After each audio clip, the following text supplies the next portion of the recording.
Two fathers, one rich, one poor. Both taught their son lessons, but only one created a millionaire mindset. This is Rich Dad, Poor Dad by Robert Kiyosaki, the book that shattered traditional beliefs about money, jobs, and success. If you've ever wondered why the rich keep getting richer and why schools never teach real wealth, you're about to hear the answers.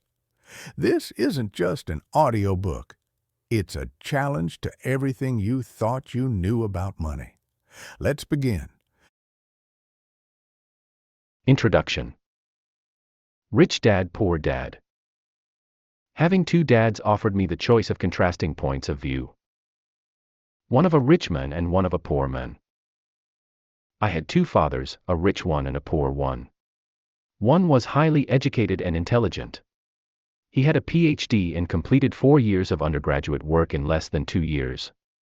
He then went on to Stanford University, the University of Chicago, and Northwestern University to do his advanced studies, all on full financial scholarships.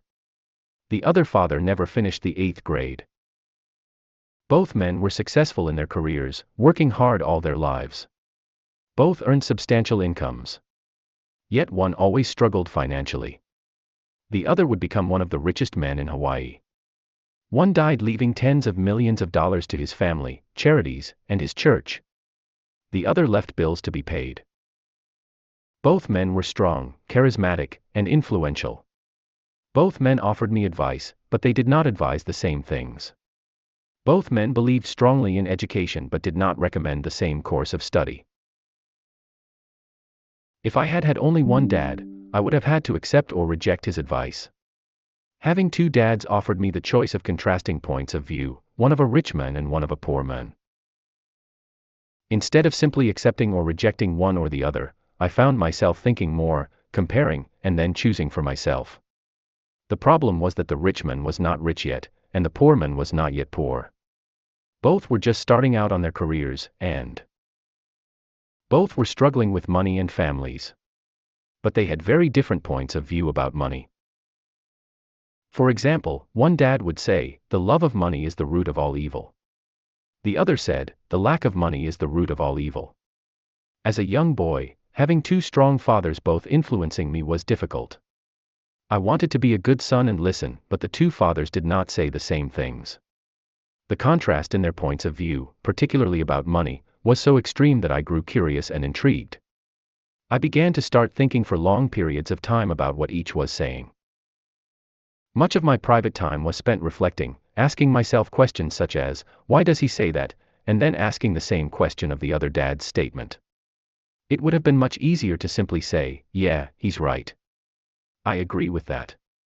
Or to simply reject the point of view by saying, the old man doesn't know what he's talking about. Instead, having two dads whom I loved forced me to think and ultimately choose a way of thinking for myself. As a process, choosing for myself turned out to be much more valuable in the long run than simply accepting or rejecting a single point of view. One of the reasons the rich get richer, the poor get poorer, and the middle class struggles in debt is that the subject of money is taught at home, not in school. Most of us learn about money from our parents. So what can poor parents tell their child about money? They simply say, stay in school and study hard. The child may graduate with excellent grades, but with a poor person's financial programming and mindset. Sadly, money is not taught in schools. Schools focus on scholastic and professional skills, but not on financial skills. This explains how smart bankers, doctors, and accountants who earned excellent grades may struggle financially all of their lives. Our staggering national debt is due in large part to highly educated politicians and government officials making financial decisions with little or no training in the subject of money. Today I often wonder what will soon happen when we have millions of people who need financial and medical assistance. They will be dependent upon their families or the government for financial support. What will happen when Medicare and Social Security run out of money? How will a nation survive if teaching children about money continues to be left to parents, most of whom will be, or already are, poor? Because I had two influential fathers, I learned from both of them. I had to think about each dad's advice, and in doing so, I gained valuable insight into the power and effect of one's thoughts on one's life. For example, one dad had a habit of saying, "I can't afford it." The other dad forbade those words to be used. He insisted I ask, "How can I afford it?" One is a statement, and the other is a question. One lets you off the hook, and the other forces you to think. My soon-to-be rich dad would explain that by automatically saying the words, "I can't afford it," your brain stops working. By asking the question, "How can I afford it?" your brain is put to work. He did not mean that you should buy everything you want. He was fanatical about exercising your mind, the most powerful computer in the world. He'd say, "My brain gets stronger every day because I exercise it. The stronger it gets, the more money I can make." He believed that automatically saying, "I can't afford it," was a sign of mental laziness. Although both dads worked hard, I noticed that one dad had a habit of putting his brain to sleep when it came to finances, and the other had a habit of exercising his brain. The long-term result was that one dad grew stronger financially, and the other grew weaker. It is not much different from a person who goes to the gym to exercise on a regular basis versus someone who sits on the couch watching television. Proper physical exercise increases your chances for health, and proper mental exercise increases your chances for wealth. My two dads had opposing attitudes, and that affected the way they thought. One dad thought that the rich should pay more in taxes to take care of those less fortunate.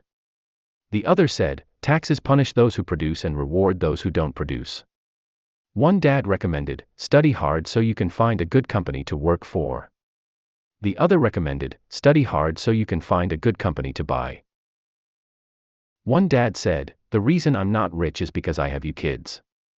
The other said, "The reason I must be rich is because I have you kids." One encouraged talking about money and business at the dinner table, while the other forbade the subject of money to be discussed over a meal.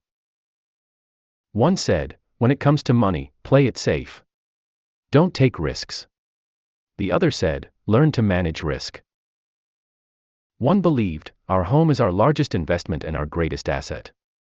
The other believed, "My house is a liability, and if your house is your largest investment, you're in trouble." Both dads paid their bills on time, yet one paid his bills first while the other paid his bills last. One dad believed in a company or the government taking care of you and your needs. He was always concerned about pay raises, retirement plans, medical benefits, sick leave, vacation days, and other perks. He was impressed with two of his uncles who joined the military and earned a retirement and entitlement package for life after 20 years of active service. He loved the idea of medical benefits and PX privileges the military provided its retirees.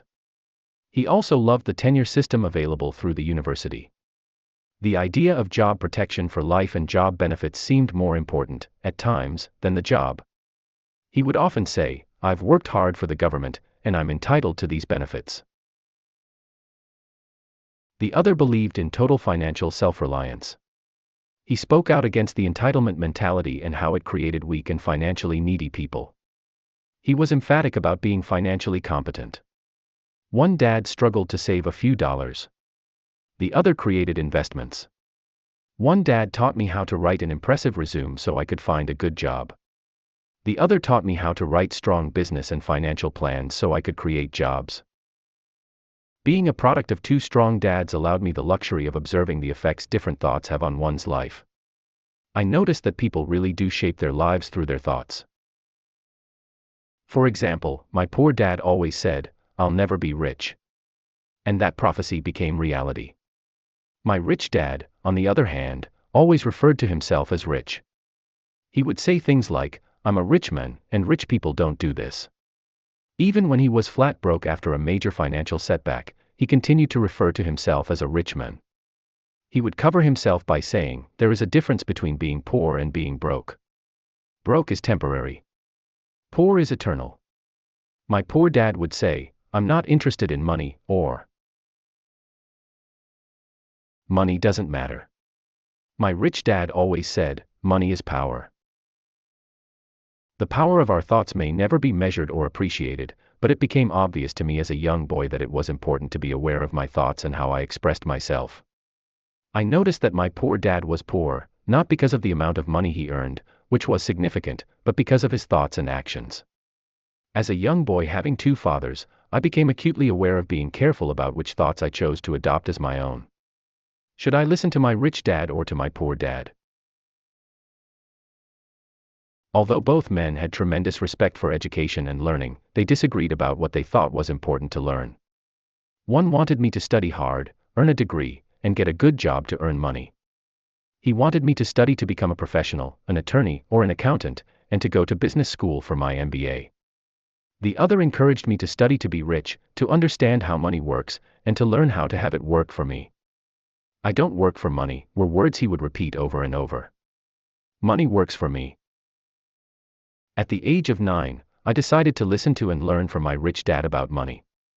In doing so, I chose not to listen to my poor dad, even though he was the one with all the college degrees. A lesson from Robert Frost. Robert Frost is my favorite poet. Although I love many of his poems, my favorite is The Road Not Taken. I use its lesson almost daily. The road not taken. Two roads diverged in a yellow wood. And sorry I could not travel both. And be one traveler, long I stood.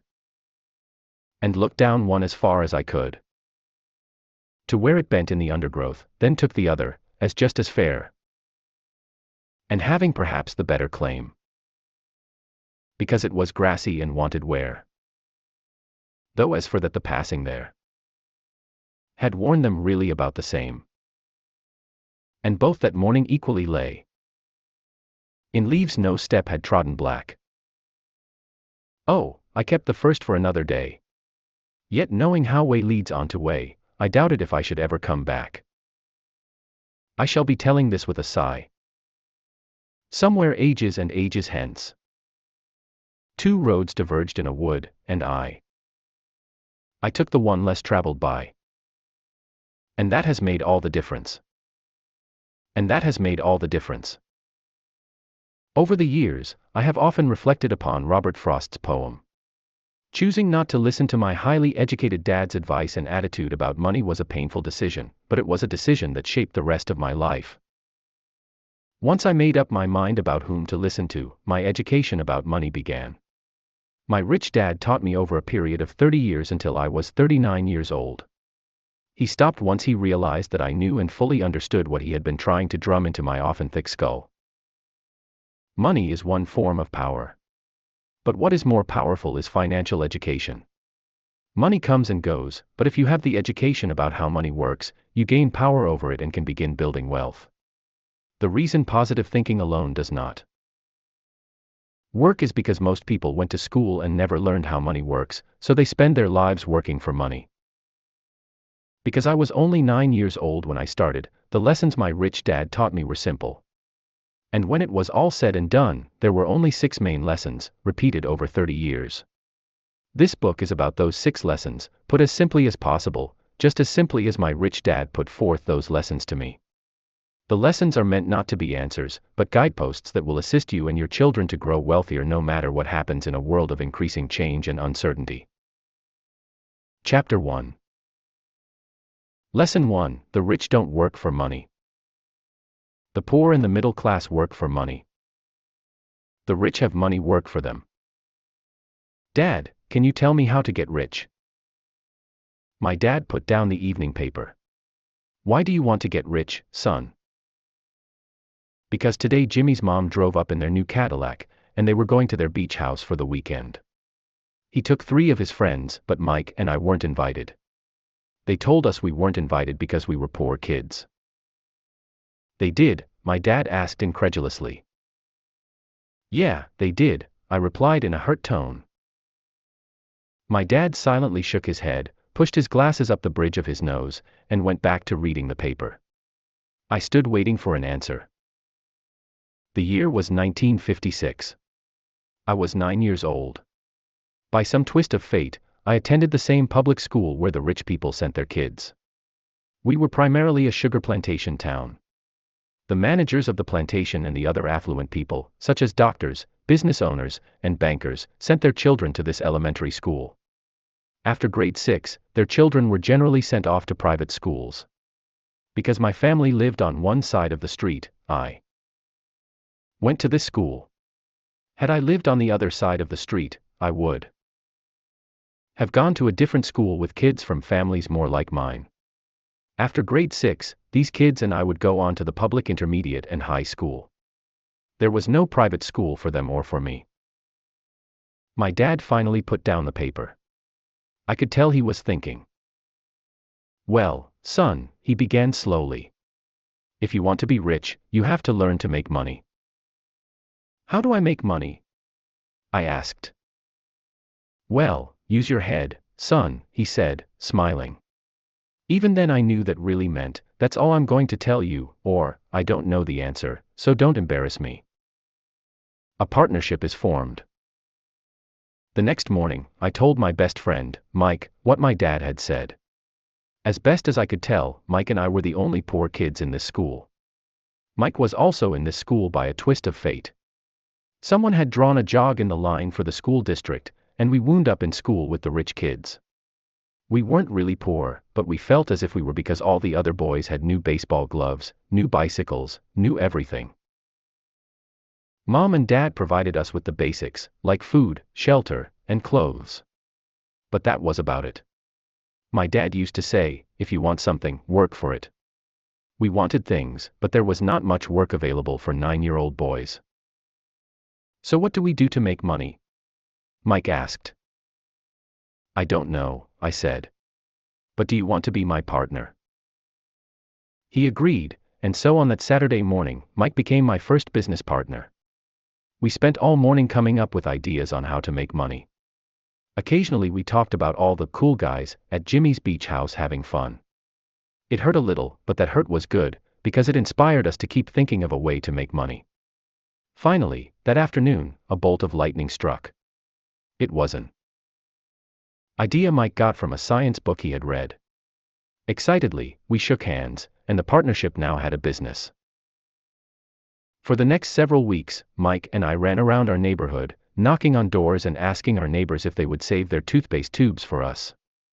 With puzzled looks, most adults consented with a smile.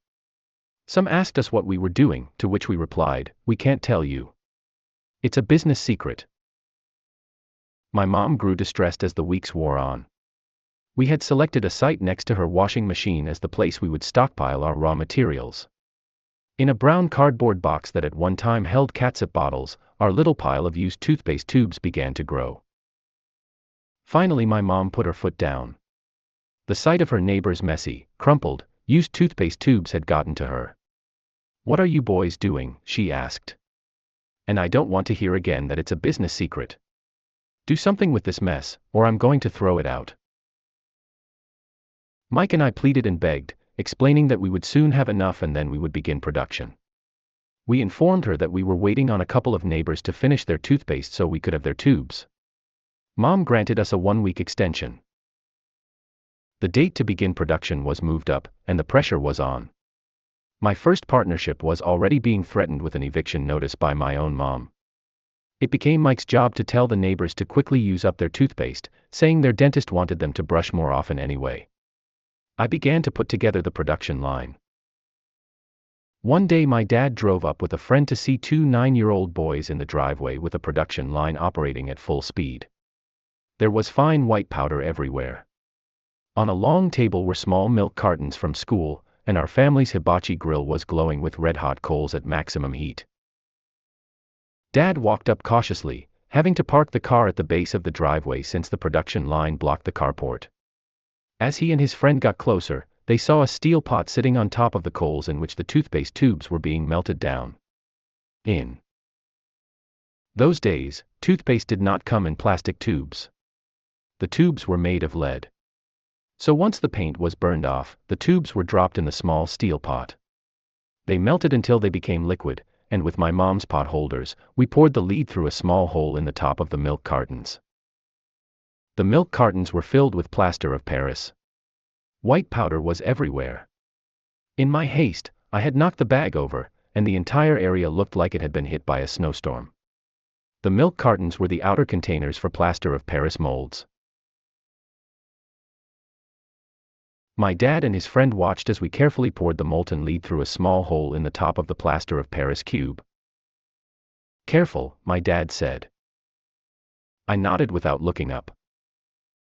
Finally, once the pouring was through, I put the steel pot down and smiled at my dad. "What are you boys doing?" he asked with a cautious smile. "We're doing what you told me to do. We're going to be rich," I said.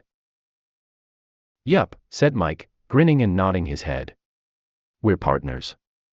"And what is in those plaster molds?" my dad asked. "Watch," I said. "This should be a good batch." With a small hammer, I tapped at the seal that divided the cube in half. Cautiously, I pulled up the top half of the plaster mold and a lead nickel fell out. "Oh, no," my dad exclaimed. "You're casting nickels out of lead." "That's right," Mike said.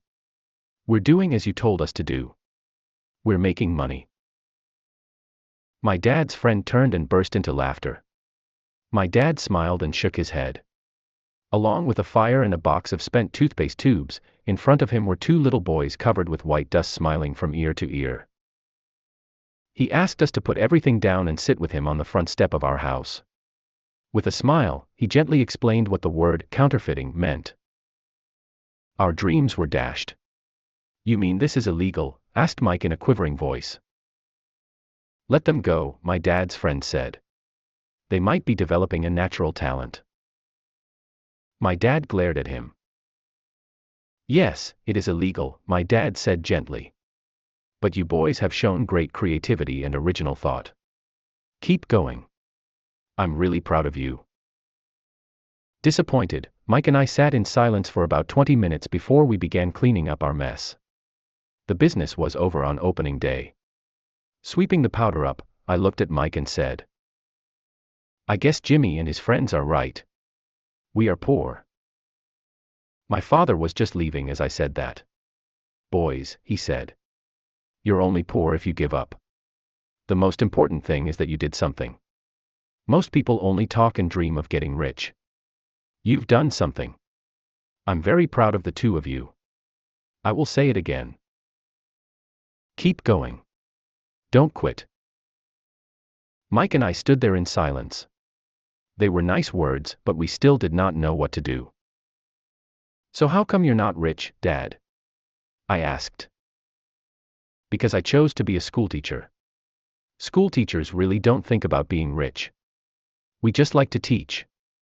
I wish I could help you. But I really don't know how to make money." Mike and I turned and continued our cleanup. "I know," said my dad. "If you boys want to learn how to be rich, don't ask me. Talk to your dad, Mike." "My dad?" asked Mike with a scrunched up face. "Yeah, your dad," repeated my dad with a smile. "Your dad and I have the same banker, and he raves about your father. He's told me several times that your father is brilliant when it comes to making money." "My dad?" Mike asked again in disbelief. "Then how come we don't have a nice car and a nice house like the rich kids at school?" "A nice car and a nice house don't necessarily mean you're rich or you know how to make money," my dad replied. "Jimmy's dad works for the sugar plantation. He's not much different from me. He works for a company, and I work for the government. The company buys the car for him. The sugar company is in financial trouble, and Jimmy's dad may soon have nothing. Your dad is different, Mike. He seems to be building an empire, and I suspect in a few years he will be a very rich man." With that, Mike and I got excited again. With new vigor, we began cleaning up the mess caused by our now defunct first business. As we were cleaning, we made plans for how and when to talk to Mike's dad. The problem was that Mike's dad worked long hours and often did not come home until late. His father owned warehouses, a construction company, a chain of stores, and 3 restaurants. It was the restaurants that kept him out late. Mike caught the bus home after we had finished cleaning up. He was going to talk to his dad when he got home that night and ask him if he would teach us how to become rich. Mike promised to call as soon as he had talked to his dad, even if it was late. The phone rang at 8:30 p.m. "Okay," I said. "Next Saturday." I put the phone down. Mike's dad had agreed to meet with us. On Saturday I caught the 7:30 a.m. bus to the poor side of town. The lessons begin. Mike and I met with his dad that morning at 8 o'clock.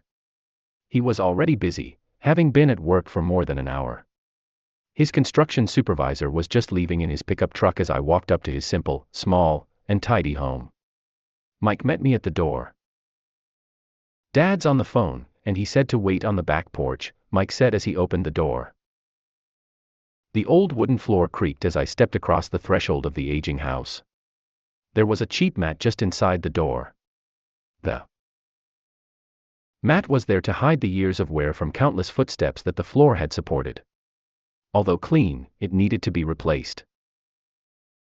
I felt claustrophobic as I entered the narrow living room that was filled with old musty overstuffed furniture that today would be collector's items.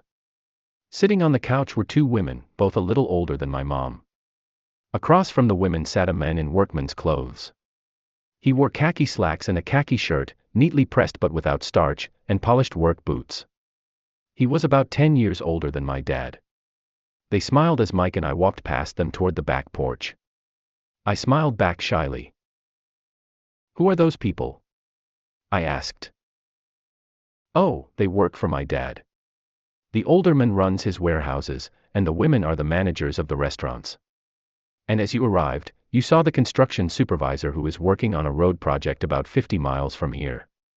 His other supervisor, who is building a track of houses, left before you got here. Does this go on all the time?" I asked. "Not always, but quite often," said Mike, smiling as he pulled up a chair to sit down next to me. "I asked my dad if he would teach us to make money," Mike said. "Oh, and what did he say to that?" I asked with cautious curiosity. "Well, he had a funny look on his face at first, and then he said he would make us an offer." "Oh," I said, rocking my chair back against the wall. I sat there perched on two rear legs of the chair. Mike did the same thing. "Do you know what the offer is?" I asked. "No, but we'll soon find out." Suddenly, Mike's dad burst through the rickety screen door and onto the porch. Mike and I jumped to our feet, not out of respect, but because we were startled. "Ready, boys?" he asked as he pulled up a chair to sit down with us. We nodded our heads as we pulled our chairs away from the wall to sit in front of him. He was a big man, about 6 feet tall and 200 pounds.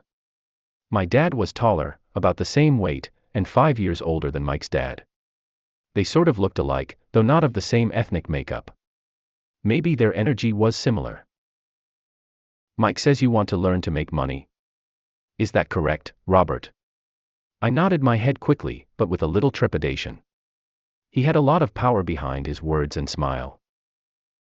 "Okay, here's my offer. I'll teach you, but I won't do it classroom style. You work for me, I'll teach you. You don't work for me, I won't teach you. I can teach you faster if you work, and I'm wasting my time if you just want to sit and listen like you do in school. That's my offer. Take it or leave it." "Ah, may I ask a question first?" I asked. "No. Take it or leave it. I've got too much work to do to waste my time. If you can't make up your mind decisively, then you'll never learn to make money anyway. Opportunities come and go. Being able to know when to make quick decisions is an important skill. You have the opportunity that you asked for. School is beginning, or it's over in 10 seconds, Mike's dad said with a teasing smile. "Take it," I said. "Take it," said Mike. "Good," said Mike's dad. "Mrs. Martin will be by in 10 minutes. After I'm through with her, you'll ride with her to my superette and you can begin working. I'll pay you 10 cents an hour, and you'll work 3 hours every Saturday." "But I have a softball game today," I said. Mike's dad lowered his voice to a stern tone. "Take it, or leave it," he said. "I'll take it," I replied, choosing to work and learn instead of playing. 30 cents later. By 9 a.m. that day, Mike and I were working for Mrs. Martin. She was a kind and patient woman. She always said that Mike and I reminded her of her 2 grown sons.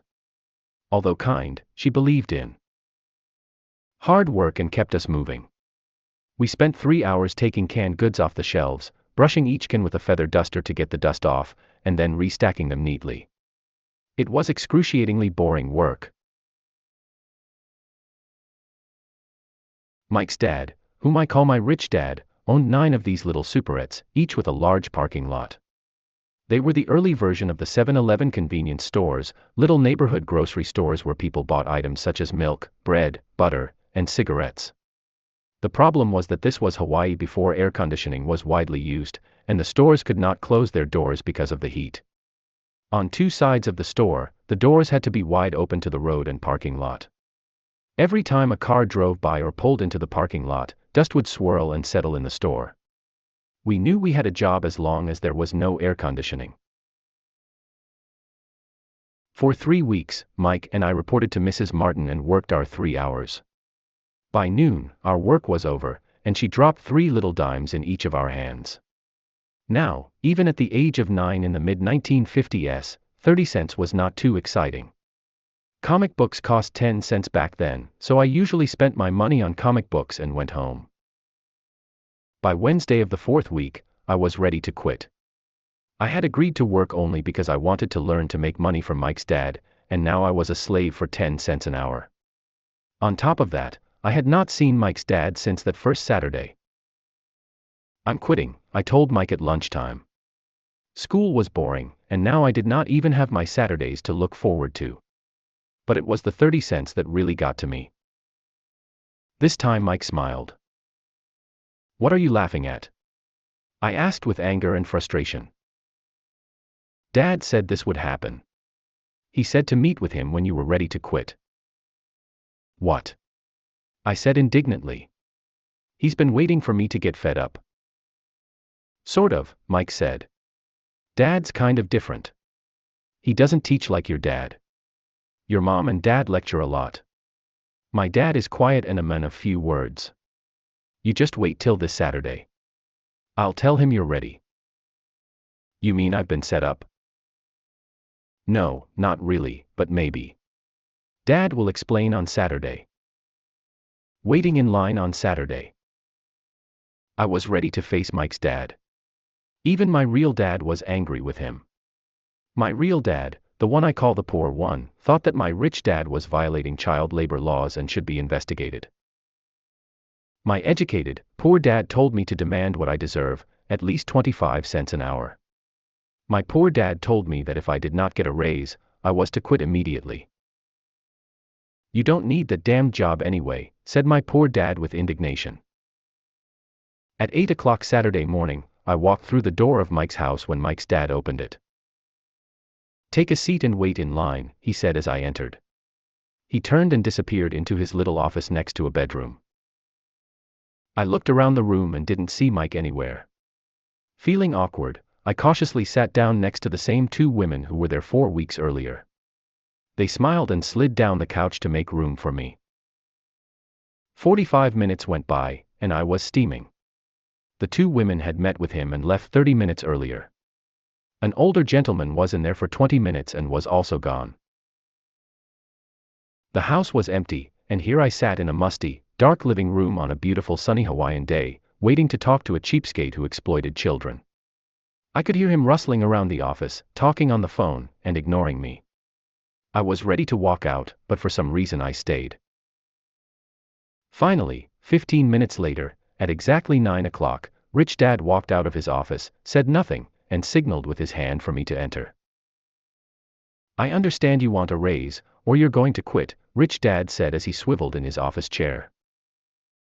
"Well, you're not keeping your end of the bargain," I blurted out, nearly in tears. It was really frightening for me to confront a grown-up. "You said that you would teach me if I worked for you." "Well, I've worked for you. I've worked hard. I've given up my baseball games to work for you, but you haven't kept your word, and you haven't taught me anything. You are a crook like everyone in town thinks you are.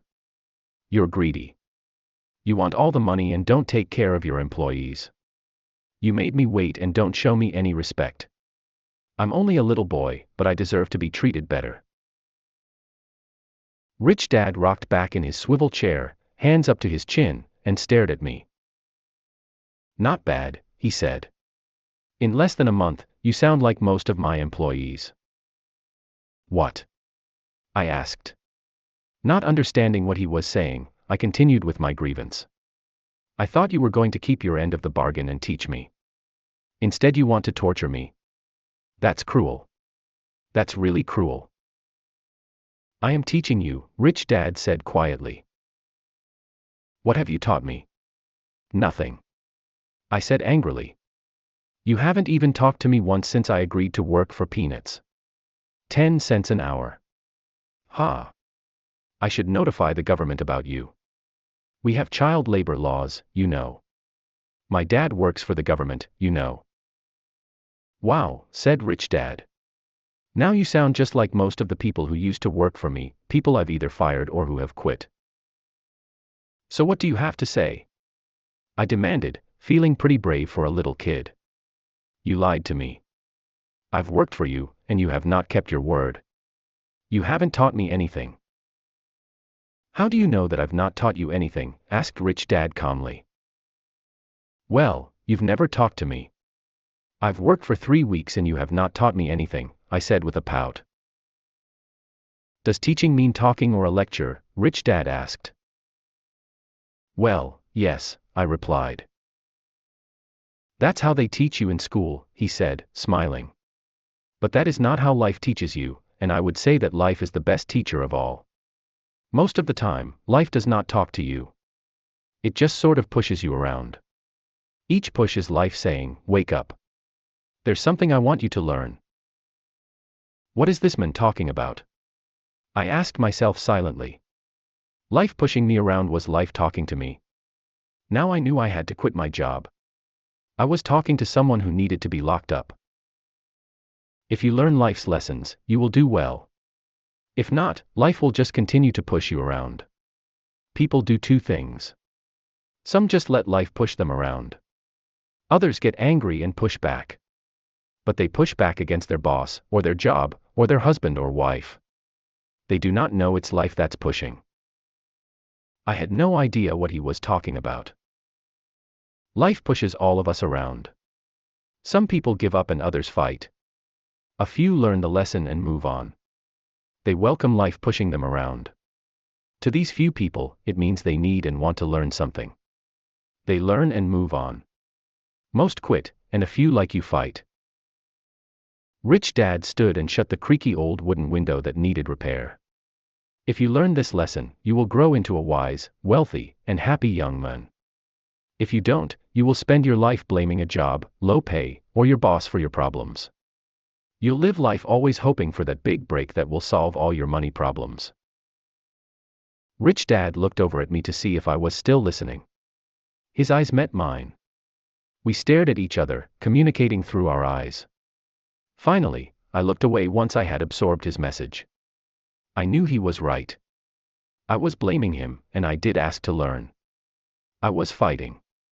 Rich Dad continued, "Or if you're the kind of person who has no guts, you just give up every time life pushes you. If you're that kind of person, you'll live all your life playing it safe, doing the right things, saving yourself for some event that never happens. Then you die a boring old man. You'll have lots of friends who really like you because you were such a nice hard-working guy. But the truth is that you let life push you into submission. Deep down you were terrified of taking risks. You really wanted to win, but the fear of losing was greater than the excitement of winning. Deep inside, you and only you will know you didn't go for it. You chose to play it safe." Our eyes met again. "You've been pushing me around?" I asked. "Some people might say that," smiled Rich Dad. "I would say that. I just gave you a taste of life." "What taste of life?" I asked, still angry, but now curious and ready to learn. "You boys are the first people who have ever asked me to teach them how to make money. I have more than 150 employees, and not one of them has asked me what I know about money. They ask me for a job and a paycheck, but never to teach them about money. So most will spend the best years of their lives working for money, not really understanding what it is they are working for. I sat there listening intently. So when Mike told me you wanted to learn how to make money, I decided to design a course that mirrored real life. I could talk until I was blue in the face, but you wouldn't hear a thing. So I decided to let life push you around a bit so you could hear me. That's why I only paid you 10 cents. So what is the lesson I learned from working for only 10 cents an hour? I asked. That you're cheap and exploit your workers. Rich Dad rocked back and laughed heartily. Finally he said, "You'd best change your point of view. Stop blaming me and thinking I'm the problem. If you think I'm the problem, then you have to change me. If you realize that you're the problem, then you can change yourself, learn something, and grow wiser. Most people want everyone else in the world to change but themselves. Let me tell you, it's easier to change yourself than everyone else." "I don't understand," I said. "Don't blame me for your problems," Rich Dad said, growing impatient. "But you only pay me 10 cents. So what are you learning?" Rich Dad asked, smiling. "That you're cheap," I said with a sly grin. "See, you think I'm the problem," said Rich Dad. "But you are. Well, keep that attitude and you'll learn nothing. Keep the attitude that I'm the problem, and what choices do you have? Well, if you don't pay me more or show me more respect and teach me, I'll quit." "Well put," Rich Dad said. "And that's exactly what most people do. They quit and go looking for another job, a better opportunity, and higher pay, actually thinking that this will solve the problem. In most cases, it won't." "So what should I do?" I asked. "Just take this measly 10 cents an hour and smile." Rich Dad smiled. "That's what the other people do. But that's all they do, waiting for a raise thinking that more money will solve their problems. Most just accept it, and some take a second job working harder, but again accepting a small paycheck." I sat staring at the floor, beginning to understand the lesson Rich Dad was presenting. I could sense it was a taste of life. Finally, I looked up and asked, "So what will solve the problem?" "This," he said, leaning forward in his chair and tapping me gently on the head. "This stuff between your ears." It was at that moment that Rich Dad shared the pivotal point of view that separated him from his employees and my poor dad, and led him to eventually become one of the richest men in Hawaii, while my highly educated but poor dad struggled financially all his life. It was a singular point of view that made all the difference over a lifetime. Rich Dad explained this point of view over and over, which I call lesson number 1, the poor and the middle class work for money. The rich have money work for them. On that bright Saturday morning, I learned a completely different point of view from what I had been taught by my poor dad. At the age of 9, I understood that both dads wanted me to learn. Both dads encouraged me to study, but not the same things. My highly educated dad recommended that I do what he did. "Son, I want you to study hard, get good grades, so you can find a safe, secure job with a big company. And make sure it has excellent benefits." My rich dad wanted me to learn how money works so I could make it work for me. These lessons I would learn through life with his guidance, not because of a classroom. My rich dad continued my first lesson: "I'm glad you got angry about working for 10 cents an hour. If you hadn't got angry and had simply accepted it, I would have to tell you that I could not teach you.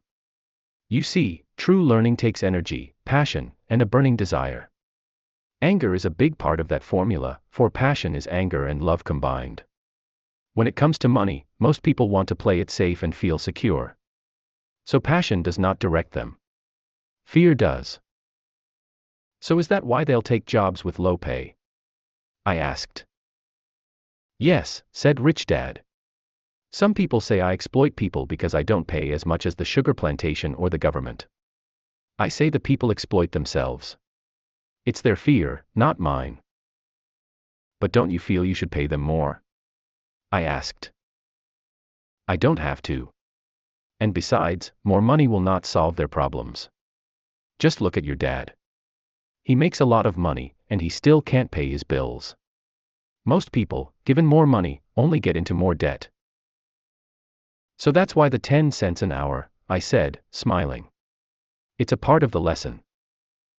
That's right, smiled Rich Dad.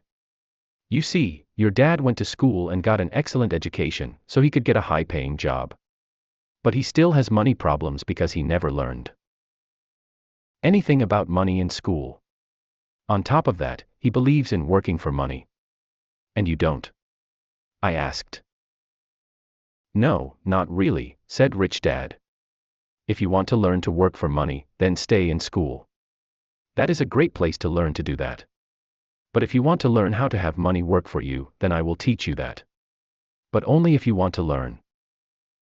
Wouldn't everyone want to learn that? I asked. No, said Rich Dad, simply because it's easier to learn to work for money, especially if fear is your primary emotion when the subject of money is discussed. I don't understand, I said with a frown. Don't worry about that for now. Just know that it's fear that keeps most people working at a job, the fear of not paying their bills, the fear of being fired, the fear of not having enough money, and the fear of starting over.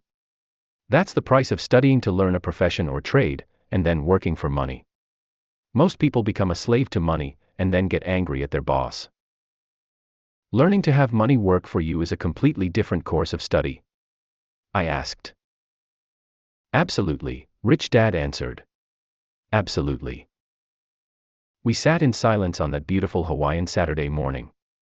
My friends had just started their little league baseball game, but for some reason I was now thankful I had decided to work for 10 cents an hour. I sensed that I was about to learn something my friends wouldn't learn in school. Ready to learn? Asked Rich Dad. Absolutely, I said with a grin. I have kept my promise. I've been teaching you from afar, my Rich Dad said. At 9 years old, you've gotten a taste of what it feels like to work for money. Just multiply your last month by 50 years and you will have an idea of what most people spend their life doing. I don't understand, I said. How did you feel waiting in line to see me, once to get hired and once to ask for more money? Terrible, I said. If you choose to work for money, that is what life will be like, said Rich Dad. And how did you feel when Mrs. Martin dropped 3 dimes in your hand for 3 hours of work? I felt like it wasn't enough. It seemed like nothing. I was disappointed, I said. And that is how most employees feel when they look at their paychecks, especially after all the tax and other deductions are taken out. At least you got 100%. You mean most workers don't get paid everything? I asked with amazement. Heavens no, said Rich Dad. The government always takes its share first. How do they do that? I asked. Taxes, said Rich Dad. You're taxed when you earn. You're taxed when you spend. You're taxed when you save. You're taxed when you die. Why do people let the government do that to them? The rich don't, said Rich Dad with a smile. The poor and the middle class do. I'll bet you that I earn more than your dad, yet he pays more in taxes. How can that be? I asked. At my age, that made no sense to me. Why would someone let the government do that to them? Rich Dad rocked slowly and silently in his chair, just looking at me. Ready to learn? He asked. I nodded my head slowly. As I said, there is a lot to learn. Learning how to have money work for you is a lifetime study. Most people go to college for 4 years, and their education ends. I already know that my study of money will continue over my lifetime, simply because the more I find out I need to know. Most people never study the subject. They go to work, get their paycheck, balance their checkbooks, and that's it. Then they wonder why they have money problems. They think that more money will solve the problem and don't realize that it's their lack of financial education that is the problem. So my dad has tax problems because he doesn't understand money? I asked, confused. Look, said Rich Dad, taxes are just one small section on learning how to have money work for you. Today, I just wanted to find out if you still have the passion to learn about money. Most people don't. They want to go to school, learn a profession, have fun at their work, and earn lots of money. One day they wake up with big money problems, and then they can't stop working. That's the price of only knowing how to work for money instead of studying how to have money work for you. So do you still have the passion to learn? Asked Rich Dad. I nodded my head. Good, said Rich Dad. Now get back to work. This time, I will pay you nothing. What? I asked in amazement. You heard me. Nothing. You will work the same 3 hours every Saturday, but this time you will not be paid 10 cents per hour. You said you wanted to learn to not work for money, so I'm not going to pay you anything. I couldn't believe what I was hearing. I've already had this conversation with Mike and he's already working, dusting, and stacking canned goods for free. You'd better hurry and get back there. That's not fair, I shouted. You've got to pay something.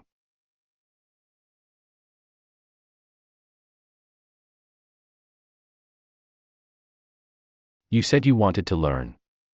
If you don't learn this now, you'll grow up to be like the 2 women and the older man sitting in my living room, working for money and hoping I don't fire them.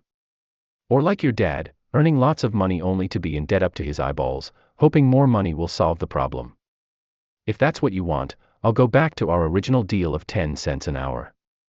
Or you can do what most adults do, complain that there is not enough pay, quit, and go looking for another job. But what do?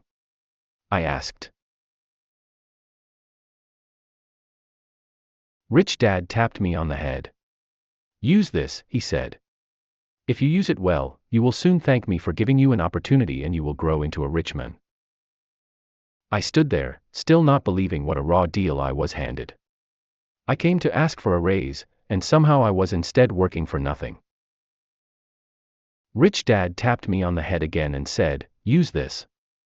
Now get out of here and get back to work. Lesson number 1, the rich don't work for money. I didn't tell my poor dad I wasn't being paid. He wouldn't have understood, and I didn't want to try to explain something I didn't understand myself. For 3 more weeks, Mike and I worked 3 hours every Saturday for nothing. The work didn't bother me, and the routine got easier, but it was the missed baseball games and not being able to afford to buy a few comic books that got to me. Rich Dad stopped by at noon on the 3rd week. We heard his truck pull up in the parking lot and sputter when the engine was turned off. He entered the store and greeted Mrs. Martin with a hug. After finding out how things were going in the store, he reached into the ice cream freezer, pulled out 2 bars, paid for them, and signaled to Mike and me. Let's go for a walk, boys. We crossed the street, dodging a few cars, and walked across a large grassy field where a few adults were playing softball. Sitting down at a lone picnic table, he handed Mike and me the treats. How's it going, boys? Okay, Mike said. I nodded in agreement. Learn anything yet? Rich Dad asked. Mike and I looked at each other, shrugged our shoulders, and shook our heads in unison. Avoiding one of life's biggest traps. Well, you boys had better start thinking. You're staring at one of life's biggest lessons. If you learn it, you'll enjoy a life of great freedom and security. If you don't, you'll wind up like Mrs. Martin and most of the people playing softball in this park. They work very hard for little money, clinging to the illusion of job security and looking forward to a 3-week vacation each year and maybe a skimpy pension after 45 years of service. If that excites you, I'll give you a raise to 25 cents an hour. But these are good hard-working people. Are you making fun of them? I demanded. A smile came over Rich Dad's face. Mrs. Martin is like a mother to me. I would never be that cruel. I may sound unkind because I'm doing my best to point something out to the 2 of you. I want to expand your point of view so you can see something most people never have the benefit of seeing because their vision is too narrow. Most people never see the trap they are in. Mike and I sat there, uncertain of his message. He sounded cruel, yet we could sense he was trying to drive home a point. With a smile, Rich Dad said, "Doesn't that 25 cents an hour sound good? Doesn't it make your heart beat a little faster?" I shook my head no, but it really did. 25 cents an hour would be big bucks to me. Okay, I'll pay you $1 an hour, Rich Dad said, with a sly grin. Now my heart started to race. My brain was screaming, "Take it! Take it!" I could not believe what I was hearing. Still, I said nothing. "Okay, $2 an hour." My little brain and heart nearly exploded. After all, it was 1956 and being paid $2 an hour would have made me the richest kid in the world. I couldn't imagine earning that kind of money. I wanted to say yes. I wanted the deal. I could picture a new bicycle, new baseball glove, and the adoration of my friends when I flashed some cash. On top of that, Jimmy and his rich friends could never call me poor again. But somehow my mouth stayed shut. The ice cream had melted and was running down my hand. Rich Dad was looking at two boys staring back at him, eyes wide open and brains empty. He was testing us, and he knew there was a part of our emotions that wanted to take the deal. He understood that every person has a weak and needy part of their soul that can be bought, and he knew that every individual also had a part of their soul that was resilient and could never be bought. It was only a question of which one was stronger. "Okay, $5 an hour." Suddenly I was silent. Something had changed. The offer was too big and ridiculous. Not many grown-ups in 1956 made more than that, but quickly my temptation disappeared, and calm set in. Slowly, I turned to my left to look at Mike. He looked back at me. The part of my soul that was weak and needy was silenced. The part of me that had no price took over. I knew Mike had gotten to that point too. "Good," Rich Dad said softly. "Most people have a price.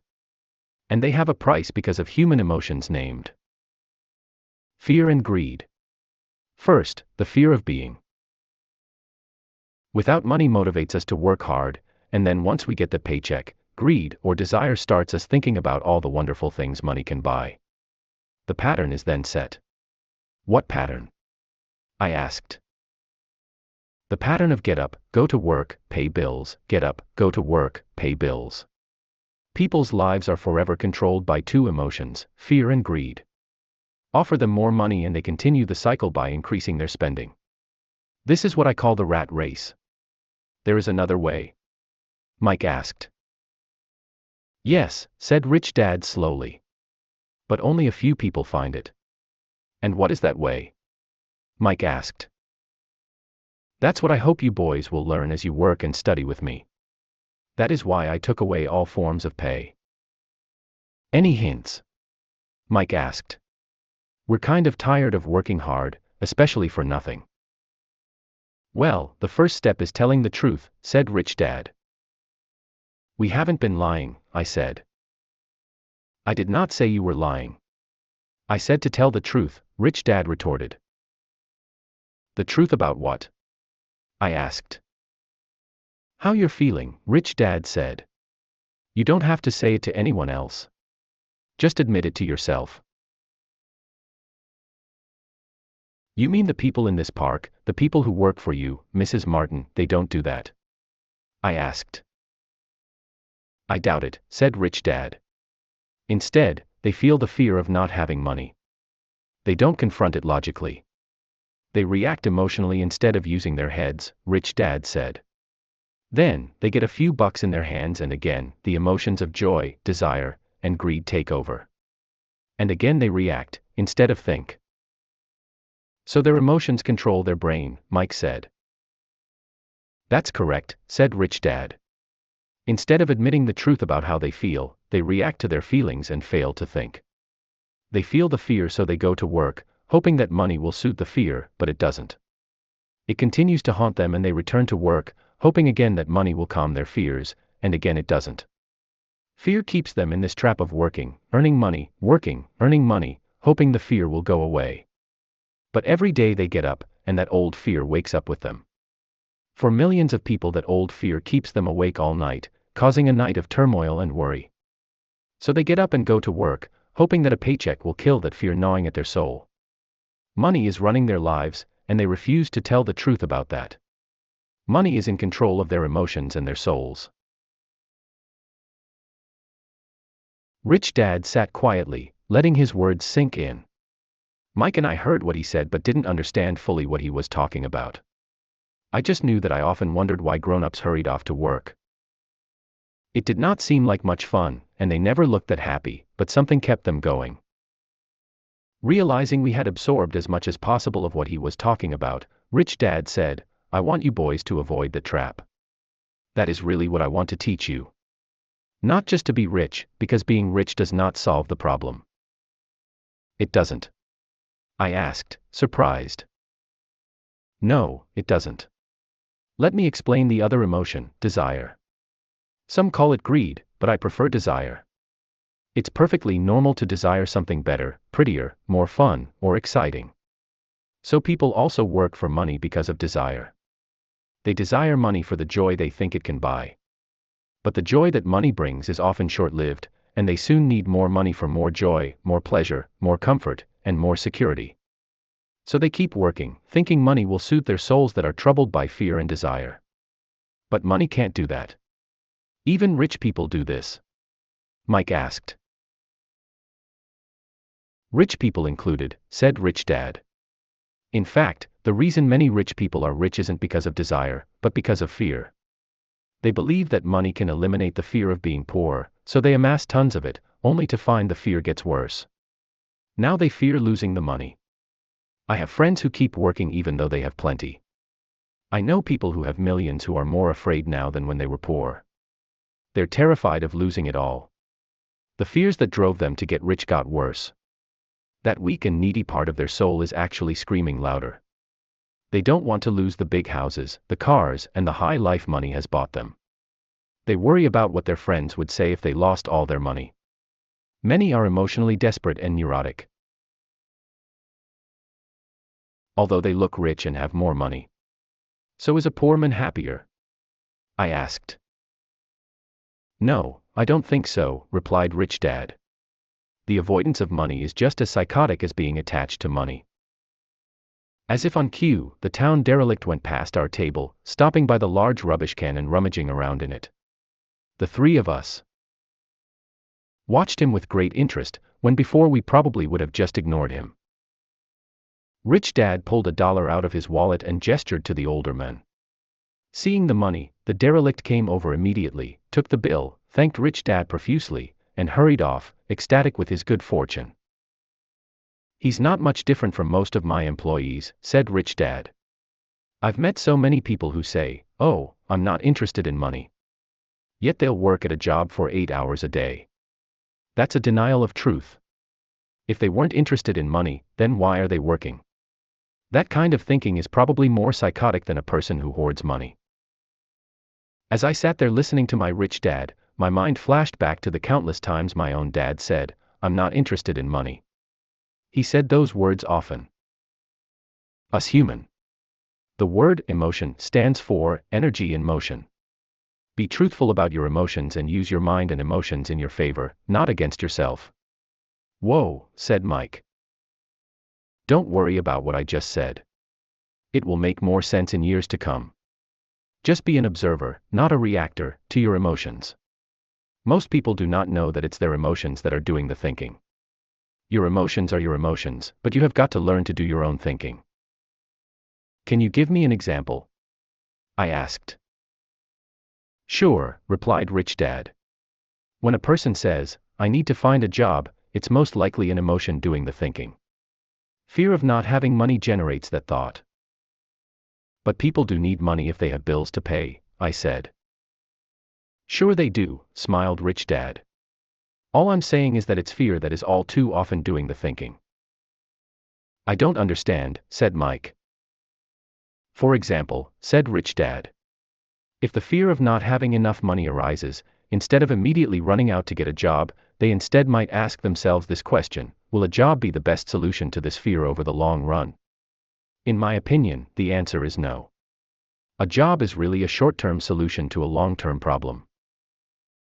"But my dad is always saying, stay in school and get good grades, so you can find a safe, secure job," I interjected, somewhat confused. "Yes, I understand he says that," said Rich Dad, smiling. "Most people recommend that, and it's a good path for most people. But people make that recommendation primarily out of fear. You mean my dad says that because he's afraid? Yes, said Rich Dad. He's terrified that you won't earn enough money and won't fit into society. Don't get me wrong. He loves you and wants the best for you. I too believe an education and a job are important, but it won't handle the fear. You see, that same fear that makes him get up in the morning to earn a few bucks is the fear that is causing him to be so fanatical about your going to school. So what do you recommend? I asked. I want to teach you to master the power of money, instead of being afraid of it. They don't teach that in school and, if you don't learn it, you become a slave to money. It was finally making sense. He wanted us to widen our views and to see what the Mrs. Martins of this world couldn't see. He used examples that sounded cruel at the time, but I've never forgotten them. My vision widened that day, and I began to see the trap that lay ahead for most people. You see, we're all employees ultimately. We just work at different levels, said Rich Dad. I just want you boys to have a chance to avoid the trap caused by those two emotions, fear and desire. Use them in your favor, not against you. That's what I want to teach you. I'm not interested in just teaching you to make a pile of money. That won't handle the fear or desire. If you don't first handle fear and desire, and you get rich, you'll only be a highly paid slave. So how do we avoid the trap? I asked. The main cause of poverty or financial struggle is fear and ignorance, not the economy or the government or the rich. It's self-inflicted fear and ignorance that keep people trapped. So you boys go to school and get your college degrees, and I'll teach you how to stay out of the trap. The pieces of the puzzle were appearing. My highly educated dad had a great education and a great career, but school never told him how to handle money or his fear of it. It became clear that I could learn different and important things from two fathers. So you've been talking about the fear of not having money. How does the desire for money affect our thinking? Mike asked. How did you feel when I tempted you with a pay raise? Did you notice your desires rising? We nodded our heads. By not giving in to your emotions, you were able to delay your reactions and think. That is important. We will always have emotions of fear and greed. From here on in, it's imperative for you to use those emotions to your advantage, and for the long term to not let your emotions control your thinking.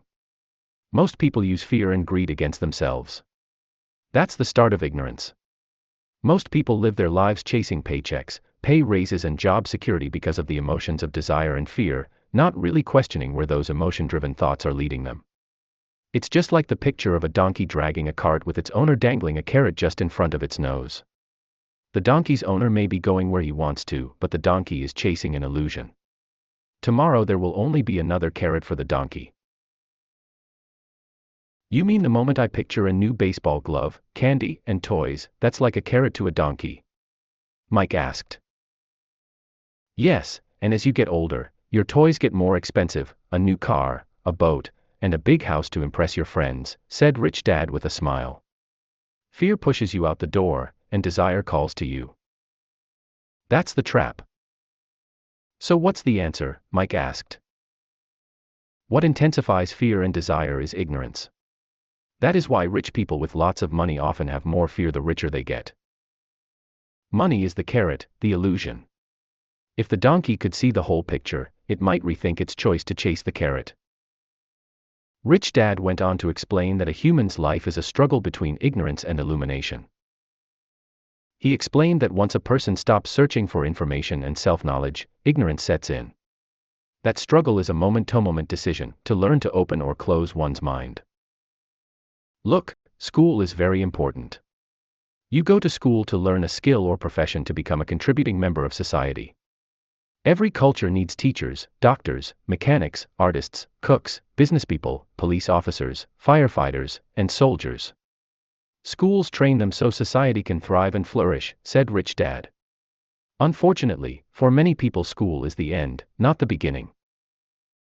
There was a long silence. Rich Dad was smiling. I didn't comprehend everything he said that day. But as with most great teachers, his words continued to teach for years. I've been a little cruel today, said Rich Dad. But I want you to always remember this talk. I want you to always think of Mrs. Martin. And I want you always to remember that, donkey. Never forget that fear and desire can lead you into life's biggest trap if you're not aware of them controlling your thinking. To spend your life living in fear, never exploring your dreams, is cruel. To work hard for money, thinking that it will buy you things that will make you happy, is also cruel. To wake up in the middle of the night terrified about paying bills is a horrible way to live. To live a life dictated by the size of a paycheck is not really living a life. Thinking that a job makes you secure is lying to yourself. That's cruel, and that's the trap I want you to avoid. I've seen how money runs people's lives. Don't let that happen to you. Please don't let money run your life. A softball rolled under our table. Rich Dad picked it up and threw it back. So what does ignorance have to do with greed and fear? I asked. Because it is ignorance about money that causes so much greed and fear, said Rich Dad. Let me give you some examples. A doctor, wanting more money to better provide for his family, raises his fees. By raising his fees, it makes health care more expensive for everyone. It hurts the poor people the most, so they have worse health than those with money. Because the doctors raise their fees, the attorneys raise their fees. Because the attorneys' fees have gone up, school teachers want a raise, which raises our taxes, and on and on and on. Soon there will be such a horrifying gap between the rich and the poor that chaos will break out and another great civilization will collapse. History proves that great civilizations collapse when the gap between the haves and have-nots is too great. Sadly, America is on that same course because we haven't learned from history. We only memorize historical dates and names, not the lesson. Aren't prices supposed to go up? I asked. In an educated society with a well-run government, prices should actually come down. Of course, that is often only true in theory. Prices go up because of greed and fear caused by ignorance. If schools taught people about money, there would be more money and lower prices. But schools focus only on teaching people to work for money, not how to harness money's power. But don't we have business schools? Mike asked. And haven't you encouraged me to go for my MBA? Yes, said Rich Dad. But all too often business schools train employees to become sophisticated bean counters. Heaven forbid a bean counter takes over a business. All they do is look at the numbers, fire people, and kill the business. I know this because I hire bean counters. All they think about is cutting costs and raising prices, which cause more problems. Bean counting is important. I wish more people knew it, but it, too, is not the whole picture, added Rich Dad angrily. So is there an answer? Asked Mike. Yes, said Rich Dad. Learn to use your emotions to think, not think with your emotions. When you boys mastered your emotions by agreeing to work for free, I knew there was hope. When you again resisted your emotions when I tempted you with more money, you were again learning to think in spite of being emotionally charged. That's the first step. Why is that step so important? I asked. Well, that's up to you to find out. If you want to learn, I'll take you boys into the briar patch, a place almost everyone else avoids. If you go with me, you'll let go of the idea of working for money and instead learn to have money work for you. And what will we get if we go with you? What if we agree to learn from you? What will we get? I asked. The same thing Brer Rabbit got, said Rich Dad, referring to the classic children's story.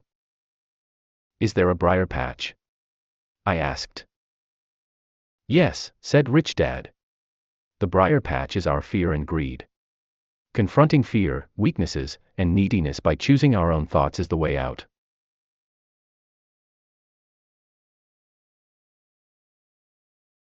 Choosing our thoughts?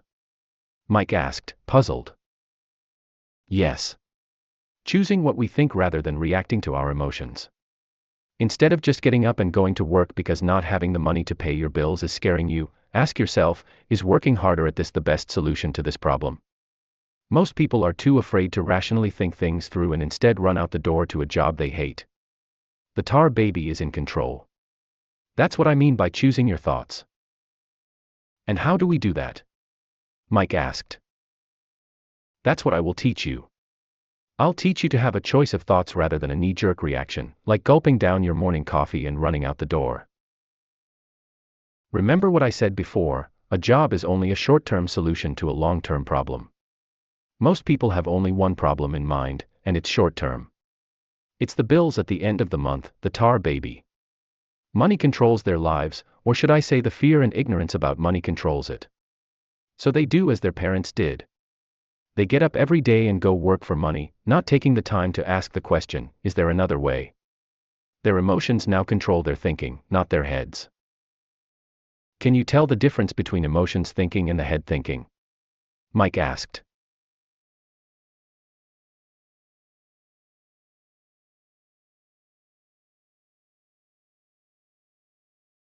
Oh, yes. I hear it all the time, said Rich Dad.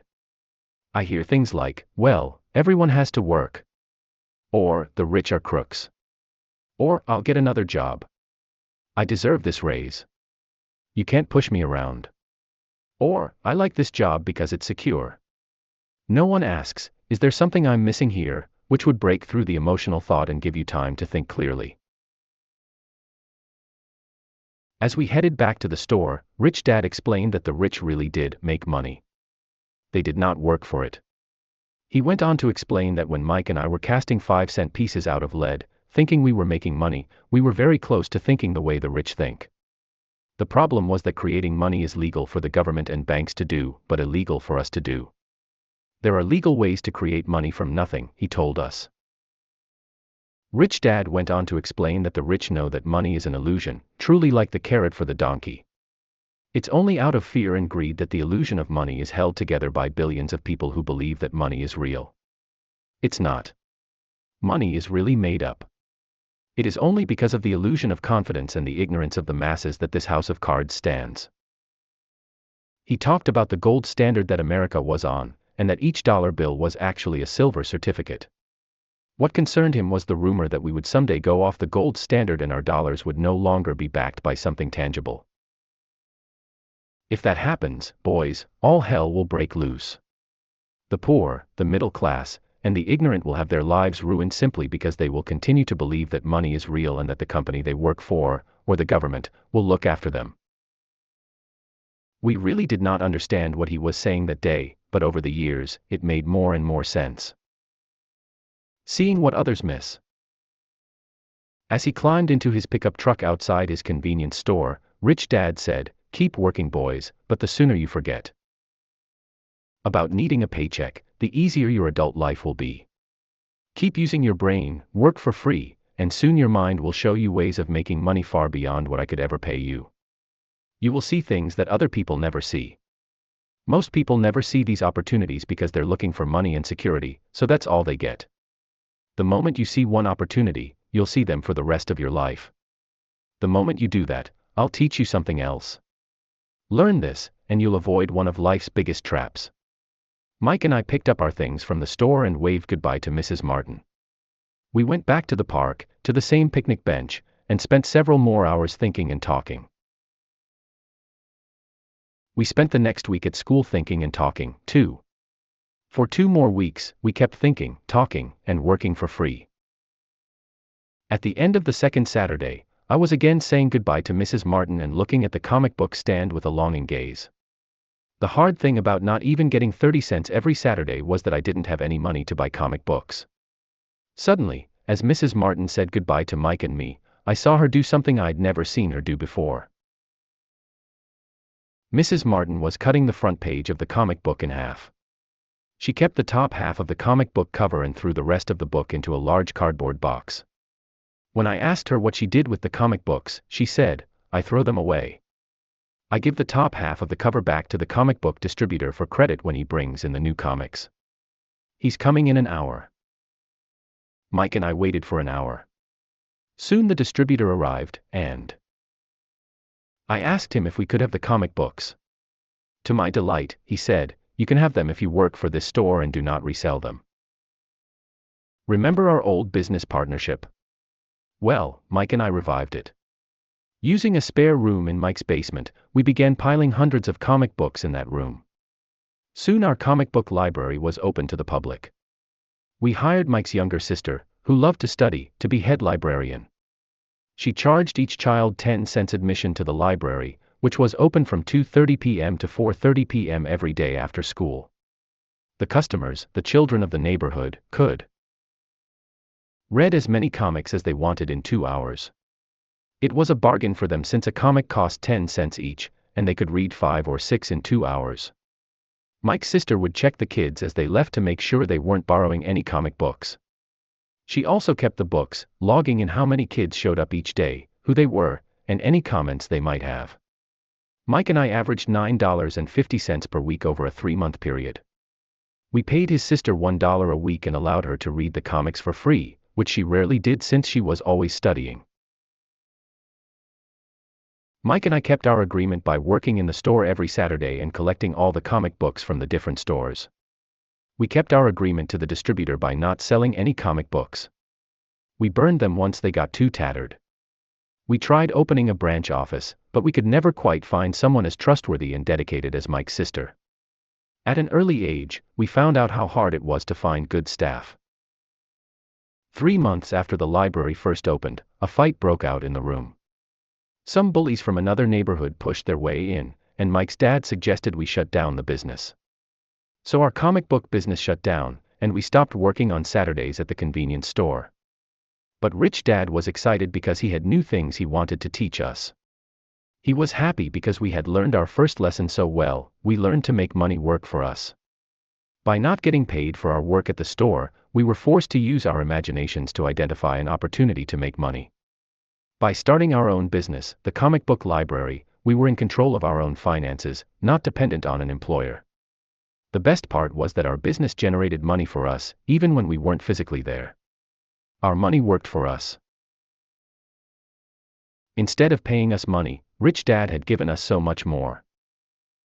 Chapter 2 Lesson 2 Why Teach Financial Literacy? It's not how much money you make. It's how much money you keep. In 1990, Mike took over his father's empire and is, in fact, doing a better job than his dad did. We see each other once or twice a year on the golf course. He and his wife are wealthier than you could imagine.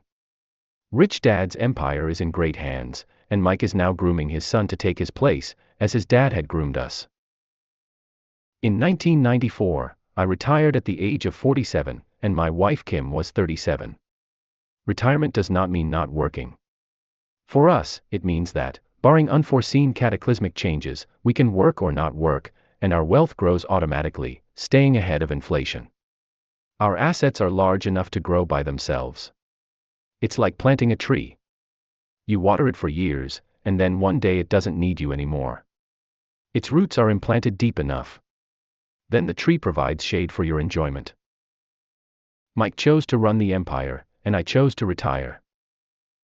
Whenever I speak to groups of people, they often ask what I would recommend that they do. How do I get started? Is there a book you would recommend? What should I do to prepare my children? What is your secret to success? How do I make millions? Whenever I hear one of these questions, I'm reminded of the following story. The richest businessmen. In 1923, a group of our greatest leaders and richest businessmen held a meeting at the Edgewater Beach Hotel in Chicago. Among them were Charles Schwab, head of the largest independent steel company, Samuel Insull, president of the world's largest utility, Howard Hobson, head of the largest gas company, Ivar Kreuger, president of International Match Company, one of the world's largest companies at that time, Leon Fraser, president of the Bank of International Settlements, Richard Whitney, president of the New York Stock Exchange, Arthur Cotton and Jesse Livermore, two of the biggest stock speculators, and Albert Fall, a member of President Harding's cabinet. 25 years later, 9 of these titans ended their lives as follows. Schwab died penniless after living for 5 years on borrowed money. Insull died broke in a foreign land, and Kreuger and Cotton also died broke. Hobson went insane. Whitney and Albert Fall were released from prison, and Fraser and Livermore committed suicide. I doubt if anyone can say what really happened to these men. If you look at the date, 1923, it was just before the 1929 market crash and the Great Depression, which I suspect had a great impact on these men and their lives. The point is this: today we live in times of greater and faster change than these men did. I suspect there will be many booms and busts in the coming years that will parallel the ups and downs these men faced. I am concerned that too many people are too focused on money and not on their greatest wealth, their education.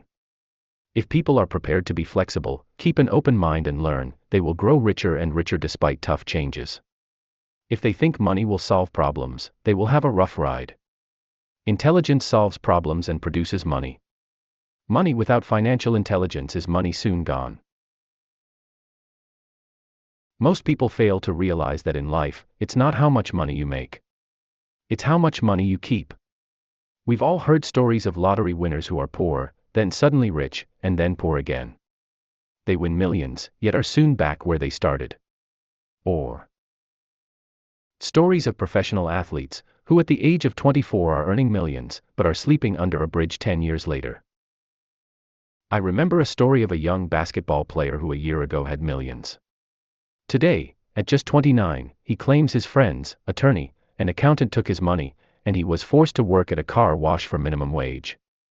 He was fired from the car wash because he refused to take off his championship ring as he was wiping off the cars.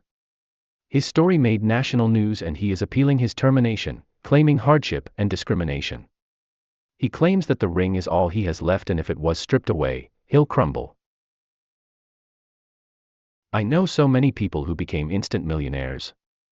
And while I am glad some people have become richer and richer, I caution them that in the long run, it's not how much money you make. It's how much you keep, and how many generations you keep it. So when people ask, "Where do I get started?" or "Tell me how to get rich quick," they often are greatly disappointed with my answer. I simply say to them what my rich dad said to me when I was a little kid. If you want to be rich, you need to be financially literate. That idea was drummed into my head every time we were together. As I said, my educated dad stressed the importance of reading books, while my rich dad stressed the need to master financial literacy. If you are going to build the Empire State Building, the first thing you need to do is dig a deep hole and pour a strong foundation. If you are going to build a home in the suburbs, all you need to do is pour a 6-inch slab of concrete. Most people, in their drive to get rich, are trying to build an Empire State Building on a 6-inch slab. Our school system, created in the agrarian age, still believes in homes with no foundation. Dirt floors are still the rage. So kids graduate from school with virtually no financial foundation. One day, sleepless and deep in debt in suburbia, living the American dream, they decide that the answer to their financial problems is to find a way to get rich quick. Construction on the skyscraper begins. It goes up quickly, and soon, instead of the Empire State Building, we have the Leaning Tower of suburbia. The sleepless nights return. As for Mike and me in our adult years, both of our choices were possible because we were taught to pour a strong financial foundation when we were just kids. Accounting is possibly the most confusing, boring subject in the world, but if you want to be rich long-term, it could be the most important subject.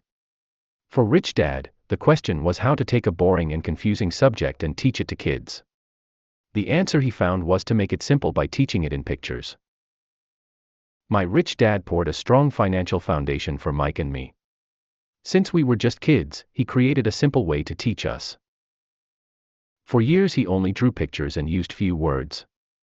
Mike and I understood the simple drawings, the jargon, the movement of money. And then in later years, Rich Dad began adding numbers.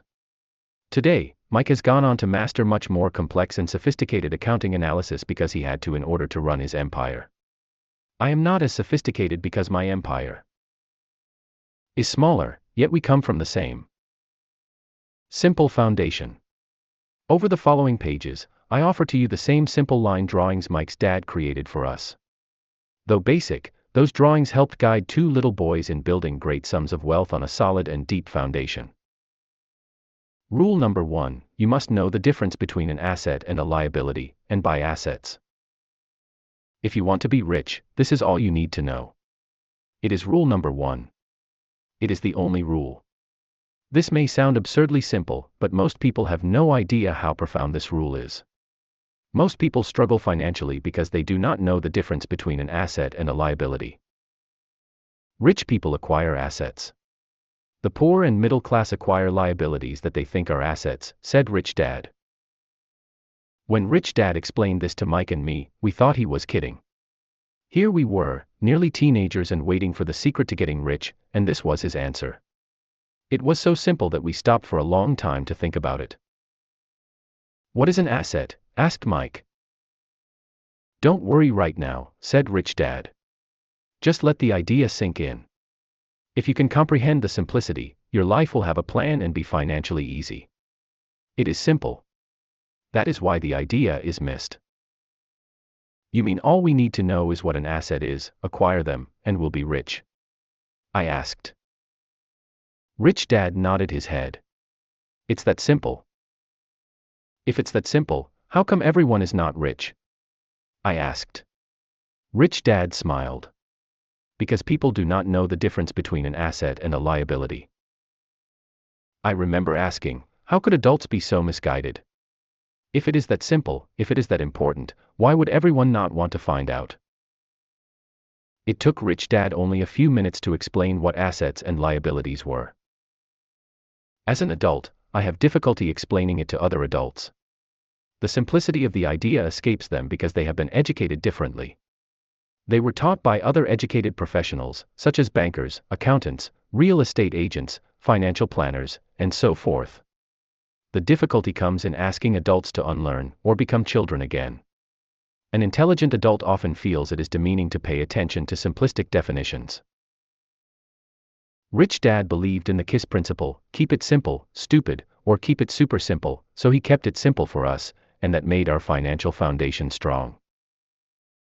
So what causes the confusion? How could something so simple be so screwed up? Why would someone buy an asset that was really a liability? The answer is found in basic education. We focus on the word literacy and not financial literacy. What defines something to be an asset or a liability are not words. In fact, if you really want to be confused, look up the words asset and liability in the dictionary. I know. The definition may sound good to a trained accountant, but for the average person, it makes no sense. But we adults are often too proud to admit that something does not make sense. To us young boys, Rich Dad said, what defines an asset are not words, but numbers. And if you can't read the numbers, you can't tell an asset from a hole in the ground. In accounting, Rich Dad would say, it's not the numbers, but what the numbers are telling you. It's just like words. It's not the words, but the story the words are telling you. If you want to be rich, you've got to read and understand numbers. If I heard that once, I heard it 1,000 times from my rich dad. And I also heard, the rich acquire assets, and the poor and middle class acquire liabilities. Here is how to tell the difference between an asset and a liability. Most accountants and financial professionals do not agree with the definitions, but these simple drawings were the start of strong financial foundations for two young boys. This is the cash flow pattern of an asset. Assets. B. Liabilities.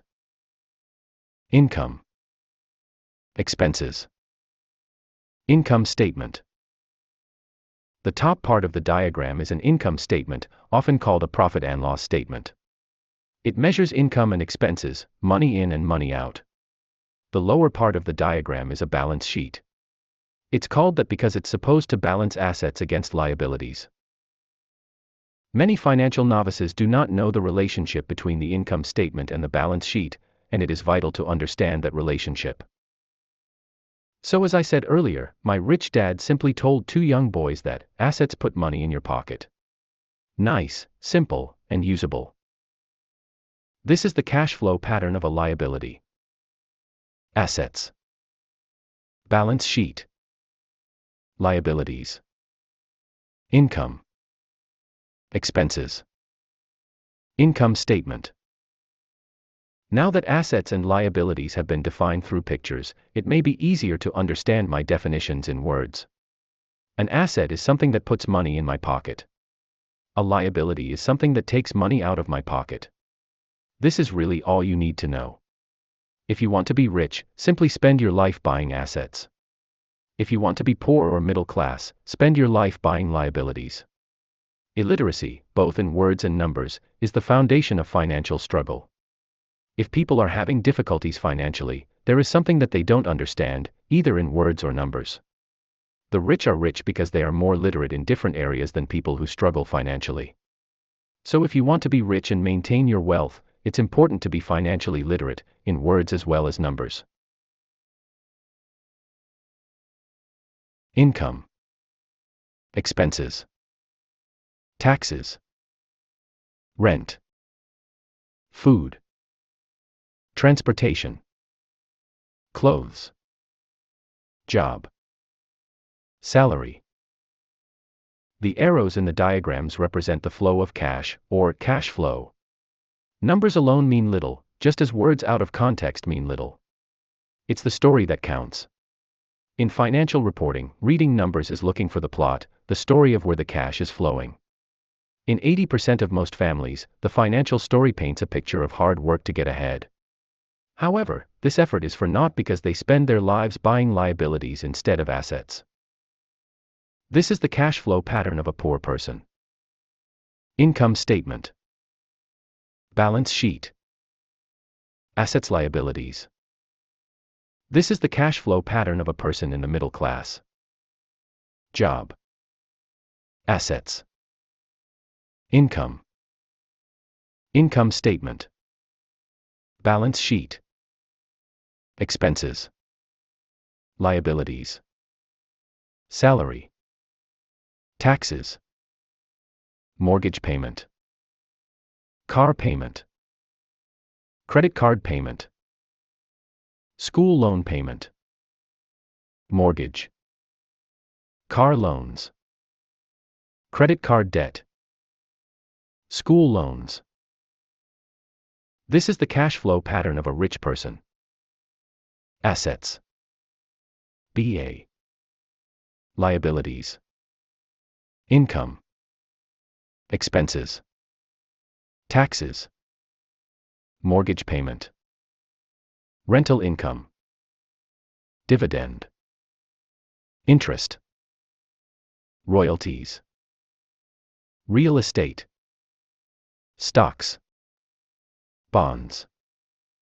Notes. Intellectual.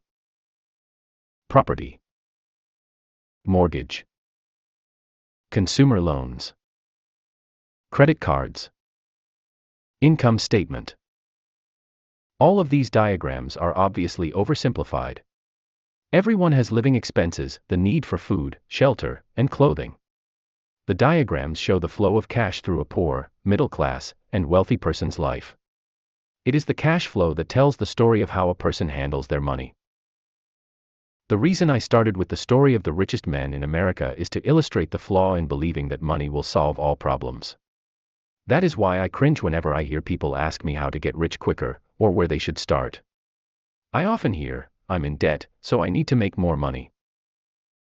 But more money will often not solve the problem. In fact, it may compound the problem. Money often makes obvious our tragic human flaws, putting a spotlight on what we don't know. That is why, all too often, a person who comes into a sudden windfall of cash, let's say an inheritance, a pay raise, or lottery winnings, soon returns to the same financial mess, if not worse, than the mess they were in before. Money only accentuates the cash flow pattern running in your head. If your pattern is to spend everything you get, most likely an increase in cash will just result in an increase in spending. Thus, the saying, a fool and his money is one big party. I have said many times that we go to school to gain scholastic and professional skills, both of which are important. We learn to make money with our professional skills. In the 1960s, when I was in high school, if someone did well academically, people assumed this bright student would go on to be a medical doctor because it was the profession with the promise of the greatest financial reward. Today, doctors face financial challenges I wouldn't wish on my worst enemy: insurance companies taking control of the business, managed health care, government intervention, and malpractice suits. Today, kids want to be famous athletes, movie stars, rock stars, beauty queens, or CEOs because that is where the fame, money, and prestige are. That is the reason it is so hard to motivate kids in school today. They know that professional success is no longer solely linked to academic success, as it once was. Because students leave school without financial skills, millions of educated people pursue their profession successfully, but later find themselves struggling financially. They work harder but don't get ahead. What is missing from their education is not how to make money, but how to manage money. It's called financial aptitude: what you do with the money once you make it, how to keep people from taking it from you, how to keep it longer, and how to make that money work hard for you. Most people don't understand why they struggle financially because they don't understand cash flow. A person can be highly educated, professionally successful, and financially illiterate. These people often work harder than they need to because they learned how to work hard, but not how to have their money work hard for them. How the quest for a financial dream turns into a financial nightmare. The classic story of hardworking people has a set pattern. Recently married, the happy, highly educated young couple moves into one of their cramped rented apartments. Immediately, they realize that they are saving money because two can live as cheaply as one. The problem is the apartment is cramped. They decide to save money to buy their dream home so they can have kids. They now have two incomes, and they begin to focus on their careers. Their incomes begin to increase. As their incomes go up, their expenses go up as well. Income statement. Income. Expenses. Balance sheet. Assets, liabilities. The number one expense for most people is taxes. Many people think it's income tax, but for most Americans, their highest tax is Social Security. As an employee, it appears as if the Social Security tax combined with the Medicare tax rate is roughly 7.5%, but it's really 15% since the employer must match the Social Security amount. In essence, it is money the employer can't pay you. On top of that, you still have to pay income tax on the amount deducted from your wages for Social Security tax, income you never received because it went directly to Social Security through withholding. Going back to the young couple, as a result of their incomes increasing, they decide to buy the house of their dreams. Once in their house, they have a new tax, called property tax. Then they buy a new car, new furniture, and new appliances to match their new house. All of a sudden, they wake up and their liabilities column is full of mortgage and credit card debt. Their liabilities go up. Income statement. Income. Expenses. Balance sheet. Assets. Liabilities. They're now trapped in the rat race. Pretty soon a baby comes along and they work harder. The process repeats itself. Higher incomes cause higher taxes, also called bracket creep. A credit card comes in the mail. They use it and max it out. A loan company calls and says their greatest asset, their home, has appreciated in value. Because their credit is so good, the company offers a bill consolidation loan and tells them the intelligent thing to do is clear off the high-interest consumer debt by paying off their credit card. And besides, interest on their home is a tax deduction. They go for it, and pay off those high-interest credit cards. They breathe a sigh of relief. Their credit cards are paid off. They've now folded their consumer debt into their home mortgage. Their payments go down because they extend their debt over 30 years. It is the smart thing to do. Their neighbor calls to invite them to go shopping. The Memorial Day sale is on. They promise themselves they'll just window shop, but they take a credit card, just in case.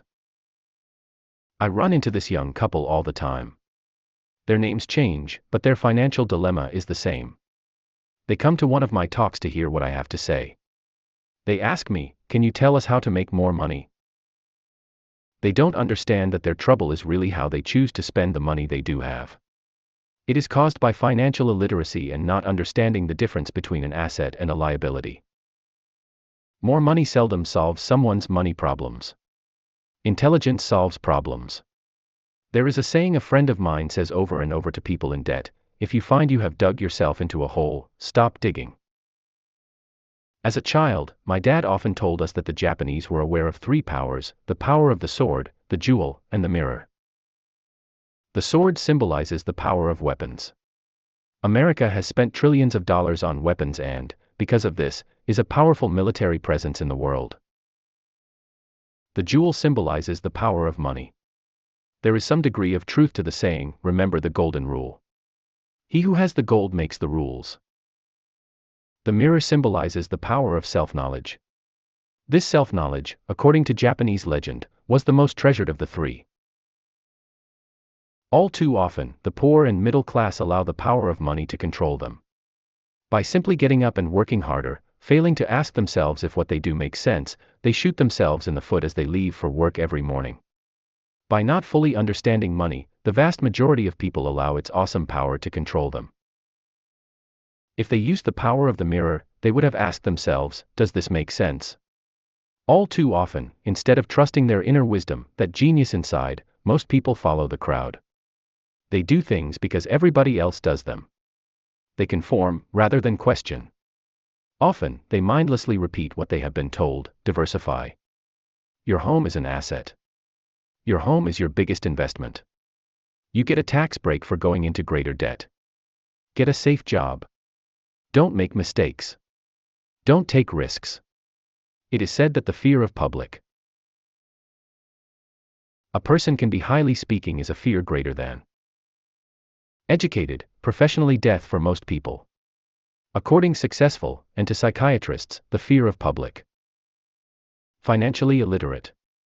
Speaking is caused by the fear of ostracism, the fear of standing out, the fear of criticism, the fear of ridicule, and the fear of being an outcast. The fear of being different prevents most people from seeking new ways to solve their problems. That is why my educated dad said the Japanese valued the power of the mirror the most, for it is only when we look into it that we find truth. Fear is the main reason that people say, play it safe. That goes for anything, be it sports, relationships, careers, or money. It is that same fear, the fear of ostracism, that causes people to conform to, and not question, commonly accepted opinions or popular trends. Your home is an asset. Get a bill consolidation loan, and get out of debt. Work harder. It's a promotion. Someday I'll be a vice president. Save money. When I get a raise, I'll buy us a bigger house. Mutual funds are safe. Many financial problems are caused by trying to keep up with the Joneses. Occasionally, we all need to look in the mirror and be true to our inner wisdom rather than our fears. By the time Mike and I were 16 years old, we began to have problems in school. We were not bad kids. We just began to separate from the crowd. We worked for Mike's dad after school and on weekends. Mike and I often spent hours after work just sitting at a table with his dad while he held meetings with his bankers, attorneys, accountants, brokers, investors, managers, and employees. Here was a man who had left school at 13 who was now directing, instructing, ordering, and asking questions of educated people. They came at his beck and call, and cringed when he didn't approve of them. Here was a man who had not gone along with the crowd. He was a man who did his own thinking and detested the words, we have to do it this way because that's the way everyone else does it. He also hated the word can't. If you wanted him to do something, just say, I don't think you can do it. Mike and I learned more sitting in on his meetings than we did in all our years of school, college included. Mike's dad was not book smart, but he was financially educated and successful as a result. He told us over and over again, an intelligent person hires people who are more intelligent than he is. So Mike and I had the benefit of spending hours listening to and learning from intelligent people. But because of this, Mike and I couldn't go along with the standard dogma our teachers preached, and that caused problems. Whenever the teacher said, if you don't get good grades, you won't do well in the real world, Mike and I just raised our eyebrows. When we were told to follow set procedures and not deviate from the rules, we could see how school discouraged creativity. We started to understand why our rich dad told us that schools were designed to produce good employees, instead of employers. Occasionally, Mike or I would ask our teachers how what we studied was applicable in the real world, or why we never studied money and how it worked. To the latter question, we often got the answer that money was not important, that if we excelled in our education, the money would follow. The more we knew about the power of money, the more distant we grew from the teachers and our classmates. My highly educated dad never pressured me about my grades, but we did begin to argue about money. By the time I was 16, I probably had a far better foundation with money than both my parents. I could keep books, I listened to tax accountants, corporate attorneys, bankers, real estate brokers, investors, and so forth. By contrast, my dad talked to other teachers. One day my dad told me that our home was his greatest investment. A not too pleasant argument took place when I showed him why I thought a house was not a good investment. Balance sheet. Assets liabilities. RI. Balance sheet. Assets liabilities. Poor dad. The above diagram illustrates the difference in perception between my rich dad and my poor dad when it came to their homes. One dad thought his house was an asset, and the other dad thought it was a liability. I remember when I drew the following diagram for my dad showing him the direction of cash flow. I also showed him the ancillary expenses that went along with owning the home. A bigger home meant bigger expenses, and the cash flow kept going out through the expense column. Assets. Balance sheet. Liabilities. Income. Expenses. Income statement. Mortgage payment. Property tax. Insurance. Maintenance. Utilities. Mortgage. Today, people still challenge me on the idea of a house not being an asset. I know that for many people, it is their dream as well as their largest investment. And owning your own home is better than nothing. I simply offer an alternate way of looking at this popular dogma. If my wife and I were to buy a bigger, flashier house, we realize it wouldn't be an asset. It would be a liability since it would take money out of our pocket. So here is the argument I put forth. I really don't expect most people to agree with it because your home is an emotional thing, and when it comes to money, high emotions tend to lower financial intelligence.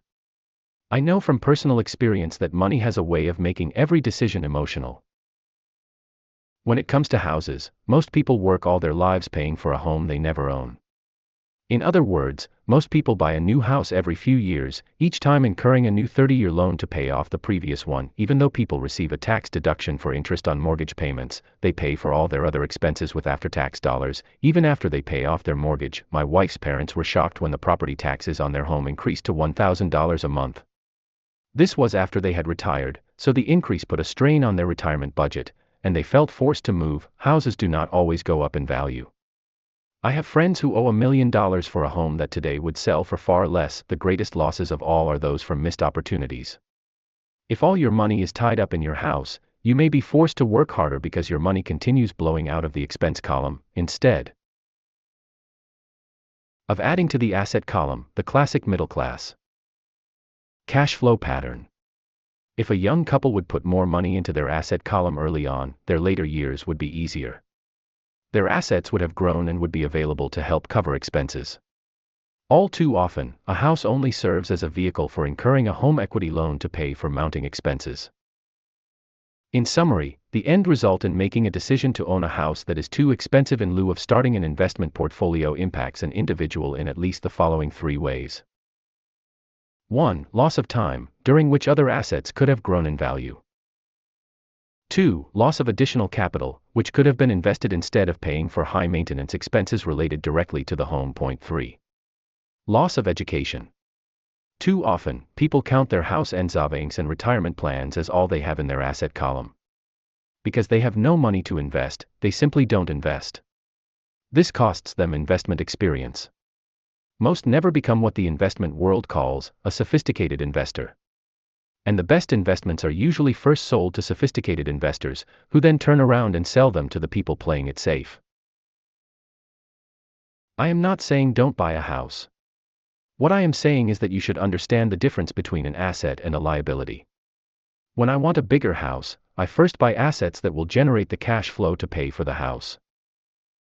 My educated dad's personal financial statement best demonstrates the life of someone caught in the rat race. His expenses match his income, never allowing him enough left over to invest in assets. As a result, his liabilities are larger than his assets. The following diagram on the left shows my poor dad's income statement. It is worth 1,000 words. It shows that his income and expenses are equal while his liabilities are larger than his assets. My Rich Dad's personal financial statement on the right reflects the results of a life dedicated to investing and minimizing liabilities.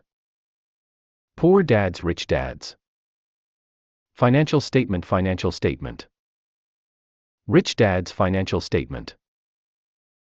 Income, expenses, assets, liabilities. Income, expenses, assets, assets, liabilities. Why the rich get richer. A review of My Rich Dad's financial statement shows why the rich get richer.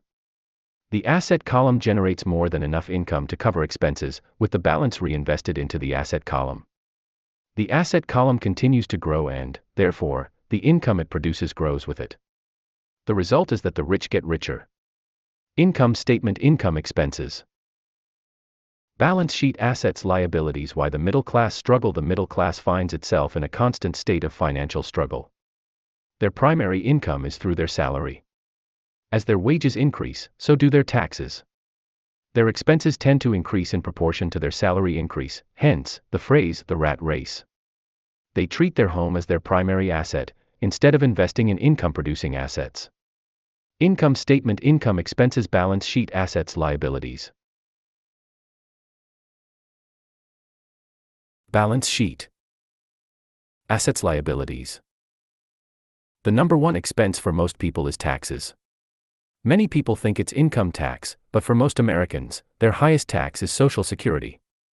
As an employee, it appears as if the Social Security tax combined with the Medicare tax rate is roughly 7.5%, but it's really 15% since the employer must match the Social Security amount. In essence, it is money the employer can't pay you. On top of that, you still have to pay income tax on the amount deducted from your wages for Social Security tax, income you never received because it went directly to Social Security through withholding. Going back to the young couple, as a result of their incomes increasing, they decide to buy the house of their dreams. Once in their house, they have a new tax, called property tax. Then they buy a new car, new furniture, and new appliances to match their new house. All of a sudden, they wake up and their liabilities column is full of mortgage and credit card debt. Their liabilities go up. Income statement. Income. Expenses. Balance sheet. Assets. Liabilities. They're now trapped in the rat race. Pretty soon a baby comes along and they work harder. The process repeats itself. Higher incomes cause higher taxes, also called bracket creep. A credit card comes in the mail. They use it and max it out. A loan company calls and says their greatest asset, their home, has appreciated in value. Because their credit is so good, the company offers a bill consolidation loan and tells them the intelligent thing to do is clear off the high-interest consumer debt by paying off their credit card. And besides, interest on their home is a tax deduction.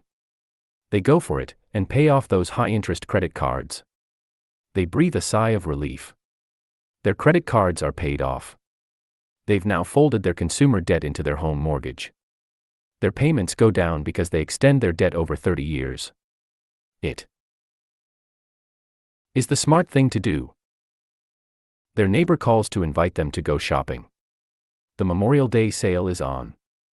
They promise themselves they'll just window shop, but they take a credit card, just in case. I run into this young couple all the time. Their names change, but their financial dilemma is the same. They come to one of my talks to hear what I have to say. They ask me, "Can you tell us how to make more money?" They don't understand that their trouble is really how they choose to spend the money they do have. It is caused by financial illiteracy and not understanding the difference between an asset and a liability. More money seldom solves someone's money problems. Intelligence solves problems. There is a saying a friend of mine says over and over to people in debt: if you find you have dug yourself into a hole, stop digging. As a child, my dad often told us that the Japanese were aware of three powers: the power of the sword, the jewel, and the mirror. The sword symbolizes the power of weapons. America has spent trillions of dollars on weapons and, because of this, is a powerful military presence in the world. The jewel symbolizes the power of money. There is some degree of truth to the saying, remember the golden rule. He who has the gold makes the rules. The mirror symbolizes the power of self-knowledge. This self-knowledge, according to Japanese legend, was the most treasured of the three. All too often, the poor and middle class allow the power of money to control them. By simply getting up and working harder, failing to ask themselves if what they do makes sense, they shoot themselves in the foot as they leave for work every morning. By not fully understanding money, the vast majority of people allow its awesome power to control them. If they used the power of the mirror, they would have asked themselves, does this make sense? All too often, instead of trusting their inner wisdom, that genius inside, most people follow the crowd. They do things because everybody else does them. They conform, rather than question. Often, they mindlessly repeat what they have been told. Diversify. Your home is an asset. Your home is your biggest investment. You get a tax break for going into greater debt. Get a safe job. Don't make mistakes. Don't take risks. It is said that the fear of public. A person can be highly speaking is a fear greater than. Educated, professionally death for most people. According successful, and to psychiatrists, the fear of public. Financially illiterate. Speaking is caused by the fear of ostracism, the fear of standing out, the fear of criticism, the fear of ridicule, and the fear of being an outcast. The fear of being different prevents most people from seeking new ways to solve their problems. That is why my educated dad said the Japanese valued the power of the mirror the most, for it is only when we look into it that we find truth. Fear is the main reason that people say, play it safe. That goes for anything, be it sports, relationships, careers, or money.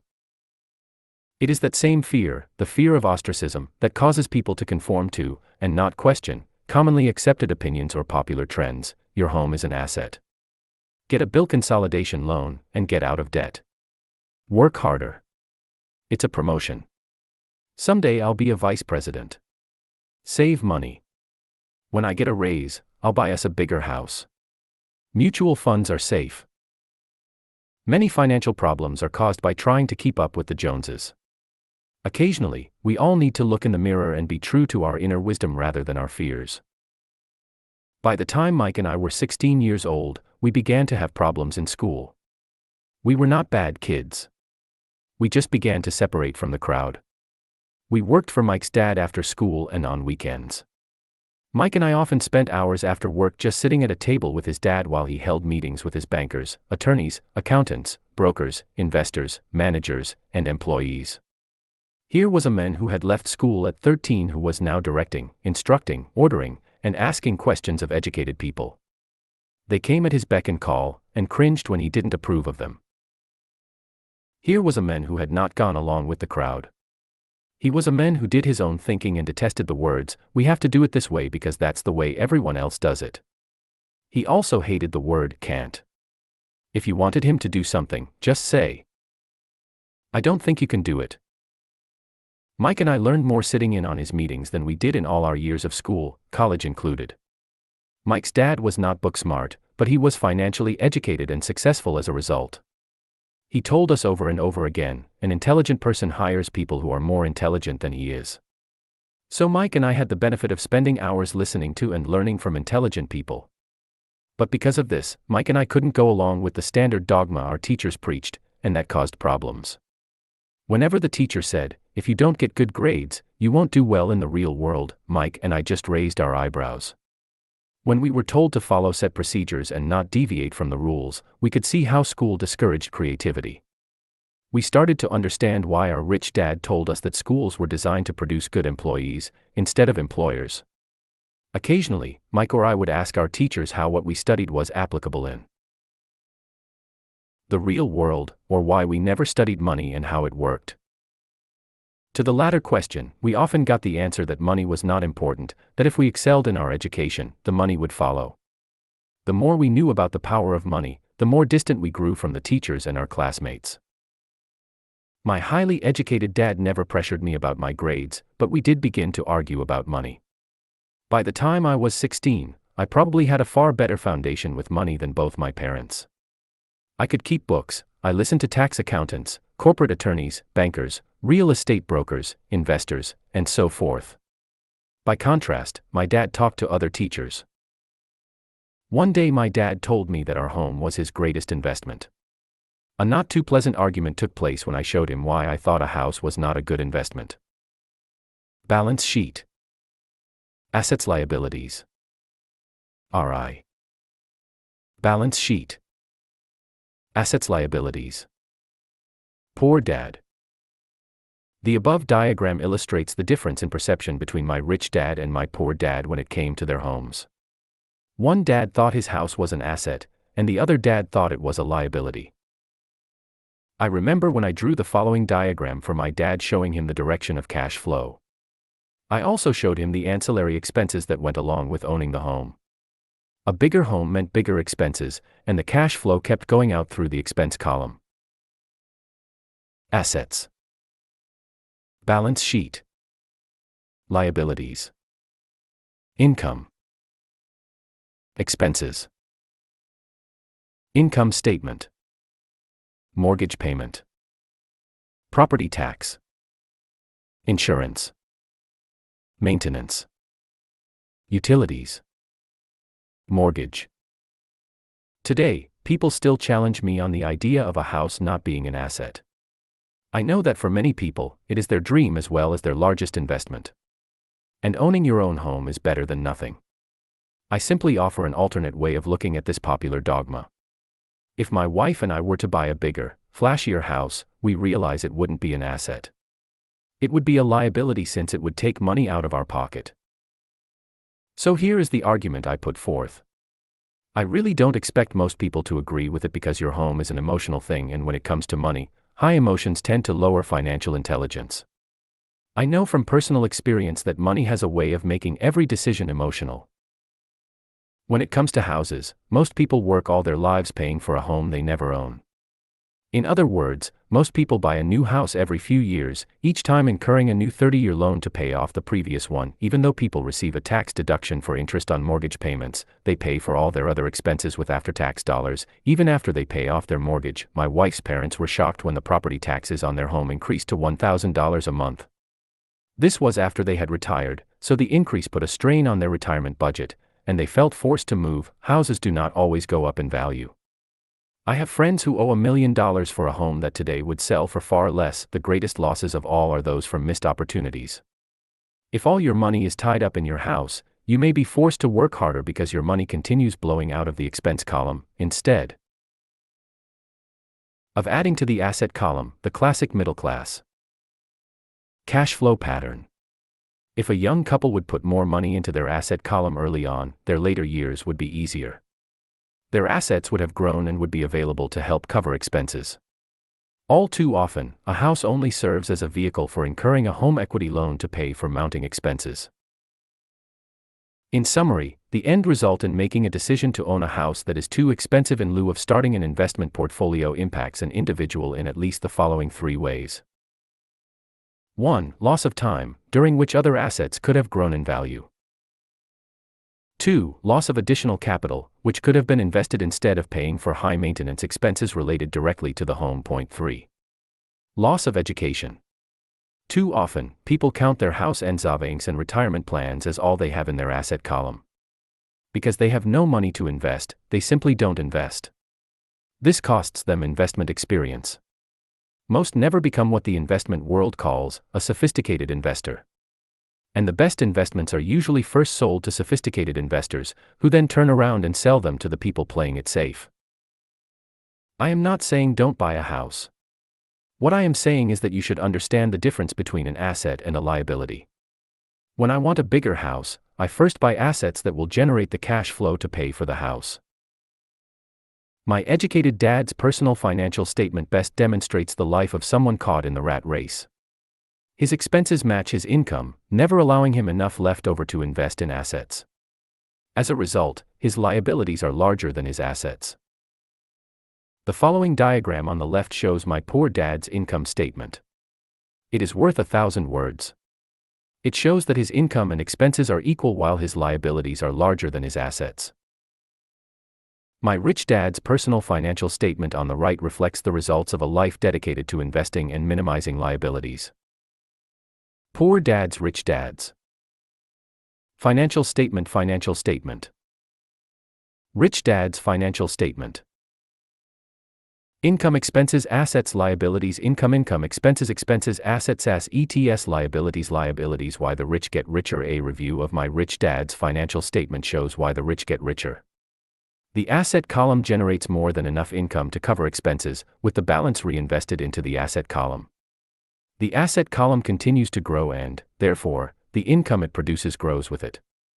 The result is that the rich get richer. Income statement. Income, expenses. Balance sheet. Assets, liabilities. Why the middle class struggle. The middle class finds itself in a constant state of financial struggle. Their primary income is through their salary.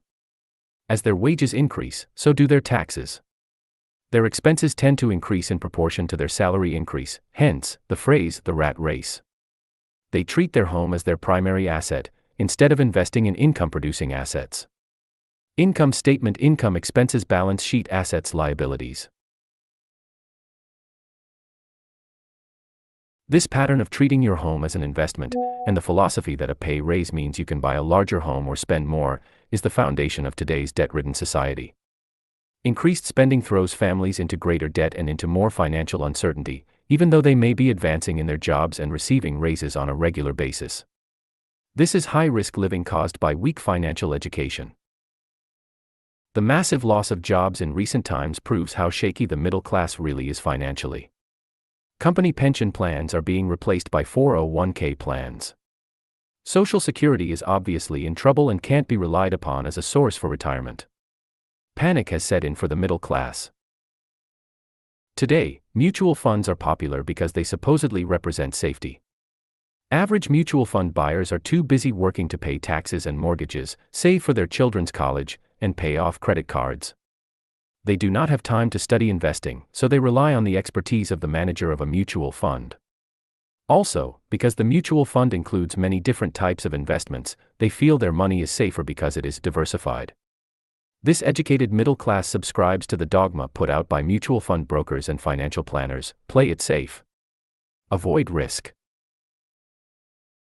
The real tragedy is that the lack of early financial education is what creates the risk faced by average middle class people. The reason they have to play it safe is because their financial positions are tenuous at best. Their balance sheets are not balanced. Instead, they are loaded with liabilities and have no real assets that generate income. Typically, their only source of income is their paycheck. Their livelihood becomes entirely dependent on their employer. So when genuine deals of a lifetime come along, these people can't take advantage of them because they are working so hard, are taxed to the max, and are loaded with debt. As I said at the start of this section, the most important rule is to know the difference between an asset and a liability. Once you understand the difference, concentrate your efforts on buying income-generating assets. That's the best way to get started on a path to becoming rich. Keep doing that, and your asset column will grow. Keep liabilities and expenses down so more money is available to continue pouring into the asset column. Soon the asset base will be so deep that you can afford to look at more speculative investments that may have returns of 100% to infinity, $5,000 investments that are soon turned into $1 million or more, investments that the middle class calls too risky. The investment is not risky for the financially literate. If you do what the masses do, you get the following picture. Income statement. Income. Work for the company. Salary. Expenses. Work for the government. Taxes. Balance sheet. Assets, liabilities. Work for the bank, mortgage. As an employee who is also a homeowner, your working efforts are generally as follows. 1. You work for the company. Employees make their business owner or the shareholders rich, not themselves. Your efforts and success will help provide for the owner's success and retirement. 2. You work for the government. The government takes its share from your paycheck before you even see it. By working harder, you simply increase the amount of taxes taken by the government. Most people work from January to May just for the government. 3. You work for the bank. After taxes, your next largest expense is usually your mortgage and credit card debt. The problem with simply working harder is that each of these three levels takes a greater share of your increased efforts. You need to learn how to have your increased efforts benefit you and your family directly. Once you have decided to concentrate on minding your own business, focusing your efforts on acquiring assets instead of a bigger paycheck, how do you set your goals? Most people must keep their job and rely on their wages to fund their acquisition of assets. As their assets grow, how do they measure the extent of their success? When does someone know that they are rich, that they have wealth? As well as having my own definitions for assets and liabilities, I also have my own definition for wealth. Actually, I borrowed it from a man named R. Buckminster Fuller. Some call him a quack, and others call him a genius. Years ago he got architects buzzing because he applied for a patent for something called a geodesic dome. But in the application, Fuller also said something about wealth. It was pretty confusing at first, but after reading it, it began to make some sense. Wealth is a person's ability to survive so many number of days forward, or, if I stopped working today, how long could I survive? Unlike net worth, the difference between your assets and liabilities, which is often filled with a person's expensive junk and opinions of what things are worth, this definition creates the possibility for developing a truly accurate measurement. I could now measure and know where I was in terms of my goal to become financially independent. Although net worth often includes non-cash producing assets, like stuff you bought that now sits in your garage, wealth measures how much money your money is making and, therefore, your financial survivability. Wealth is the measure of the cash flow from the asset column compared with the expense column. Let's use an example. Let's say I have cash flow from my asset column of $1,000 a month.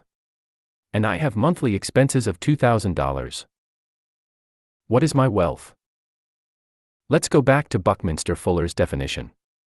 Using his definition, how many days forward can I survive? Assuming a 30-day month, I have enough cash flow for half a month. When I achieve $2,000 a month cash flow from my assets, then I will be wealthy. So while I'm not yet rich, I am wealthy. I now have income generated from assets each month that fully cover my monthly expenses. If I want to increase my expenses, I first must increase my cash flow to maintain this level of wealth. Also note that it is at this point that I'm no longer dependent on my wages. I have focused on, and been successful in, building an asset column that has made me financially independent. If I quit my job today, I would be able to cover my monthly expenses with the cash flow from my assets.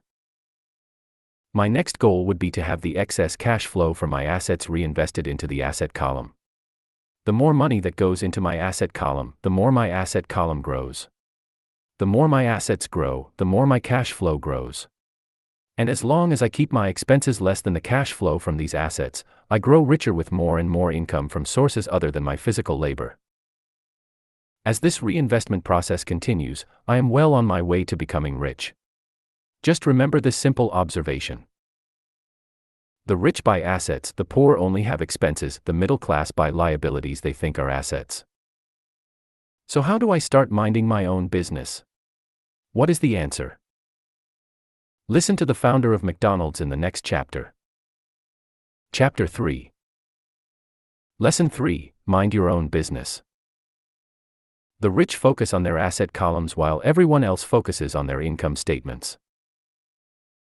In 1974, Ray Kroc, the founder of McDonald's, was asked to speak to the MBA class at the University of Texas at Austin. A friend of mine was a student in that MBA class. After a powerful and inspiring talk, the class adjourned and the students asked Ray if he would join them at their favorite hangout to have a few beers. Ray graciously accepted. "What business am I in?" Ray asked, once the group had all their beers in hand. Everyone laughed, my friend said. Most of the MBA students thought Ray was just fooling around. No one answered, so Ray asked again, "What business do you think I'm in?" The students laughed again, and finally one brave soul yelled out, "Ray, who in the world doesn't know that you're in the hamburger business?" Ray chuckled. "That's what I thought you would say." He paused and then quickly added, "Ladies and gentlemen, I'm not in the hamburger business. My business is real estate." As my friend tells the story, Ray spent a good amount of time explaining his viewpoint. In his business plan, Ray knew that the primary business focus was to sell hamburger franchises, but what he never lost sight of was the location of each franchise. He knew that the land and its location were the most significant factors in the success of each franchise. Basically, the person who bought the franchise was also buying the real estate under the franchise for Ray Kroc's organization.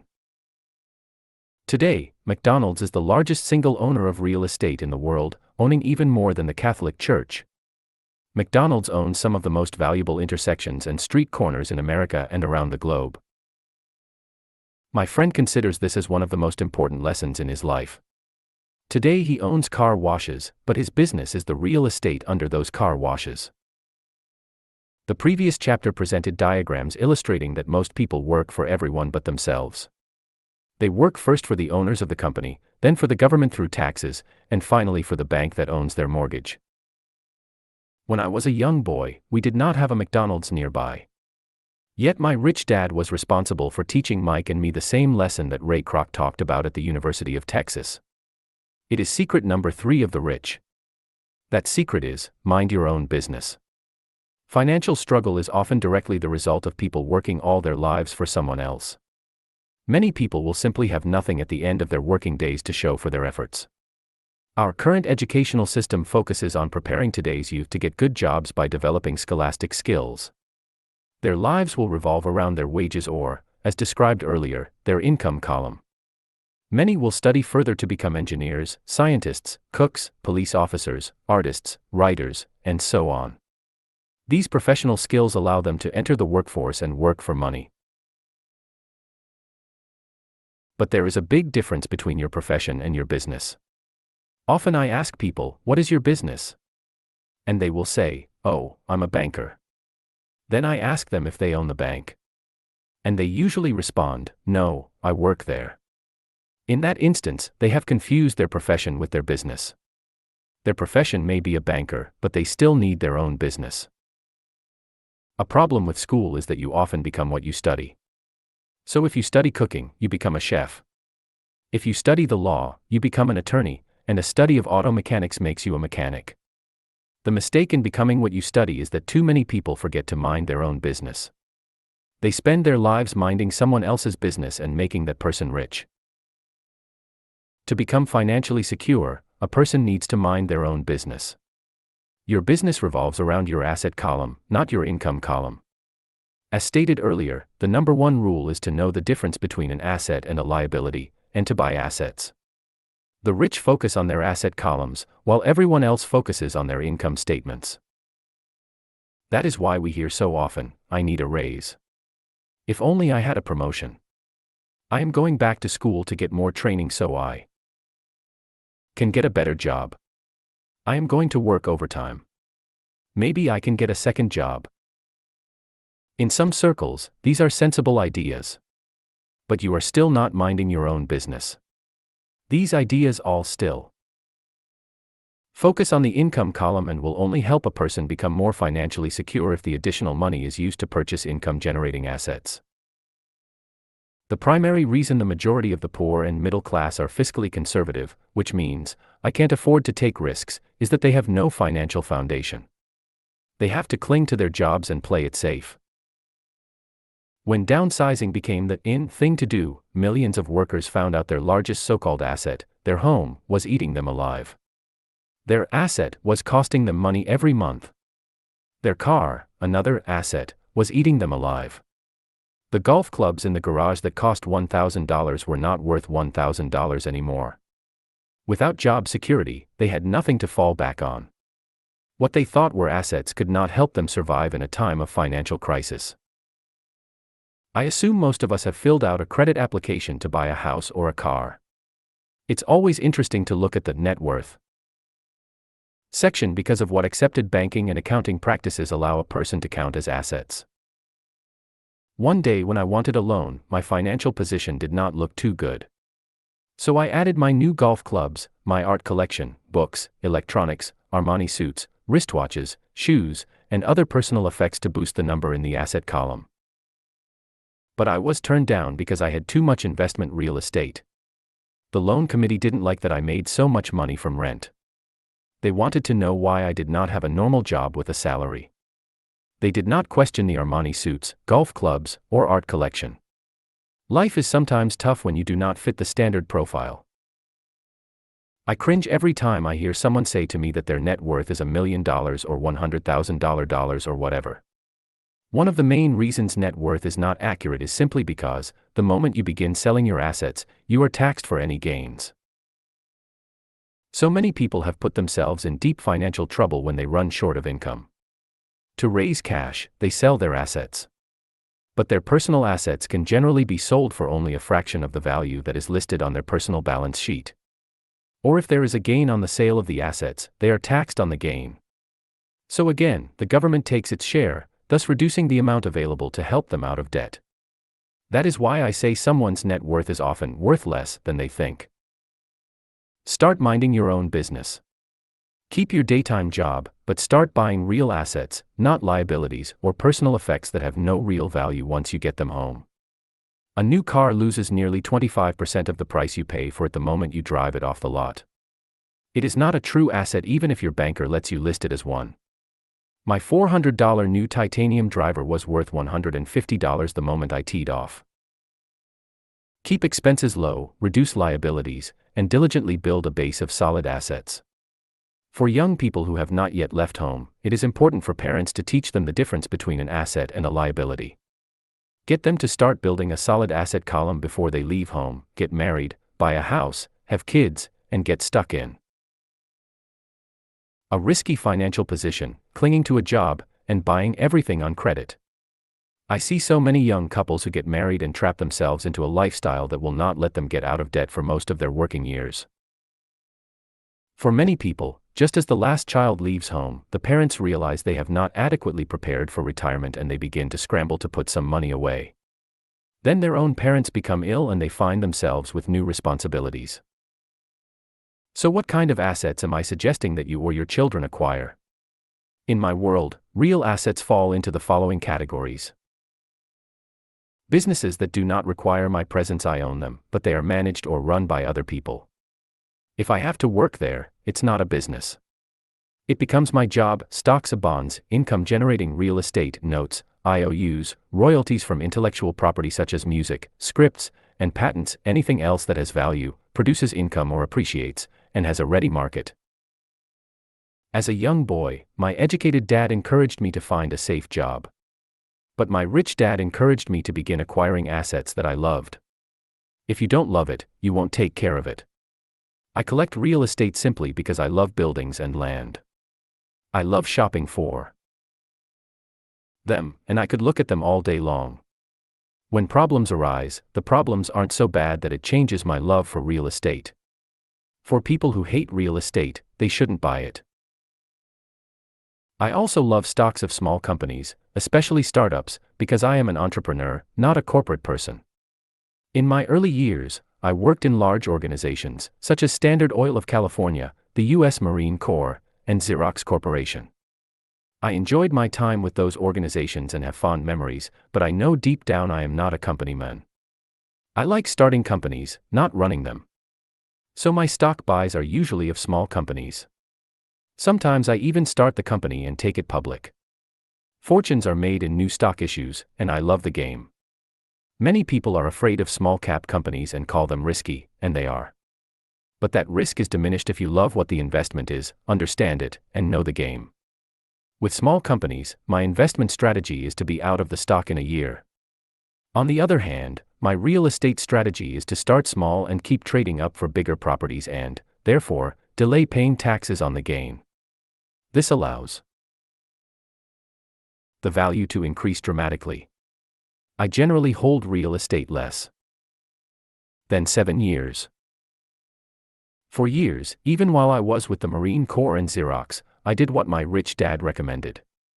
I kept my day job, but I still minded my own business. I was active in my asset column trading real estate and small stocks. Rich Dad always stressed the importance of financial literacy. The better I was at understanding the accounting and cash management, the better I would be at analyzing investments and eventually starting and building my own company.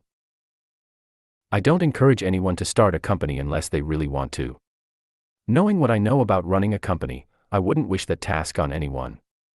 There are times when people can't find employment and starting a company seems like the best solution.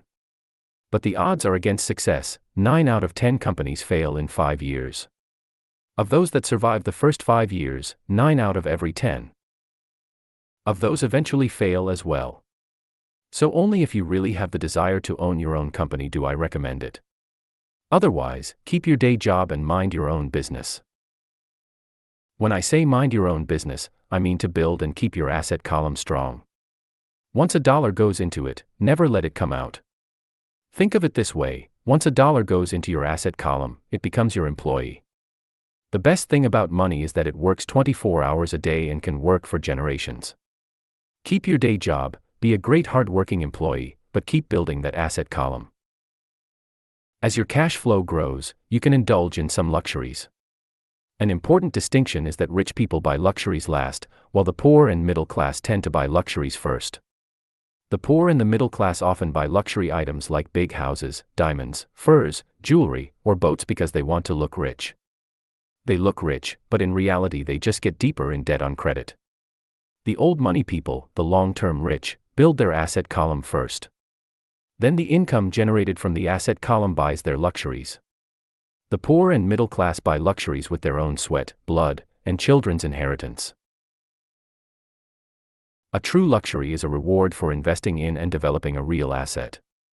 For example, when my wife Kim and I had extra money coming from our apartment houses, she went out and bought her Mercedes. It didn't take any extra work or risk on her part because the apartment house bought the car. She did, however, have to wait 4 years while the real estate investment portfolio grew and began generating enough extra cash flow to pay for the car.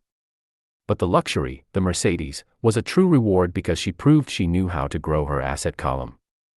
That car now means a lot more to her than simply another pretty car. It means she used her financial intelligence to afford it. Instead, most people impulsively go out and buy a new car, or some other luxury, on credit. They may feel bored and just want a new toy. Buying a luxury on credit often causes a person to eventually resent that luxury because the debt becomes a financial burden. After you've taken the time and invested in and built your own business, you are now ready to learn the biggest secret of the rich, the secret that puts the rich way ahead of the pack. Chapter 4. Lesson 4: The History of Taxes and the Power of Corporations. My rich dad just played the game smart, and he did it through corporations, the biggest secret of the rich. I remember in school being told the story of Robin Hood and his merry men. My teacher thought it was a wonderful story of a romantic hero who robbed from the rich and gave to the poor. My rich dad did not see Robin Hood as a hero. He called Robin Hood a crook. Robin Hood may be long gone, but his followers live on. I often still hear people say, "Why don't the rich pay for it?" or "The rich should pay more in taxes and give it to the poor." It is this Robin Hood fantasy, or taking from the rich to give to the poor, that has caused the most pain for the poor and the middle class. The reason the middle class is so heavily taxed is because of the Robin Hood ideal. The reality is that the rich are not taxed. It's the middle class, especially the educated upper-income middle class, who pays for the poor. Again, to understand fully how things happen, we need to look at the history of taxes. Although my highly educated dad was an expert on the history of education, my rich dad fashioned himself as an expert on the history of taxes. Rich Dad explained to Mike and me that originally, in England and America, there were no taxes. Occasionally, there were temporary taxes levied in order to pay for wars. The king or the president would put the word out and ask everyone to chip in. Taxes were levied in Britain for the fight against Napoleon from 1799 to 1816, and in America to pay for the Civil War from 1861 to 1865. In 1874, England made income tax a permanent levy on its citizens. In 1913, an income tax became permanent in the United States with the adoption of the 16th Amendment to the U.S. Constitution. At one time, Americans were anti-tax. It had been the tax on tea that led to the famous Tea Party in Boston Harbor, an incident that helped ignite the Revolutionary War. It took approximately 50 years in both England and the United States to sell the idea of a regular income tax. What these historical dates fail to reveal is that both of these taxes were initially levied against only the rich. It was this point that Rich Dad wanted Mike and me to understand. He explained that the idea of taxes was made popular and accepted by the majority by telling the poor and the middle class that taxes were created only to punish the rich. This is how the masses voted for the law, and it became constitutionally legal. Although it was intended to punish the rich, in reality it wound up punishing the very people who voted for it, the poor and middle class. Once government got a taste of money, its appetite grew, said Rich Dad. Your dad and I are exactly opposite. He's a government bureaucrat, and I am a capitalist. We get paid, and our success is measured on opposite behaviors. He gets paid to spend money and hire people. The more he spends and the more people he hires, the larger his organization becomes. In the government, a large organization is a respected organization. On the other hand, within my organization, the fewer people I hire and the less money I spend, the more I am respected by my investors. That's why I don't like government people. They have different objectives than most business people. As the government grows, more and more tax dollars are needed to support it. My educated dad sincerely believed that government should help people. He loved John F. Kennedy and especially the idea of the Peace Corps. He loved the idea so much that both he and my mom worked for the Peace Corps, training volunteers to go to Malaysia, Thailand, and the Philippines. He always strived for additional grants and budget increases so he could hire more people, both in his job with the Education Department and in the Peace Corps. From the time I was about 10 years old, I would hear from my rich dad that government workers were a pack of lazy thieves, and from my poor dad I would hear how the rich were greedy crooks who should be made to pay more taxes. Both sides had valid points. It was difficult to go to work for one of the biggest capitalists in town and come home to a father who was a prominent government leader. It was not easy to know which dad to believe. Yet when you study the history of taxes, an interesting perspective emerges. As I said, the passage of taxes was only possible because the masses believed in the Robin Hood theory of economics, take from the rich, and give to everyone else. The problem was that the government's appetite for money was so great that taxes soon needed to be levied on the middle class, and from there it kept trickling down. However, the rich saw an opportunity because they don't play by the same set of rules. The rich knew about corporations, which became popular in the days of sailing ships. The rich created the corporation as a vehicle to limit their risk to the assets of each voyage. The rich put their money into a corporation to finance the voyage. The corporation would then hire a crew to sail to the New World to look for treasure. If the ship was lost, the crew lost their lives, but the loss to the rich would be limited only to the money they invested for that particular voyage. Assets. Personal income statement. Personal balance sheet. Income. Expenses. Corporation. Income statement. Liabilities. Income. Expenses. The diagram that follows shows how the corporate structure sits outside your personal income statement and balance sheet. It is the knowledge of the legal corporate structure that really gives the rich a vast advantage over the poor and the middle class. Having two fathers teaching me, one a socialist and the other a capitalist, I quickly began to realize that the philosophy of the capitalist made more financial sense to me. It seemed to me that the socialists ultimately penalized themselves due to their lack of financial education. No matter what the take from the rich crowd came up with, the rich always found a way to outsmart them. That is how taxes were eventually levied on the middle class. The rich outsmarted the intellectuals solely because they understood the power of money, a subject not taught in schools. How did the rich outsmart the intellectuals? Once the take from the rich tax was passed, cash started flowing into government coffers. Initially, people were happy. Money was handed out to government workers and the rich. It went to government workers in the form of jobs and pensions, and it went to the rich via their factories receiving government contracts.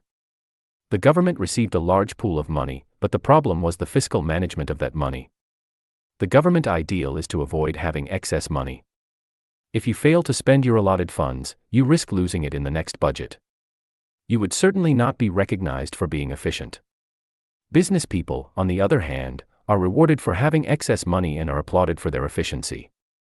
As this cycle of growing government spending continued, the demand for money increased, and the tax the rich idea was adjusted to include lower income levels, down to the very people who voted it in, the poor end.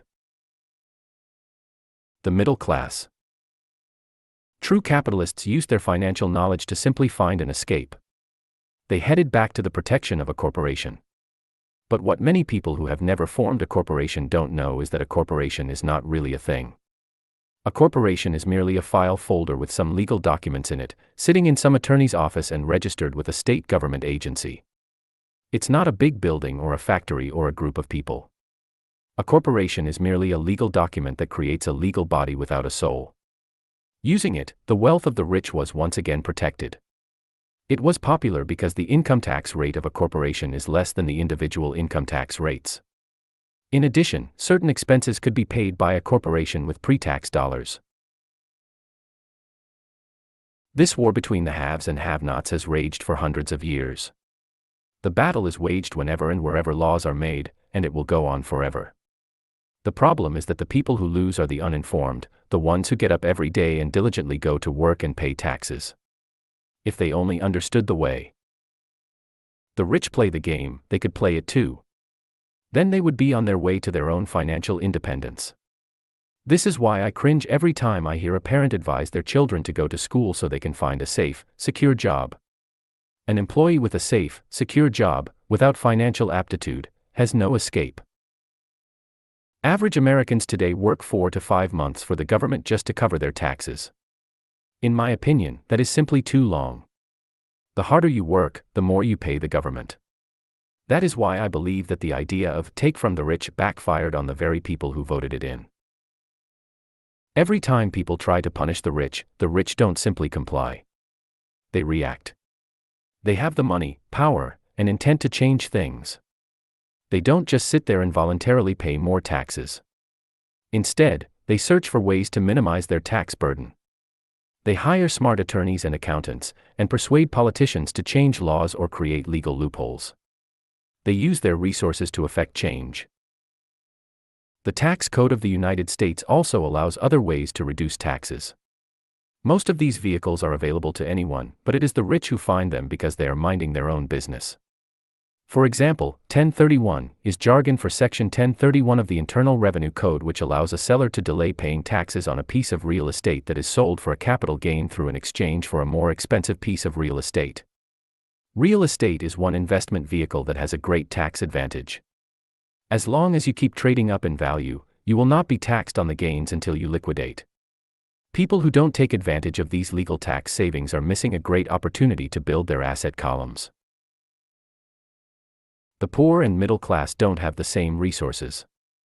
They sit there and let the government's needles enter their arm and allow the blood donation to begin.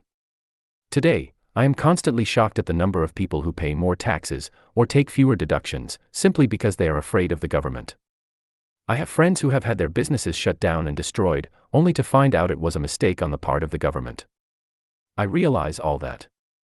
But the price of working from January to May is a high price to pay for that intimidation.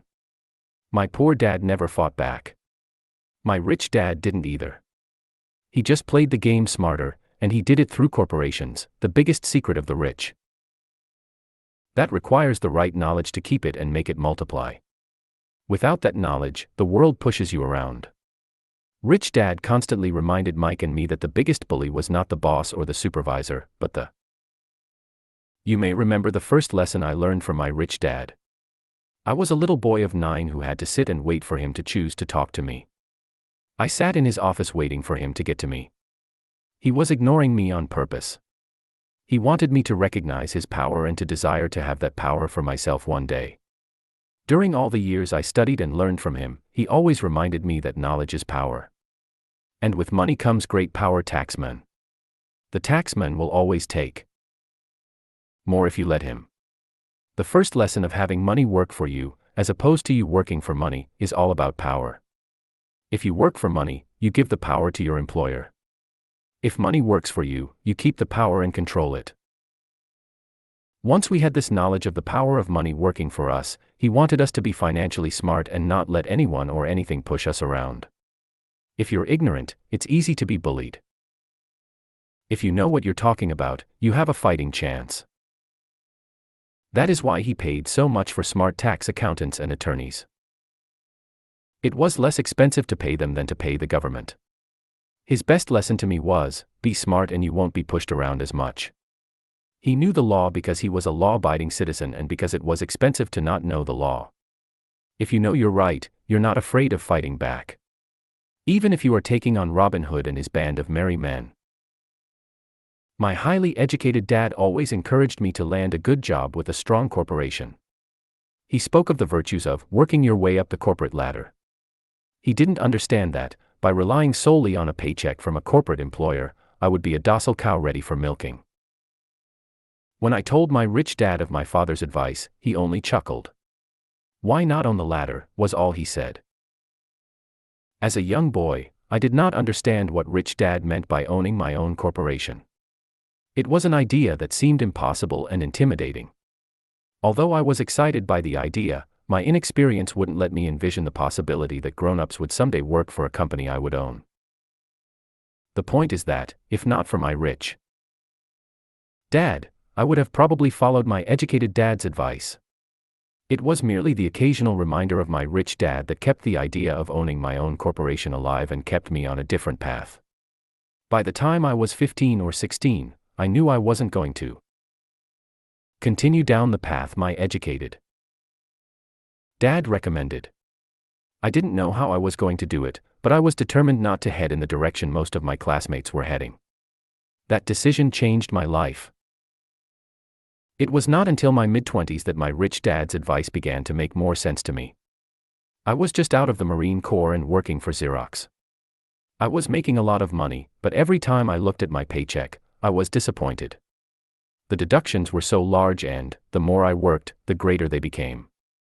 As I became more successful, my bosses talked about promotions and raises. It was flattering, but I could hear my rich dad asking in my ear, "Who are you working for? Who are you making rich?" In 1974, while still an employee for Xerox, I formed my first corporation and began minding my own business. There were already a few assets in my asset column, but now I was determined to focus on making it bigger. Those paychecks, with all the deductions, made all the years of my rich dad's advice make total sense.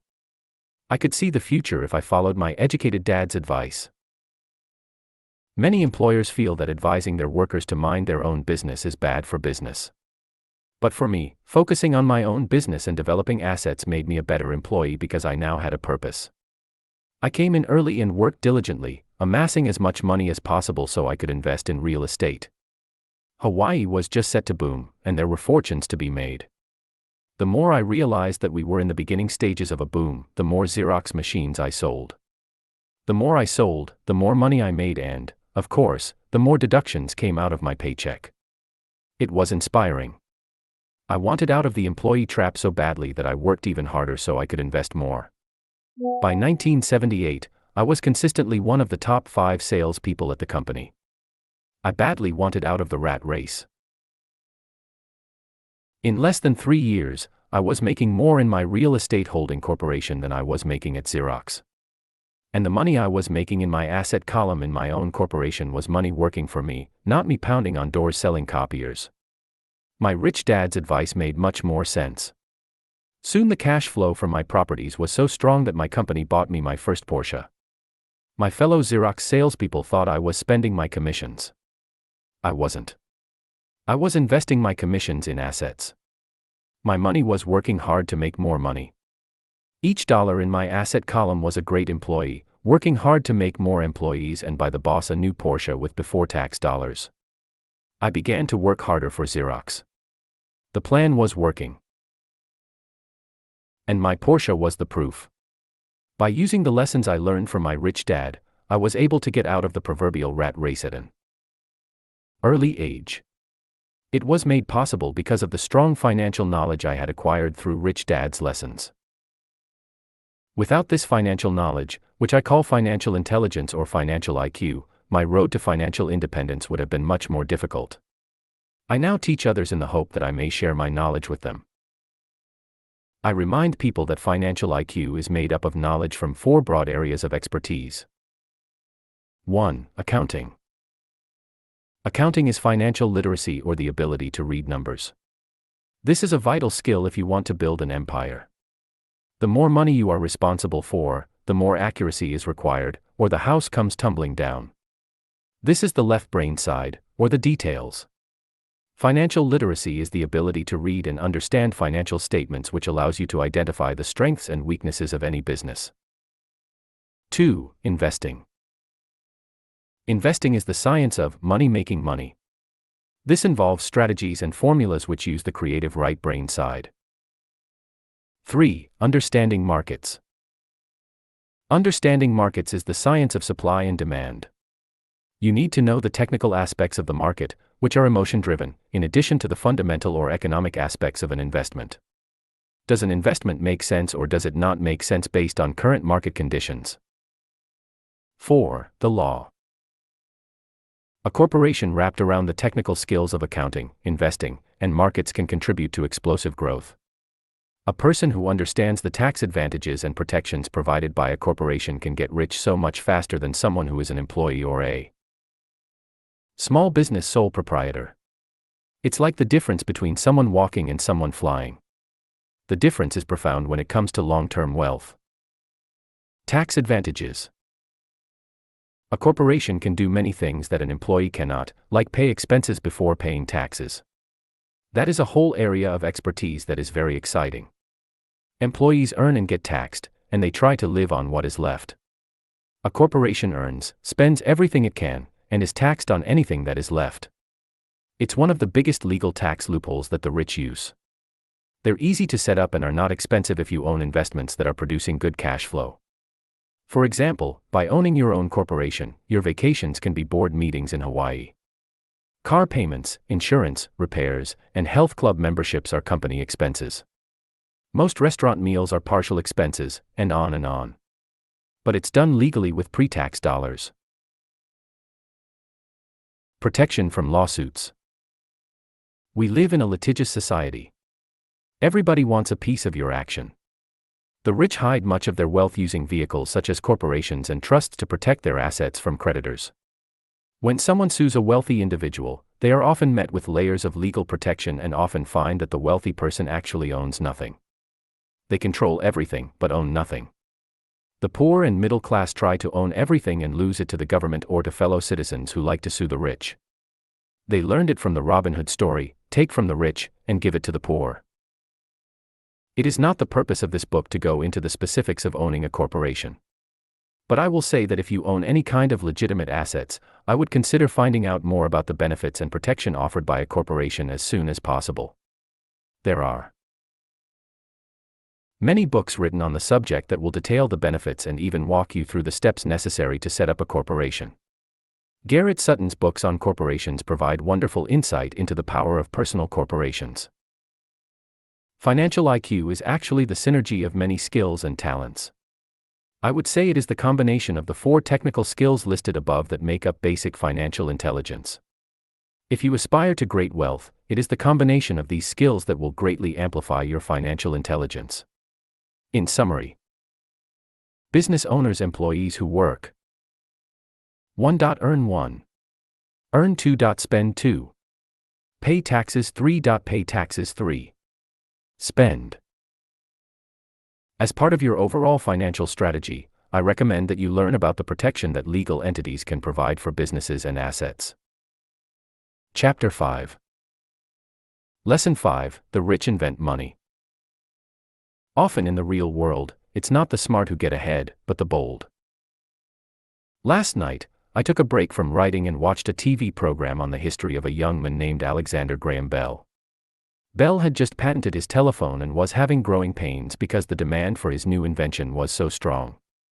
Needing a bigger company, he then went to the giant at that time, Western Union, and asked them if they would buy his patent and his tiny company. He wanted $100,000 for the whole package. The president of Western Union scoffed at him and turned him down, saying the price was ridiculous. The rest is history. A multi-billion-dollar industry emerged, and AT&T was born. The evening news came on right after the story of Alexander Graham Bell. On the news was a story of another downsizing at a local company. The workers were angry and complained that the company ownership was unfair. A terminated manager of about 45 years of age had his wife and 2 babies at the plant and was begging the guards to let him talk to the owners to ask if they would reconsider his termination. He had just bought a house and was afraid of losing it. The camera focused in on his pleading for all the world to see. Needless to say, it held my attention. I have been teaching professionally since 1984. It has been a great experience and a rewarding one. It is also a disturbing profession, for I have taught thousands of individuals and I see one thing in common in all of us, myself included. We all have tremendous potential, and we all are blessed with gifts. Yet the one thing that holds all of us back is some degree of self-doubt. It is not so much the lack of technical information that holds us back, but more the lack of self-confidence. Some are more affected than others. Once we leave school, most of us know that it is not so much a matter of college degrees or good grades that count. In the real world outside of academics, something more than just grades is required. I have heard it called many things: guts, chutzpah, balls, audacity, bravado, cunning, daring, tenacity, and brilliance. This factor, whatever it is labeled, ultimately decides one's future much more than school grades do. Inside each of us is one of these brave, brilliant, and daring characters. There is also the flip side of that character, people who could get down on their knees and beg if necessary. After a year in Vietnam as a Marine Corps pilot, I got to know both of those characters inside of me intimately. One is not better than the other. Yet as a teacher, I recognized that it was excessive fear and self-doubt that were the greatest detractors of personal genius. It broke my heart to see students know the answers, yet lack the courage to act on the answer.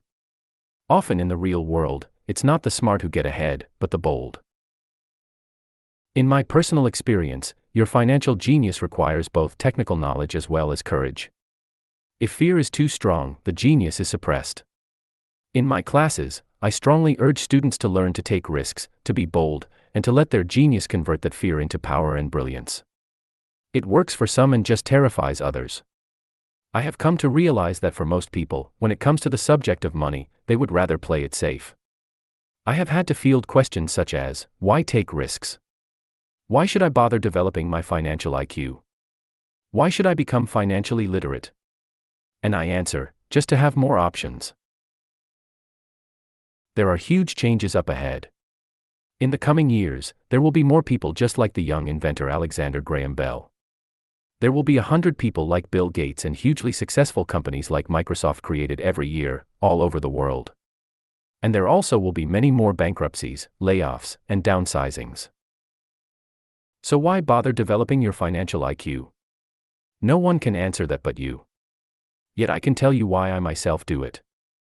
I do it because it is the most exciting time to be alive. I'd rather be welcoming change than dreading change. I'd rather be excited about making millions than worrying about not getting a raise. This period we are in now is a most exciting time, unprecedented in our world's history. Generations from now, people will look back at this period of time and remark at what an exciting era it must have been. It was the death of the old and birth of the new. It was full of turmoil, and it was exciting. So why bother developing your financial IQ? Because if you do, you will prosper greatly. And if you don't, this period of time will be a frightening one. It will be a time of watching some people move boldly forward while others cling to worn-out life preservers. Land was wealth 300 years ago. So the person who owned the land owned the wealth. Later, wealth was in factories and production, and America rose to dominance. The industrialist owned the wealth. Today, wealth is in information. And the person who has the most timely information owns the wealth. The problem is that information flies around the world at the speed of light. The new wealth cannot be contained by boundaries and borders as land and factories were. The changes will be faster and more dramatic. There will be a dramatic increase in the number of new multimillionaires. There also will be those who are left behind.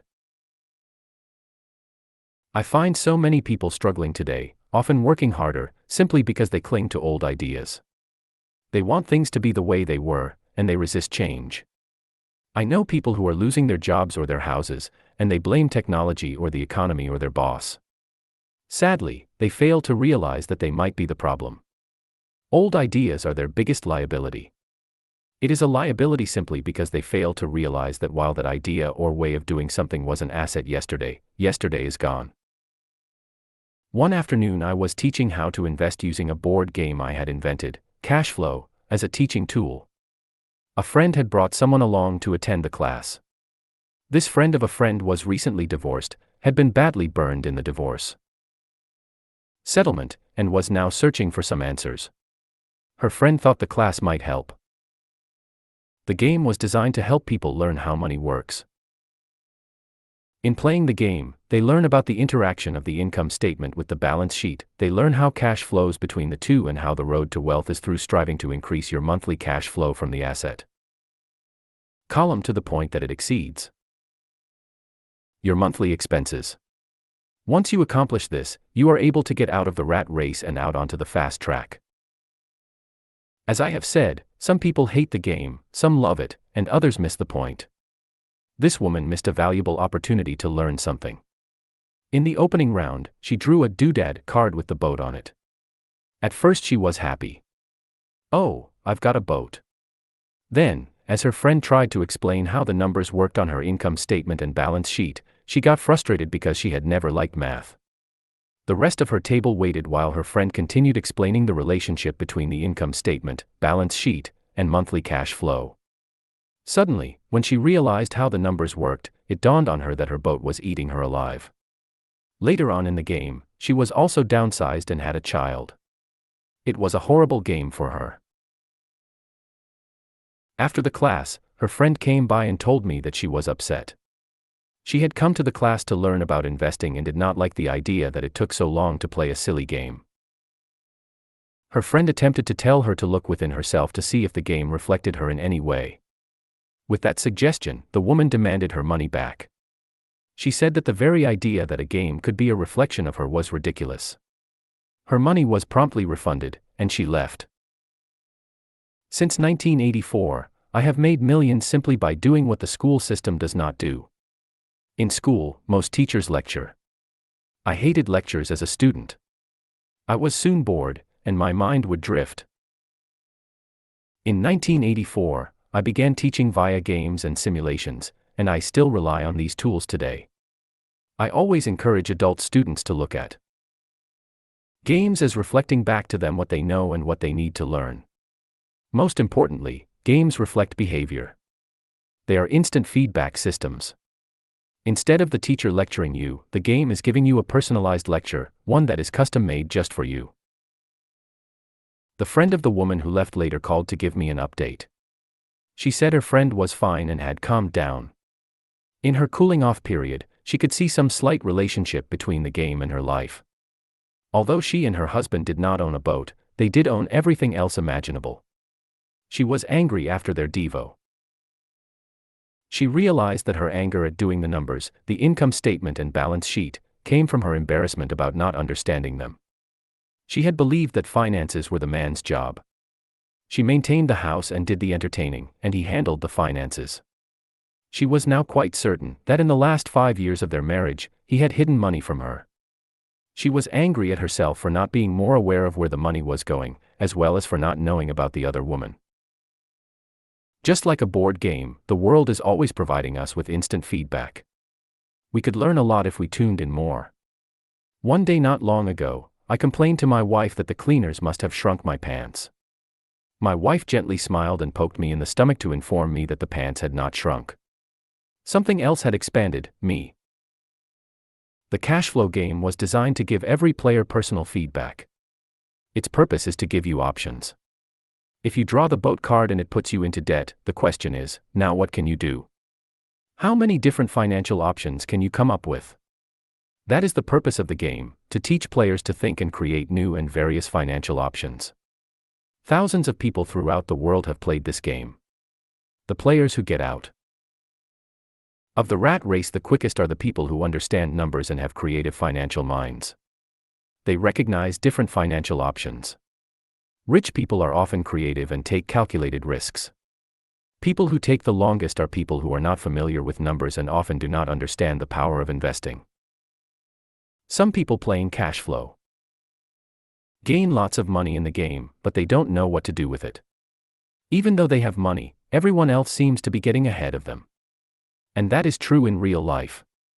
There are a lot of people who have a lot of money and do not get ahead financially. Limiting your options is the same as hanging on to old ideas. I have a friend from high school who now works at 3 jobs. Years ago, he was the richest of all my classmates. When the local sugar plantation closed, the company he worked for went down with the plantation. In his mind, he had but one option, and that was the old option: work hard. The problem was that he couldn't find an equivalent job that recognized his seniority from the old company. As a result, he is overqualified for the jobs he currently has, so his salary is lower. He now works 3 jobs to earn enough to survive. I have watched people playing cash flow complain that the right opportunity cards are not coming their way. So they sit there. I know people who do that in real life. They wait for the right opportunity. I have watched people get the right opportunity card and then not have enough money. Then they complain that they would have gotten out of the rat race if they had had more money. So they sit there. I know people in real life who do that also. They see all the great deals, but they have no money. And I have seen people pull a great opportunity card, read it out loud, and have no idea that it is a great opportunity. They have the money, the time is right, they have the card, but they can't see the opportunity staring them in the face. They fail to see how it fits into their financial plan for escaping the rat race. And I know more people like that than all the others combined. Most people have an opportunity of a lifetime flash right in front of them, and they fail to see it. A year later, they find out about it, after everyone else got rich. Financial intelligence is simply having more options. If the opportunities aren't coming your way, what else can you do to improve your financial position? If an opportunity lands in your lap and you have no money and the bank won't talk to you, what else can you do to get the opportunity to work in your favor? If your hunch is wrong, and what you've been counting on doesn't happen, how can you turn a lemon into millions? That is financial intelligence. It is not so much what happens, but how many different financial solutions you can think of to turn a lemon into millions. It is how creative you are in solving financial problems. Most people only know one solution: work hard, save, and borrow. So why would you want to increase your financial intelligence? Because you want to be the kind of person who creates your own luck. You take whatever happens and make it better. Few people realize that luck is created, just as money is. And if you want to be luckier and create money instead of working hard, then your financial intelligence is important. If you are the kind of person who is waiting for the right thing to happen, you might wait for a long time. It's like waiting for all the traffic lights to be green for 5 miles before you'll start your trip. As young boys, Mike and I were constantly told by my rich dad that money is not real. Rich Dad occasionally reminded us of how close we came to the secret of money on that first day we got together and began making money out of plaster of Paris. The poor and middle class work for money, he would say. The rich make money. The more real you think money is, the harder you will work for it. If you can grasp the idea that money is not real, you will grow richer faster. What is it? Was a question Mike and I often came back with. What is money if it is not real? What we agree it is, was all Rich Dad would say. The single most powerful asset we all have is our mind. If it is trained well, it can create enormous wealth seemingly instantaneously. An untrained mind can also create extreme poverty that can crush a family for generations. Who trade stocks or other investments for a living, they see it done all the time. Often, millions can be made instantaneously from nothing. And by nothing, I mean no money was exchanged. It is done via agreement, in the information. So why develop your financial genius? Only you can answer that. I can tell you why I have been developing this area of my intelligence. I do it because I want to make money fast. Not because I need to, but because I want to. It is a fascinating learning process. I develop my financial IQ because I want to participate in the fastest game and biggest game in the world. And in my own small way, I would like to be part of this unprecedented evolution of humanity, the era where humans work purely with their minds and not with their bodies. Besides, it is where the action is. It is what is happening. It's hip. It's scary. And it's fun. That is why I invest in my financial intelligence, developing the most powerful asset I have. I want to be with people moving boldly forward. I do not want to be with those left behind. I will give you a simple example of creating money. In the early 1990s, the economy of Phoenix, Arizona, was horrible. I was watching a TV show when a financial planner came on and began forecasting doom and gloom. His advice was to save money. Put $100 away every month, he said. In 40 years you will be a multi-millionaire. Well, putting money away every month is a sound idea. It is one option, the option most people subscribe to. The problem is this: it blinds the person to what is really going on. It causes them to miss major opportunities for much more significant growth of their money. The world is passing them by. As I said, the economy was terrible at that time. For investors, this is the perfect market condition. A chunk of my money was in the stock market and in apartment houses. I was short of cash. Because people were giving properties away, I was buying. I was not saving money.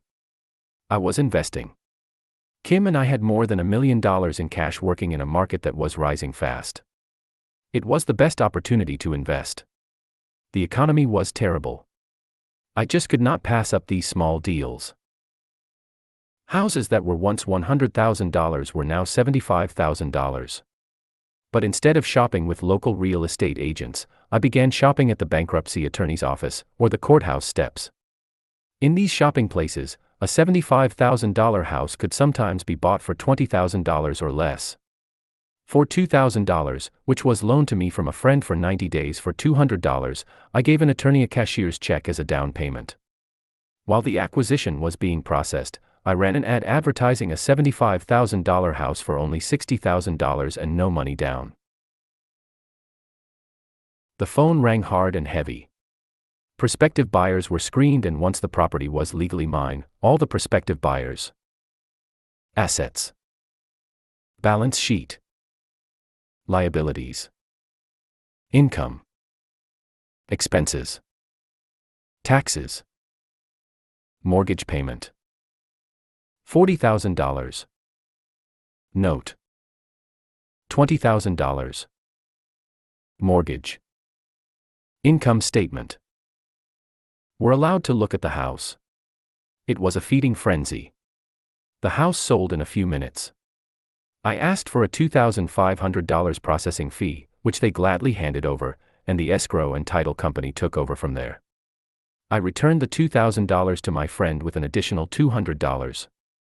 He was happy, the home buyer was happy, the attorney was happy, and I was happy. I had sold a house for $60,000 that cost me $20,000. The $40,000 was created from money in my asset column in the form of a promissory note from the buyer. Total working time: 5 hours. So now that you are on your way to becoming more financially literate and skilled at reading numbers, I will show you why this is an example of money being invented. $40,000 is created in the asset column. Money is invented without being taxed. At 10% interest, $4,000 a year in cash flow is added to income. During this depressed market, Kim and I were able to do 6 of these simple transactions in our spare time. While the bulk of our money was in larger properties and the stock market, we were able to create more than $190,000 in assets, notes at 10% interest, in those 6 buy, create, and sell transactions. That comes to approximately $19,000 a year income, much of it sheltered through our private corporation. Much of that $19,000 a year goes to pay for balance sheet, job, assets, income, expenses, liabilities, salary, taxes, savings. Our company cars, gas, trips, insurance, dinners with clients, and other things. By the time the government gets a chance to tax that income, it's been spent on legally allowed pre-tax expenses. How much income would you have to earn if the government takes 50% in taxes? How long would it take you to save $40,000? This was a simple example of how money is invented, created, and protected using financial intelligence. Ask yourself, how long would it take to save $190,000? Would the bank pay you 10% interest on your money? And the promissory note is good for 30 years. I hope they never pay me the $190,000. I have to pay a tax if they pay me the principal, and besides, $19,000 paid over 30 years is a little over $500,000 in income.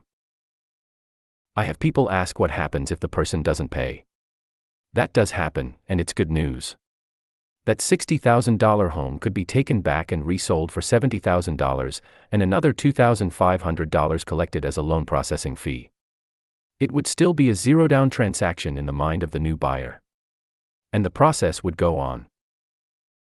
The first time I sold the house, I paid back the $2,000, so technically, I have no money in the transaction.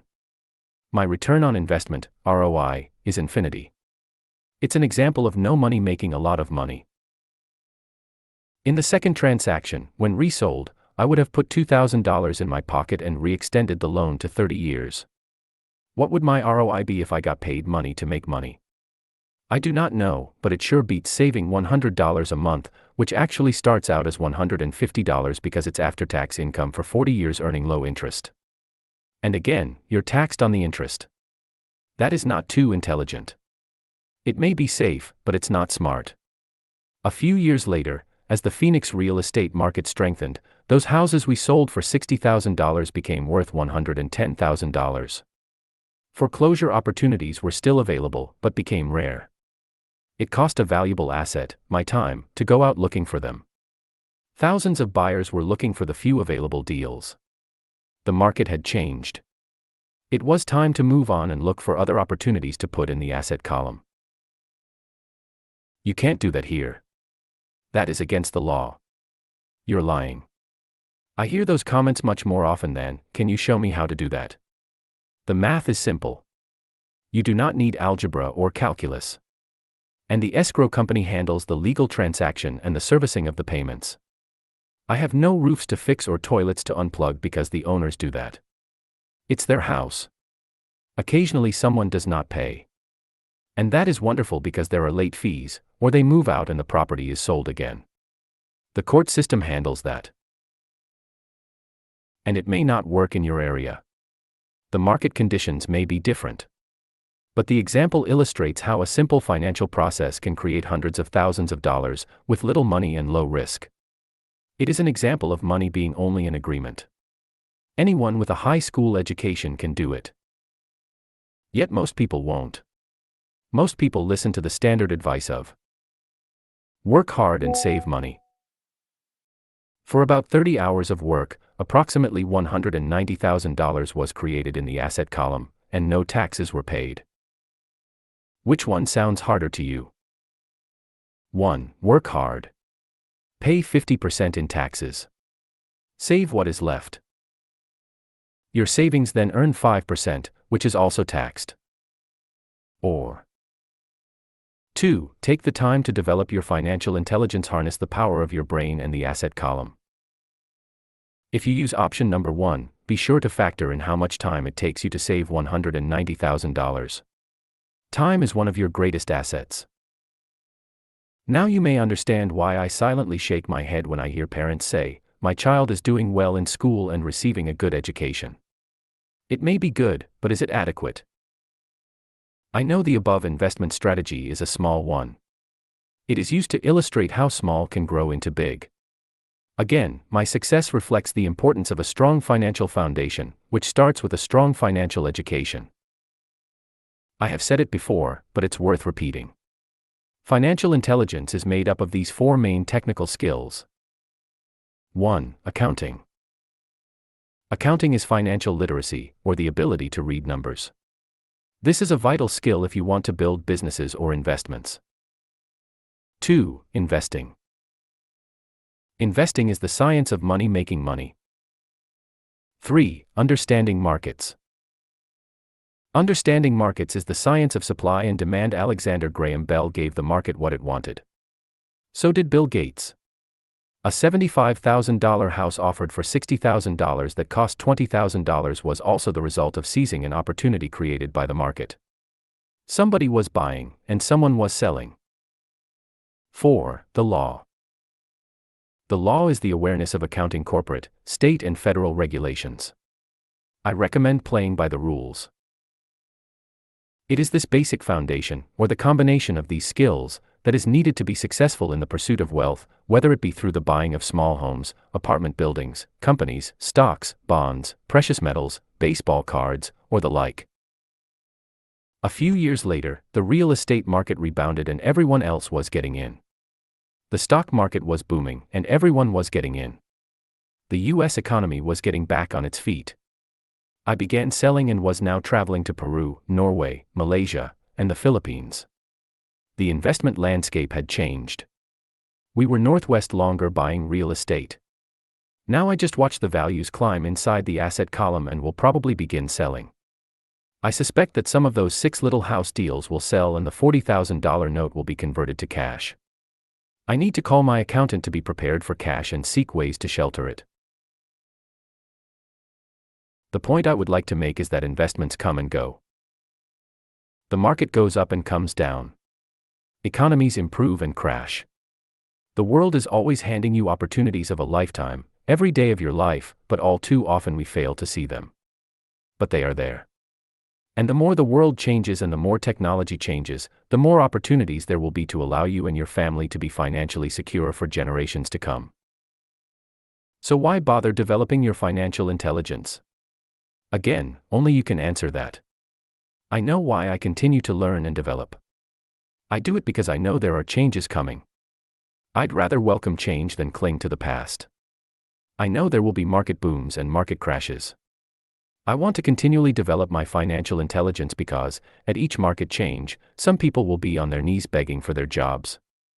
Others, meanwhile, will take the lemons that life hands them, and we are all handed lemons occasionally, and turn them into millions.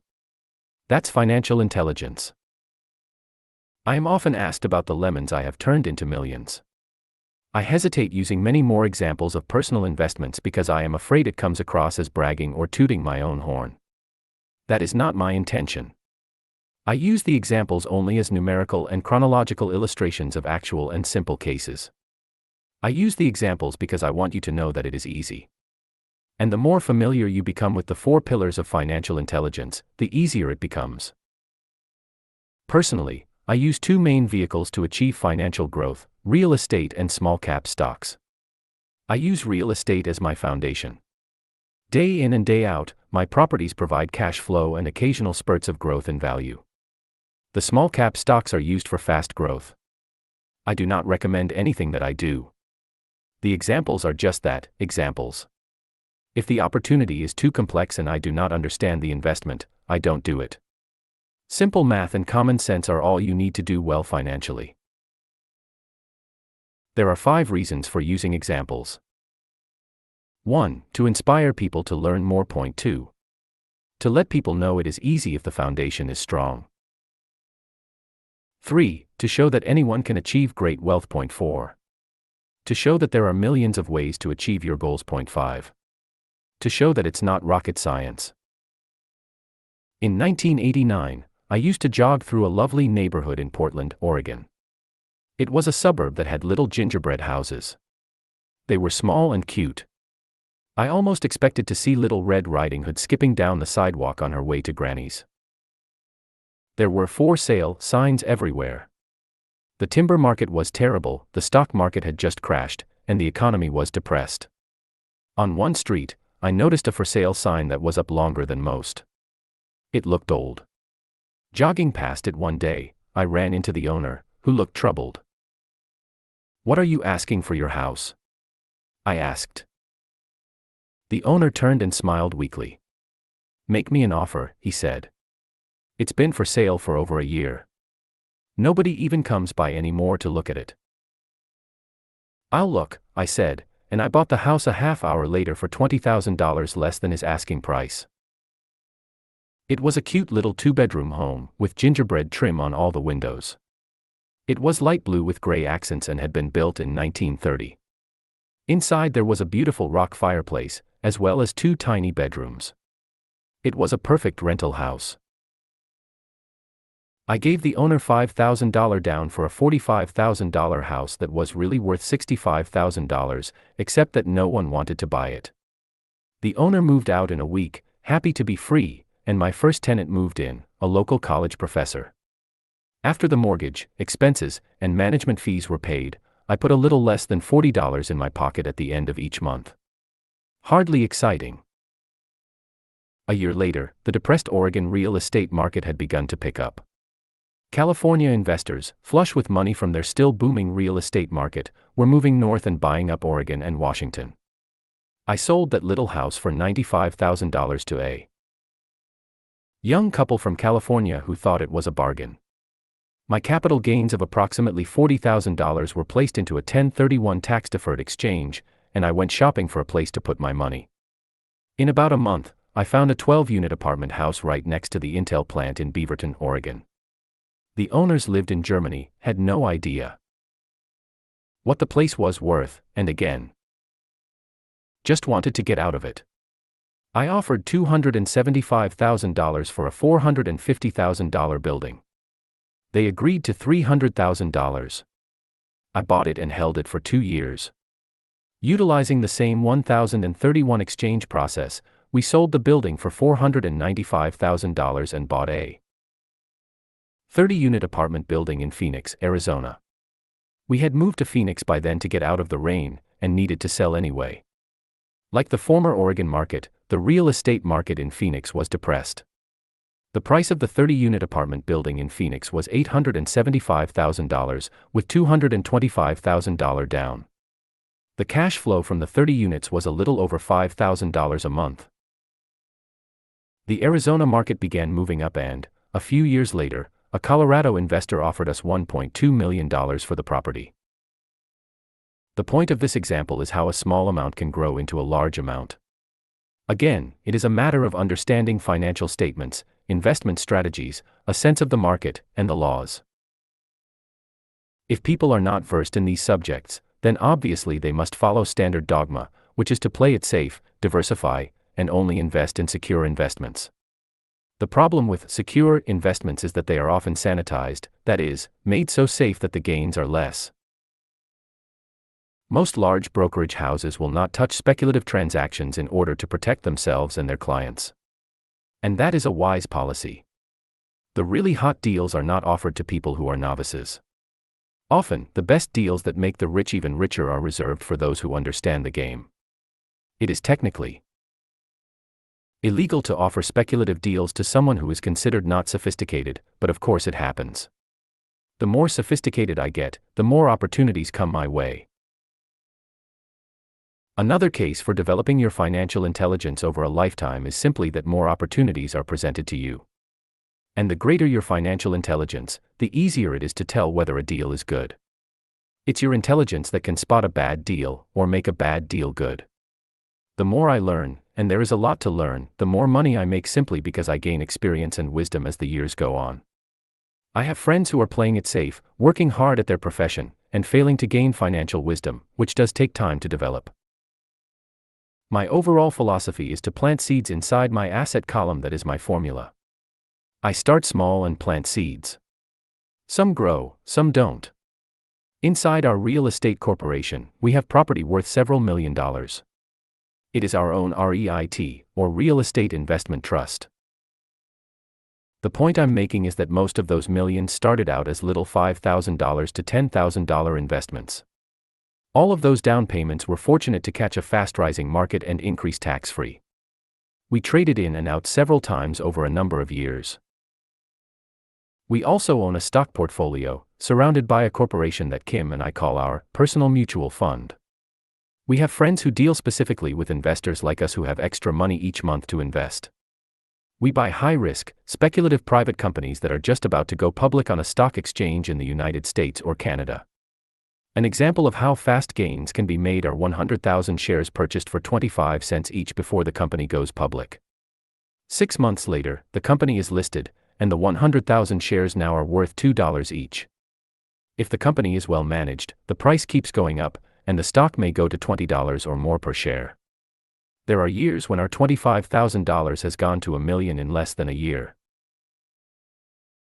It is not gambling if you know what you're doing. It is gambling if you're just throwing money into a deal and praying. The idea in anything is to use your technical knowledge, wisdom, and love of the game to cut the odds down, to lower the risk. Of course, there is always risk. It is financial intelligence that improves the odds. Thus, what is risky for one person is less risky to someone else.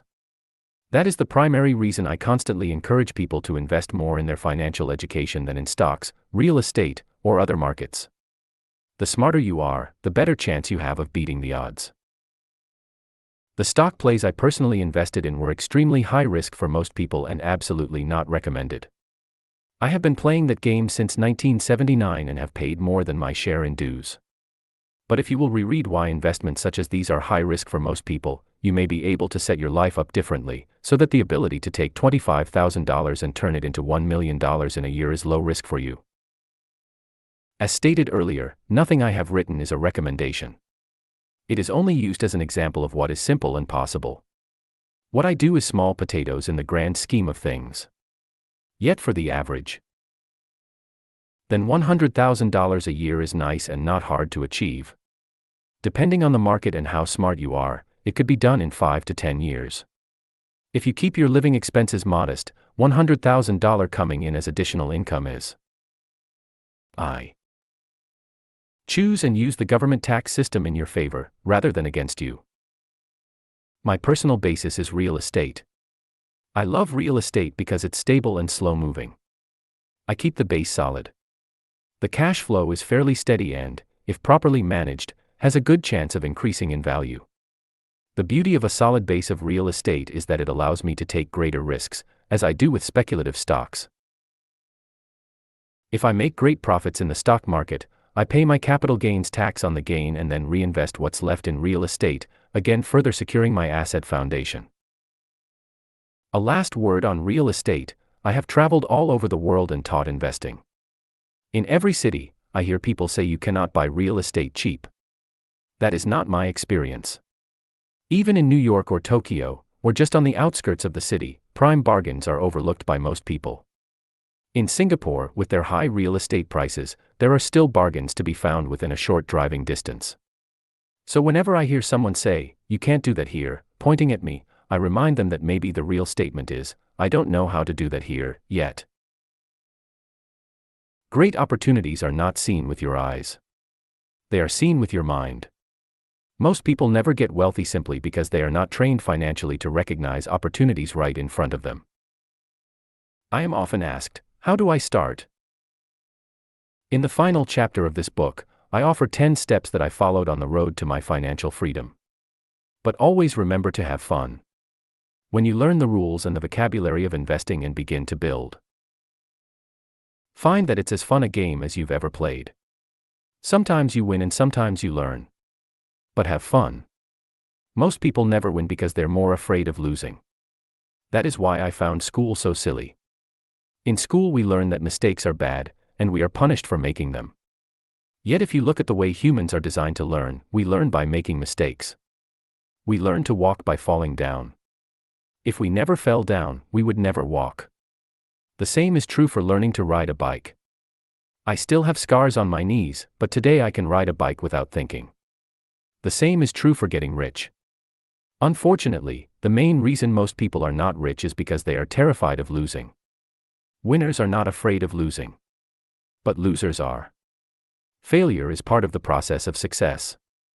People who avoid failure also avoid success. I look at money much like my game of tennis. I play hard, make mistakes, correct, make more mistakes, correct, and get better. If I lose the game, I reach across the net, shake my opponent's hand, smile, and say, "See you next Saturday." There are two kinds of investors. 1. The first and most common type is a person who buys a packaged investment. They call a retail outlet, such as a real estate company, a stockbroker, or a financial planner, and they buy something. It could be a mutual fund, a REIT, a stock, or a bond. It is a clean and simple way of investing. An analogy would be a shopper who goes to a computer store and buys a computer right off the shelf. Point 2. The second type is an investor who creates investments. This investor usually assembles a deal in the same way a person who buys components builds a computer. I do not know the first thing about putting components of a computer together. But I do know how to put pieces of opportunities together, or know people who know how. It is this second type of investor who is the more professional investor. Sometimes it may take years for all the pieces to come together. And sometimes they never do. It's this second type of investor that my rich dad encouraged me to be. It is important to learn how to put the pieces together, because that is where the huge wins reside, and sometimes some huge losses if the tide goes against you. If you want to be the second type of investor, you need to develop 3 main skills. 1. Find an opportunity that everyone else missed. You see with your mind what others miss with their eyes. For example, a friend bought this rundown old house. It was spooky to look at. Everyone wondered why he bought it. What he saw that we did not was that the house came with 4 extra empty lots. He discovered that after going to the title company. After buying the house, he tore the house down and sold the 5 lots to a builder for 3 times what he paid for the entire package. He made $75,000 for 2 months of work. It's not a lot of money, but it sure beats minimum wage. And it's not technically difficult. 2. Raise money. The average person only goes to the bank. This second type of investor needs to know how to raise capital, and there are many ways that don't require a bank. To get started, I learned how to buy houses without a bank. It was the learned skill of raising money, more than the houses themselves, that was priceless. All too often I hear people say, the bank won't lend me money, or, I don't have the money to buy it. If you want to be a type 2 investor, you need to learn how to do that, which stops most people. In other words, a majority of people let their lack of money stop them from making a deal. If you can avoid that obstacle, you will be millions ahead of those who don't learn those skills. There have been many times I have bought a house, a stock, or an apartment building without a penny in the bank. I once bought an apartment house for $1.2 million. I did what is called tying it up with a written contract between seller and buyer. I then raised the $100,000 deposit, which bought me 90 days to raise the rest of the money. Why did I do it? Simply because I knew it was worth $2 million. I never raised the money. Instead, the person who put up the $100,000 gave me $50,000. For finding the deal, took over my position, and I walked away. Total working time, 3 days. Again, it's what you know more than what you buy. Investing is not buying. It's more a case of knowing. 3. Organize smart people. Intelligent people are those who work with or hire a person who is more intelligent than they are. When you need advice, make sure you choose your advisor wisely. There is a lot to learn, but the rewards can be astronomical. If you do not want to learn those skills, then being a type 1 investor is highly recommended. It is what you know that is your greatest wealth. It is what you do not know that is your greatest risk. There is always risk, so learn to manage risk instead of avoiding it. Chapter 6. Lesson 6, Work to Learn. Don't work for money. Job security meant everything to my educated dad. Learning meant everything to my rich dad. A few years ago, I granted an interview with a newspaper in Singapore. The young female reporter was on time, and the interview got underway immediately. We sat in the lobby of a luxurious hotel, sipping coffee and discussing the purpose of my visit to Singapore. I was to share the platform with Zig Ziglar. He was speaking on motivation, and I was speaking on the secrets of the rich. Someday, I would like to be a best-selling author like you, she said. I had seen some of the articles she had written for the paper, and I was impressed. She had a tough, clear style of writing. Her articles held a reader's interest. You have a great style, I said in reply. What holds you back from achieving your dream? My work does not seem to go anywhere, she said quietly. Everyone says that my novels are excellent, but nothing happens. So I keep my job with the paper. At least it pays the bills. Do you have any suggestions? Yes, I do, I said brightly. A friend of mine here in Singapore runs a school that trains people to sell. He runs sales training courses for many of the top corporations here in Singapore, and I think attending one of his courses would greatly enhance your career. She stiffened. Are you saying I should go to school to learn to sell? I nodded. You aren't serious, are you? Again, I nodded. What is wrong with that? I was now back pedaling. She was offended by something, and now I was wishing I had not said anything. In my attempt to be helpful, I found myself defending my suggestion. I have a master's degree in English literature. Why would I go to school to learn to be a salesperson? I am a professional. I went to school to be trained in a profession so I would not have to be a salesperson. I hate salespeople. All they want is money. So tell me why I should study sales. She was packing her briefcase. The interview was over. On the coffee table sat a copy of an earlier best-selling book I wrote. I picked it up as well as the notes she had jotted down on her legal pad. Do you see this? I said, pointing to her notes. She looked down at her notes. What? She said, confused. Again, I pointed deliberately to her notes. On her pad she had written, Robert Kiyosaki, best-selling author. It says best-selling author, not best-writing author, I said quietly. Her eyes widened. I am a terrible writer, I said. You are a great writer. I went to sales school. You have a master's degree. Put them together and you get a best-selling author and a best-writing author. Anger flared from her eyes. I'll never stoop so low as to learn how to sell. People like you have no business writing. I am a professionally trained writer and you are a salesman. It is not fair, she fumed. She put the rest of her notes away and hurried out through the large glass doors into the humid Singapore morning. At least she gave me a fair and favorable write-up the next morning. The world is filled with smart, talented, educated, and gifted people. We meet them every day. They are all around us. A few days ago, my car was not running well. I pulled into a garage, and the young mechanic had it fixed in just a few minutes. He knew what was wrong by simply listening to the engine. I was amazed. I am constantly shocked at how little talented people earn. I have met brilliant, highly educated people who earn less than $20,000 a year. A business consultant who specializes in the medical trade was telling me how many doctors, dentists, and chiropractors struggle financially. All this time, I thought that when they graduated, the dollars would pour in. It was this business consultant who gave me the phrase, they are one skill away from great wealth. What this phrase means is that most people need only to learn and master one more skill and their income would jump exponentially. I have mentioned before that financial intelligence is a synergy of accounting, investing, marketing, and law. Combine those 4 technical skills and making money with money is easier than most people would believe. When it comes to money, the only skill most people know is to work hard. The classic example of a synergy of skills was that young writer for the newspaper.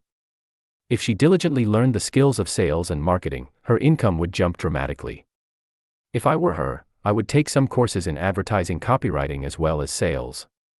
Then, instead of working at the newspaper, I would seek a job at an advertising agency. Even if it were a cut in pay, she would learn how to communicate in shortcuts that are used in successful advertising. She also would spend time learning public relations, an important skill. She would learn how to get millions in free publicity. Then, at night and on weekends, she could be writing her great novel. When it was finished, she would be better able to sell her book. Then, in a short while, she could be a best-selling author. When I came out with my first book, If You Want to Be Rich and Happy, Don't Go to School, a publisher suggested I change the title to The Economics of Education. I told the publisher that, with a title like that, I would sell 2 books, one to my family, and one to my best friend. The problem is that they would expect it for free. The obnoxious title, If You Want to Be Rich and Happy, Don't Go to School, was chosen because we knew it would get tons of publicity. I am pro-education and believe in education reform. If I were not pro-education, why would I continue to press for changing our antiquated educational system. So I chose a title that would get me on more TV and radio shows, simply because I was willing to be controversial. Many people thought I was a fruitcake, but the book sold and sold. When I graduated from the U.S. Merchant Marine Academy in 1969, my educated dad was happy. Standard Oil of California had hired me for its oil tanker fleet as a third mate. The pay was low compared with my classmates, but it was okay for a first real job after college. My starting pay was about $42,000 a year, including overtime, and I only had to work for 7 months. I had 5 months of vacation. If I had wanted to, I could have taken the run to Vietnam with a subsidiary shipping company and easily doubled my pay instead of taking 5 months of vacation. I had a great career ahead of me, yet I resigned after 6 months with the company and joined the Marine Corps to learn how to fly. My educated dad was devastated. Rich Dad congratulated me. In school and in the workplace, the popular opinion is the idea of specialization. That is, in order to make more money or get promoted, you need to specialize. That is why medical doctors immediately begin to see. Suggestion. My educated dad believed in the same. Dogma. That is why he was thrilled when he eventually achieved his doctorate. He often admitted that schools reward people who study more and more about less and less. Rich Dad encouraged me to do exactly the opposite. You want to know a little about a lot, was his suggestion. That is why for years I worked in different areas of his companies. For a while, I worked in his accounting department. Although I would probably never have been an accountant, he wanted me to learn via osmosis. Rich Dad knew I would pick up jargon and a sense of what is important and what is not. I also worked as a busboy and construction worker as well as in sales, reservations, and marketing. He was grooming Mike and me. That is why he insisted we sit in on the meetings with his bankers, lawyers, accountants, and brokers. He wanted us to know a little about every aspect of his empire. When I quit my high-paying job with Standard Oil, my educated dad had a heart-to-heart talk with me. He was bewildered. He could not understand my decision to resign from a career that offered high pay, great benefits, lots of time off, and opportunity for promotion. When he asked me one evening, "Why did you quit?" I could not explain it to him, though I tried hard to. My logic did not fit his logic. The big problem was that my logic was my rich dad's logic. Job security meant everything to my educated dad. Learning meant everything to my rich dad. Educated dad thought I went to school to learn to be a ship's officer. Rich dad knew that I went to school to study international trade. So as a student, I made cargo runs, navigating large freighters, oil tankers, and passenger ships to the Far East and the South Pacific. Rich Dad emphasized that I should stay in the Pacific instead of taking ships to Europe because he knew that the emerging nations were in Asia, not Europe. While most of my classmates, including Mike, were partying at their fraternity houses, I was studying trade, people, business styles, and cultures in Japan, Taiwan, Thailand, Singapore, Hong Kong, Vietnam, Korea, Tahiti, Samoa, and the Philippines. I was partying also, but it was not in any frat house. I grew up rapidly. Educated dad just could not understand why I decided to quit and join the Marine Corps. I told him I wanted to learn to fly, but really I wanted to learn to lead troops. Rich Dad explained to me that the hardest part of running a company is managing people. He had spent 3 years in the Army. My educated dad was draft exempt. Rich Dad valued learning to lead men into dangerous situations. Leadership is what you need to learn next, he said. If you're not a good leader, you'll get shot in the back, just like they do in business. Returning from Vietnam in 1973, I resigned my commission, even though I loved flying. I found a job with Xerox Corporation. I joined it for one reason, and it was not for the benefits. I was a shy person, and the thought of selling was the most frightening subject in the world. Xerox has one of the best sales training programs in America. Rich Dad was proud of me. My educated dad was ashamed. Being an intellectual, he thought that salespeople were below him. I worked with Xerox for 4 years until I overcame my fear of knocking on doors and being rejected. Once I could consistently be in the top 5 in sales, I again resigned and moved on, leaving behind another great career with an excellent company. In 1977, I formed my first company. Rich Dad had groomed Mike and me to take over companies. So I now had to learn to form them and put them together. My first product, the nylon and Velcro wallet, was manufactured in the Far East and shipped to a warehouse in New York, near where I had gone to school. My formal education was complete, and it was time to test my wings. If I failed, I would go broke. Rich Dad thought it best to go broke before 30. You still have time to recover, was his advice. On the eve of my 30th birthday, my first shipment left Korea for New York. Today, I still do business internationally. And as my rich dad encouraged me to do, I keep seeking the emerging nations. Today my investment company invests in South American countries and Asian countries, as well as in Norway and Russia. There is an old cliché that goes, job is an acronym for, just over broke. Unfortunately, I would say that applies to millions of people. Because school does not think financial intelligence is an intelligence, most workers live within their means. They work and they pay the bills. There is another horrible management theory that goes, workers work hard enough to not be fired, and owners pay just enough so that workers won't quit. And if you look at the pay scales of most companies, again I would say there is a degree of truth to that statement. The net result is that most workers never get ahead. They do what they've been taught to do, get a secure job. Most workers focus on working for pay and benefits that reward them in the short term, but are often disastrous in the long run. Instead, I recommend to young people to seek work for what they will learn, more than what they will earn. Look down the road at what skills they want to acquire before choosing a specific profession and before getting trapped in the rat race. Once people are trapped in the lifelong process of bill paying, they become like those little hamsters running around in those metal wheels. Their little furry legs are spinning furiously, the wheel is turning furiously, but come tomorrow morning, they'll still be in the same cage. Great job. In the movie Jerry Maguire starring Tom Cruise, there are many great one-liners. Probably the most memorable is, "Show me the money."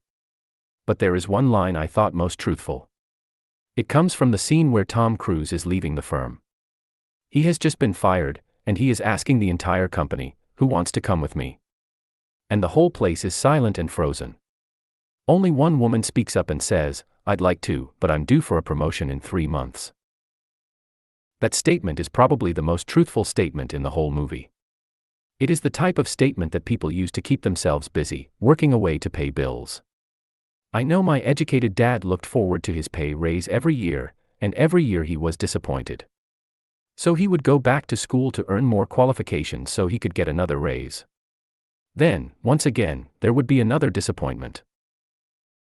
The question I often ask people is, where is this daily activity taking you? Just like the little hamster, I wonder if people look at where their hard work is taking them. What does the future hold? In his book The Retirement Myth, Craig S. Carpel writes, I visited the headquarters of a major national pension consulting firm and met with a managing director who specializes in designing lush retirement plans for top management. When I asked her what people who don't have corner offices will be able to expect in the way of pension income, she said with a confident smile, "The silver bullet." What, I asked, is the silver bullet? She shrugged and said, if baby boomers discover they don't have enough money to live on when they're older, they can always blow their brains out. Carpel goes on to explain the difference between the old defined benefit retirement plans and the new 401k plans that are riskier. It is not a pretty picture for most people working today. And that is just for retirement. Add medical fees and long-term nursing home care and the picture is frightening. Already, many hospitals in countries with socialized medicine need to make tough decisions such as, who will live, and who will die. They make those decisions purely on how much money they have and how old the patients are. If the patient is old, they often will give the medical care to someone younger. The older poor patient gets put to the back of the line. Just as the rich can afford better education, the rich will be able to keep themselves alive, while those who have little wealth will die. So I wonder, are workers looking into the future or just until their next paycheck, never questioning where they are headed? When I speak to adults who want to earn more money, I always recommend the same thing. I suggest taking a long view of their life. Instead of simply working for the money and security, which I admit are important, I suggest they take a second job that will teach them a second skill. Often I recommend joining a network marketing company, also called multi-level marketing, if they want to learn sales skills. Some of these companies have excellent training programs that help people get over their fear of failure and rejection, which are the main reasons people are unsuccessful. Education is more valuable than money, in the long run.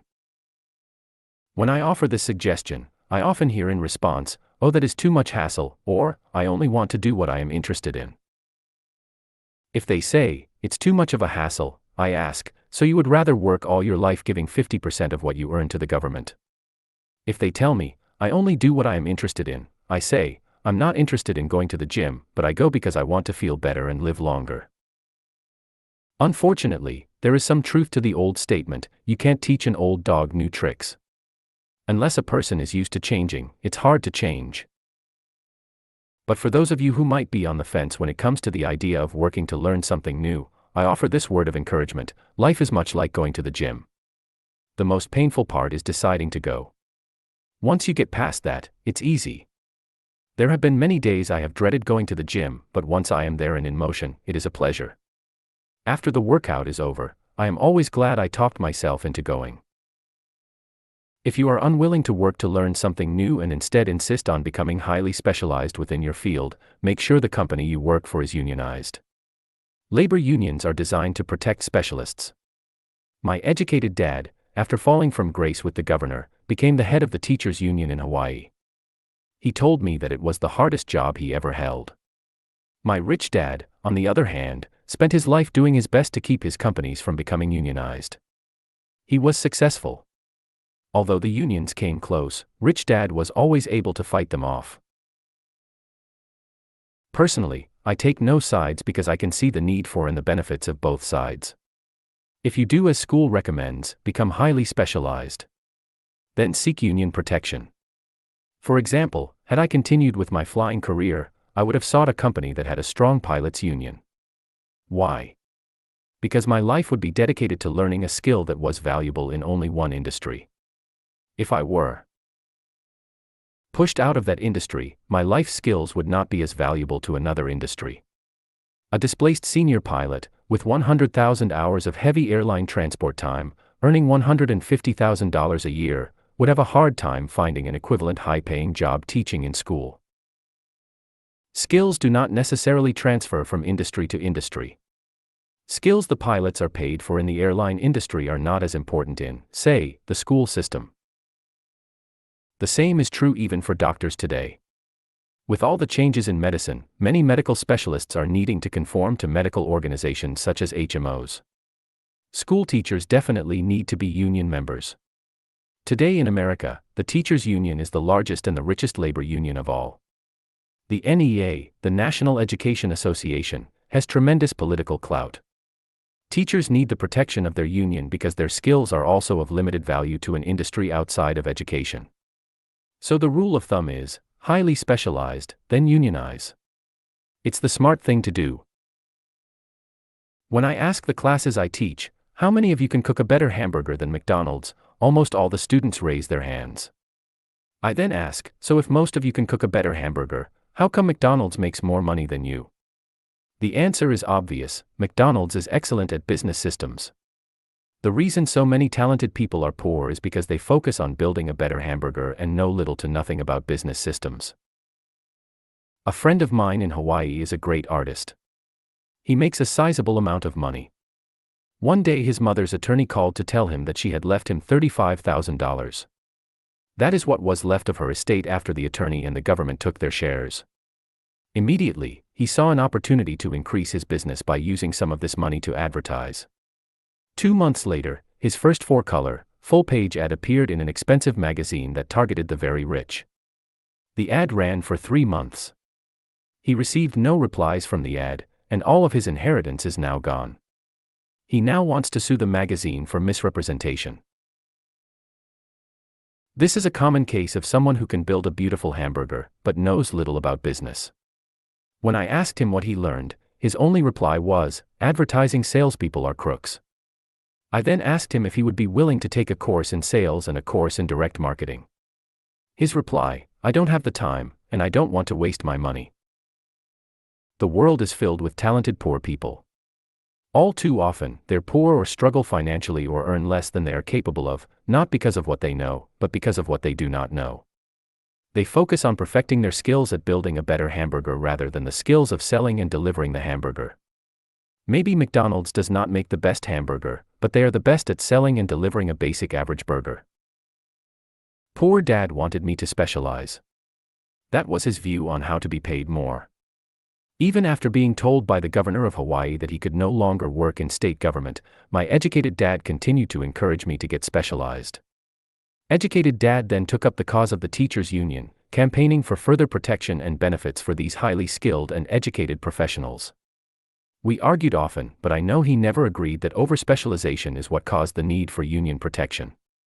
He never understood that the more specialized you become, the more you are trapped and dependent on that specialty. Rich Dad advised that Mike and I groom ourselves. Many corporations do the same thing. They find a young, bright student just out of business school and begin grooming that person to someday take over the company. So these bright young employees do not specialize in one department. They are moved from department to department to learn all the aspects of business systems. The rich often groom their children or the children of others.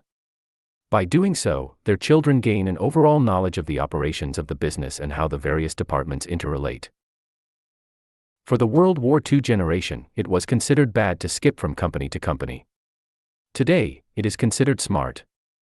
Since people will skip from company to company rather than seek greater specialization in skills, why not seek to learn more than to earn? In the short term, it may earn you less, but it will pay dividends in the long term.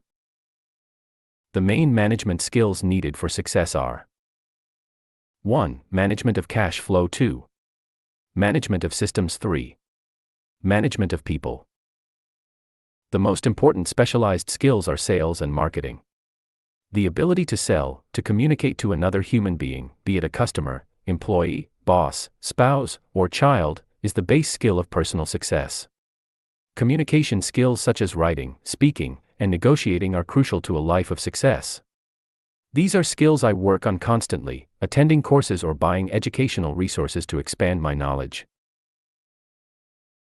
As I have mentioned, my educated dad worked harder and harder the more competent he became. He also became more trapped the more specialized he got. Although his salary went up, his choices diminished. Soon after he was locked out of government work, he found out how vulnerable he really was professionally. It is like professional athletes who suddenly are injured or are too old to play. Their once high-paying position is gone, and they have limited skills to fall back on. I think that is why my educated dad sided so much with the unions after that. He realized how much a union would have benefited him. Rich Dad encouraged Mike and me to know a little about a lot. He encouraged us to work with people smarter than we were and to bring smart people together to work as a team. Today it would be called a synergy of professional specialties. Today, I meet ex-school teachers earning hundreds of thousands of dollars a year. They earn that much because they have specialized skills in their field as well as other skills. They can teach, as well as sell and market. I know of no other skills to be more important than selling and marketing. The skills of selling and marketing are difficult for most people, primarily due to their fear of rejection. The better you are at communicating, negotiating, and handling your fear of rejection, the easier life is. Just as I advised that newspaper writer who wanted to become a best-selling author, I advise anyone else today. Being technically specialized has its strengths as well as its weaknesses. I have friends who are geniuses, but they cannot communicate effectively with other human beings and, as a result, their earnings are pitiful. I advise them to just spend a year learning to sell. Even if they earn nothing, their communication skills will improve. And that is priceless. In addition to being good learners, sellers, and marketers, we need to be good teachers as well as good students. To be truly rich, we need to be able to give as well as to receive. In cases of financial or professional struggle, there is often a lack of giving and receiving.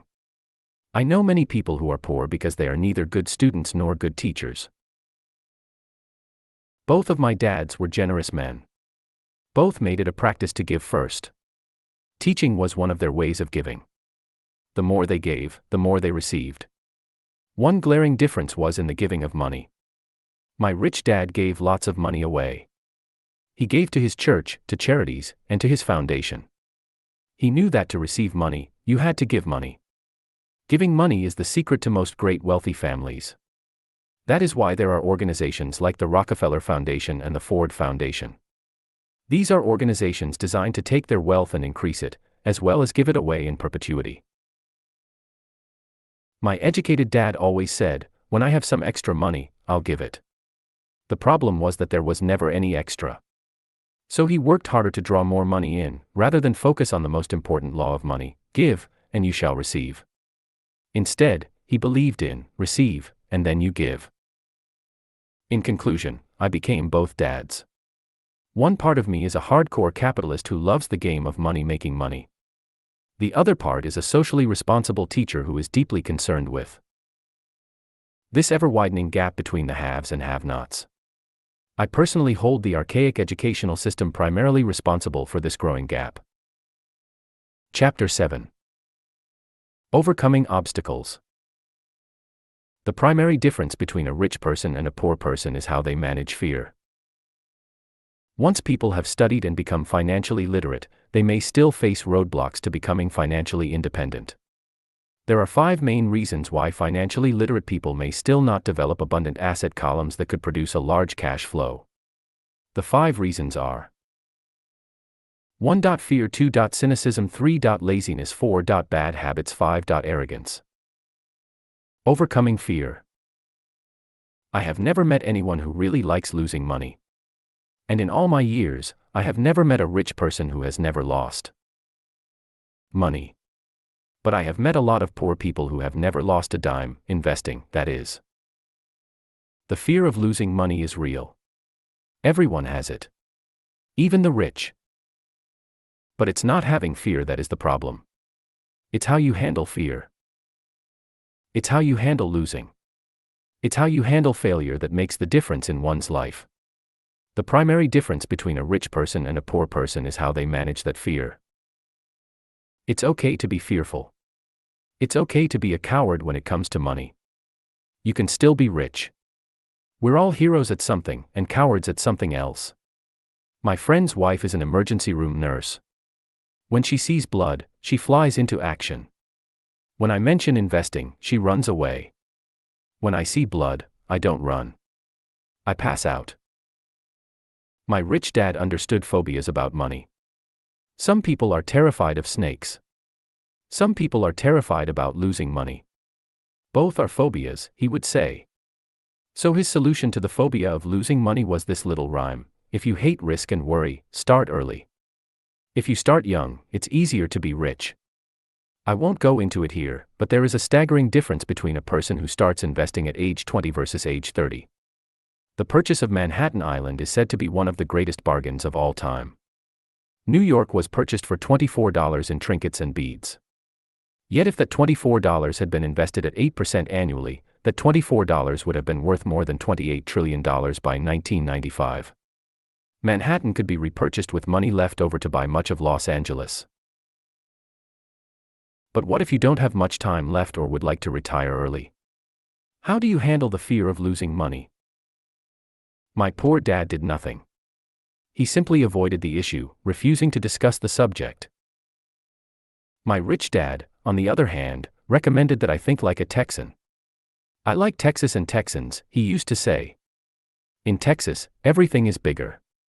When Texans win, they win big. And when they lose, it's spectacular. They like losing. I asked. That's not what I'm saying. Nobody likes losing. Show me a happy loser, and I'll show you a loser, said Rich Dad. It's a Texan's attitude toward risk, reward, and failure I'm talking about. It's how they handle life. They live it big. Not like most of the people around here, living like roaches when it comes to money, terrified that someone will shine a light on them, and whimpering when the grocery clerk shortchanges them a quarter. Rich Dad went on. What I like best is the Texas attitude.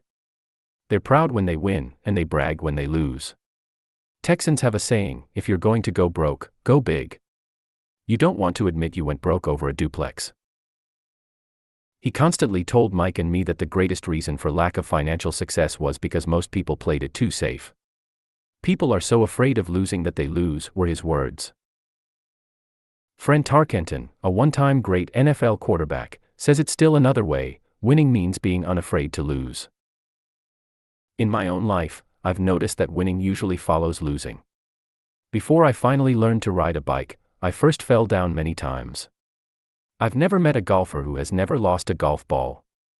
I've never met people who have fallen in love who have never had their heart broken. And I've never met someone rich who has never lost money. So for most people, the reason they don't win financially is because the pain of losing money is far greater than the joy of being rich. Another saying in Texas is, everyone wants to go to heaven, but no one wants to die. Most people dream of being rich, but are terrified of losing money. So they never get to heaven. Rich Dad used to tell Mike and me stories about his trips to Texas. If you really want to learn the attitude of how to handle risk, losing, and failure, go to San Antonio and visit the Alamo. The Alamo is a great story of brave people who chose to fight, knowing there was no hope of success. They chose to die instead of surrendering. It's an inspiring story worthy of study. Nonetheless, it's still a tragic military defeat. They got their butts kicked. So how do Texans handle failure? They still shout, "Remember the Alamo." Mike and I heard this story a lot. He always told us this story when he was about to go into a big deal, and he was nervous. After he had done all his due diligence and it was time to put up or shut up, he told us this story. Every time he was afraid of making a mistake or losing money, he told us this story. It gave him strength, for it reminded him that he could always turn a financial loss into a financial win. Rich Dad knew that failure would only make him stronger and smarter. It's not that he wanted to lose. He just knew who he was and how he would take a loss. He would take a loss and make it a win. That's what made him a winner and others losers. It gave him the courage to cross the line when others backed out. That's why I like Texans so much, he would say. They took a great failure and turned it into inspiration, as well a tourist destination that makes them millions. But probably his words that mean the most to me today are these: Texans don't bury their failures. They get inspired by them. They take their failures and turn them into rallying cries. Failure inspires Texans to become winners. But that formula is not just the formula for Texans. It is the formula for all winners. I've said that falling off my bike was part of learning to ride. I remember falling off only made me more determined to learn to ride, not less. I also said that I have never met a golfer who has never lost a ball. For top professional golfers, losing a ball or a tournament provides the inspiration to be better, to practice harder, to study more. That's what makes them better. For winners, losing inspires them. For losers, losing defeats them. I like to quote John D. Rockefeller, who said, "I always tried to turn every disaster into an opportunity." And being Japanese American, I can say this. Many people say that Pearl Harbor was an American mistake. I say it was a Japanese mistake.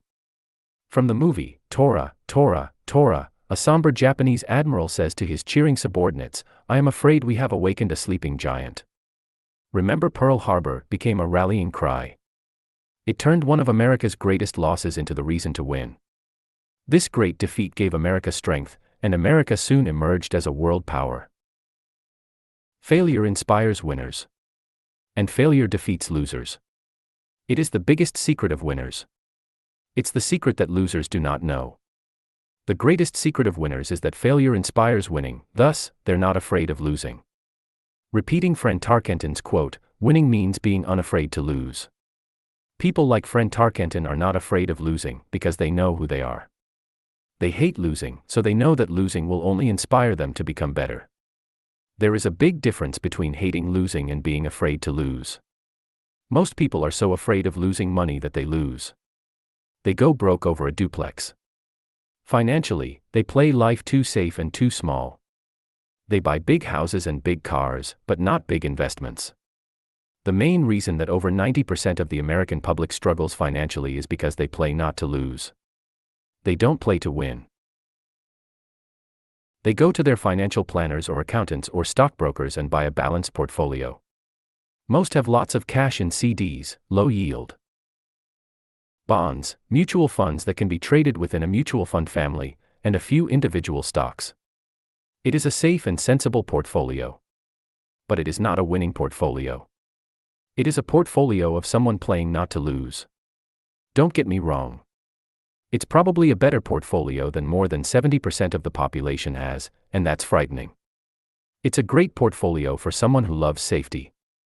But playing it safe and balanced on your investment portfolio is not the way successful investors play the game. If you have little money and you want to be rich, you must first be focused, not balanced. If you look at any successful person, at the start they were not balanced. Balanced people go nowhere. They stay in one spot. To make progress, you must first go unbalanced. Just look at how you make progress walking. Thomas Edison was not balanced. He was focused. Bill Gates was not balanced. He was focused. Donald Trump is focused. George Soros is focused. George Patton did not take his tanks wide. He focused them and blew through the weak spots in the German line. The French went wide with the Maginot Line, and you know what happened to them. If you have any desire to be rich, you must focus. Do not do what poor and middle-class people do, put their few eggs in many baskets. Put a lot of your eggs in a few baskets and focus, follow one course until successful. If you hate losing, play it safe. If losing makes you weak, play it safe. Go with balanced investments. If you're over 25 years old and are terrified of taking risks, don't change. Play it safe, but start early. Start accumulating your nest egg early because it will take time.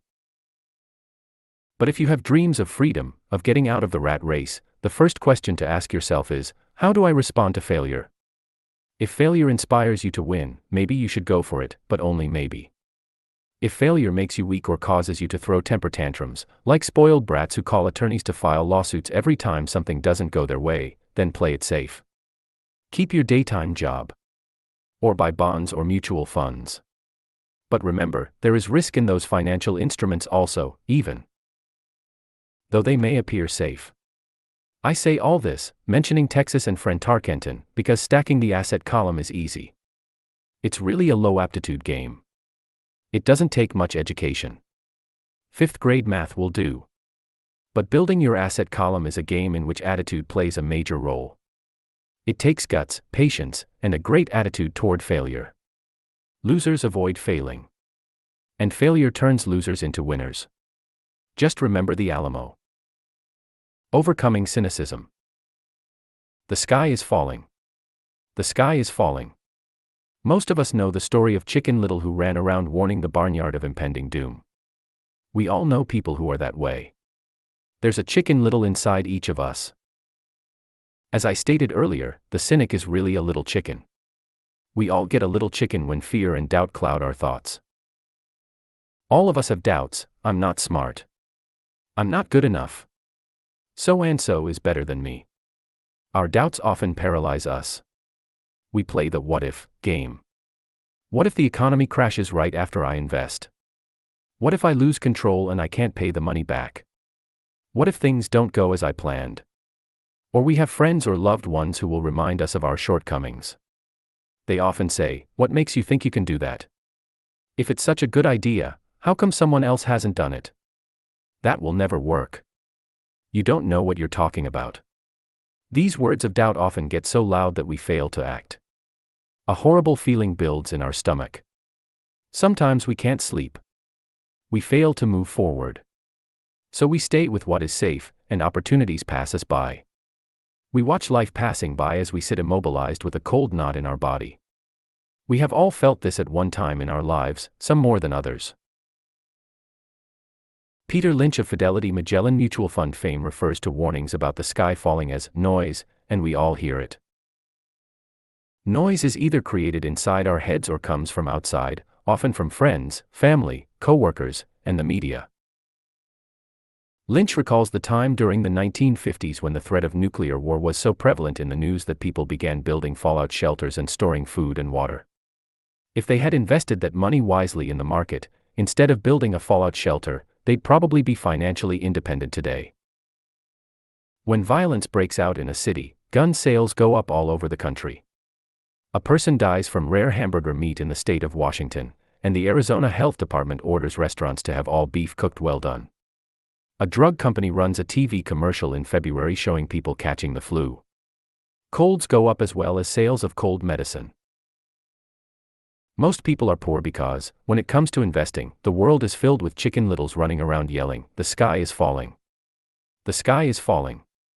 And chicken littles are effective, because every one of us is a little chicken. It often takes great courage to not let rumors and talk of doom and gloom affect your doubts and fears. But a savvy investor knows that the seemingly worst of times is actually the best of times to make money. When everyone else is too afraid to act, they pull the trigger and are rewarded. Some time ago, a friend named Richard came from Boston to visit Kim and me in Phoenix. He was impressed with what we had done through stocks and real estate. The Phoenix real estate prices were depressed. We spent 2 days showing him what we thought were excellent opportunities for cash flow and capital appreciation. Kim and I are not real estate agents. We are strictly investors. After identifying a unit in a resort community, we called an agent who sold it to him that afternoon. The price was a mere $42,000 for a 2-bedroom townhome. Similar units were going for $65,000. He had found a bargain. Excited, he bought it and returned to Boston. 2 weeks later, the agent called to say that our friend had backed out. I called immediately to find out why. All he said was that he talked to his neighbor, and his neighbor told him it was a bad deal. He was paying too much. I asked Richard if his neighbor was an investor. Richard said he was not.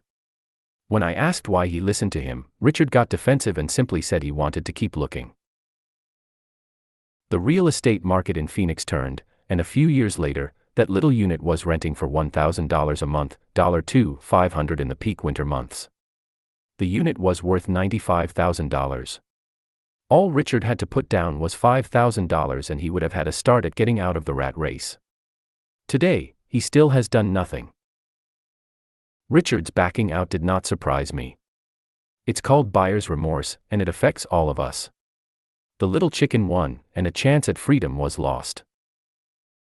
In another example, I hold a small portion of my assets in tax-lien certificates instead of CDs. I earn 16% per year on my money, which certainly beats the interest rates banks offer on CDs.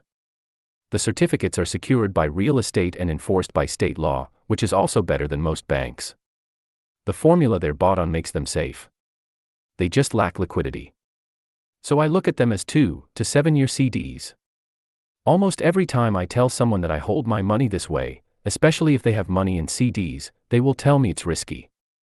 They tell me why I should not do it. When I ask them where they get their information, they say from a friend or an investment magazine. They've never done it, and they're telling someone who's doing it why they shouldn't. The lowest yield I look for is 16%, but people who are filled with doubt are willing to accept a far lower return.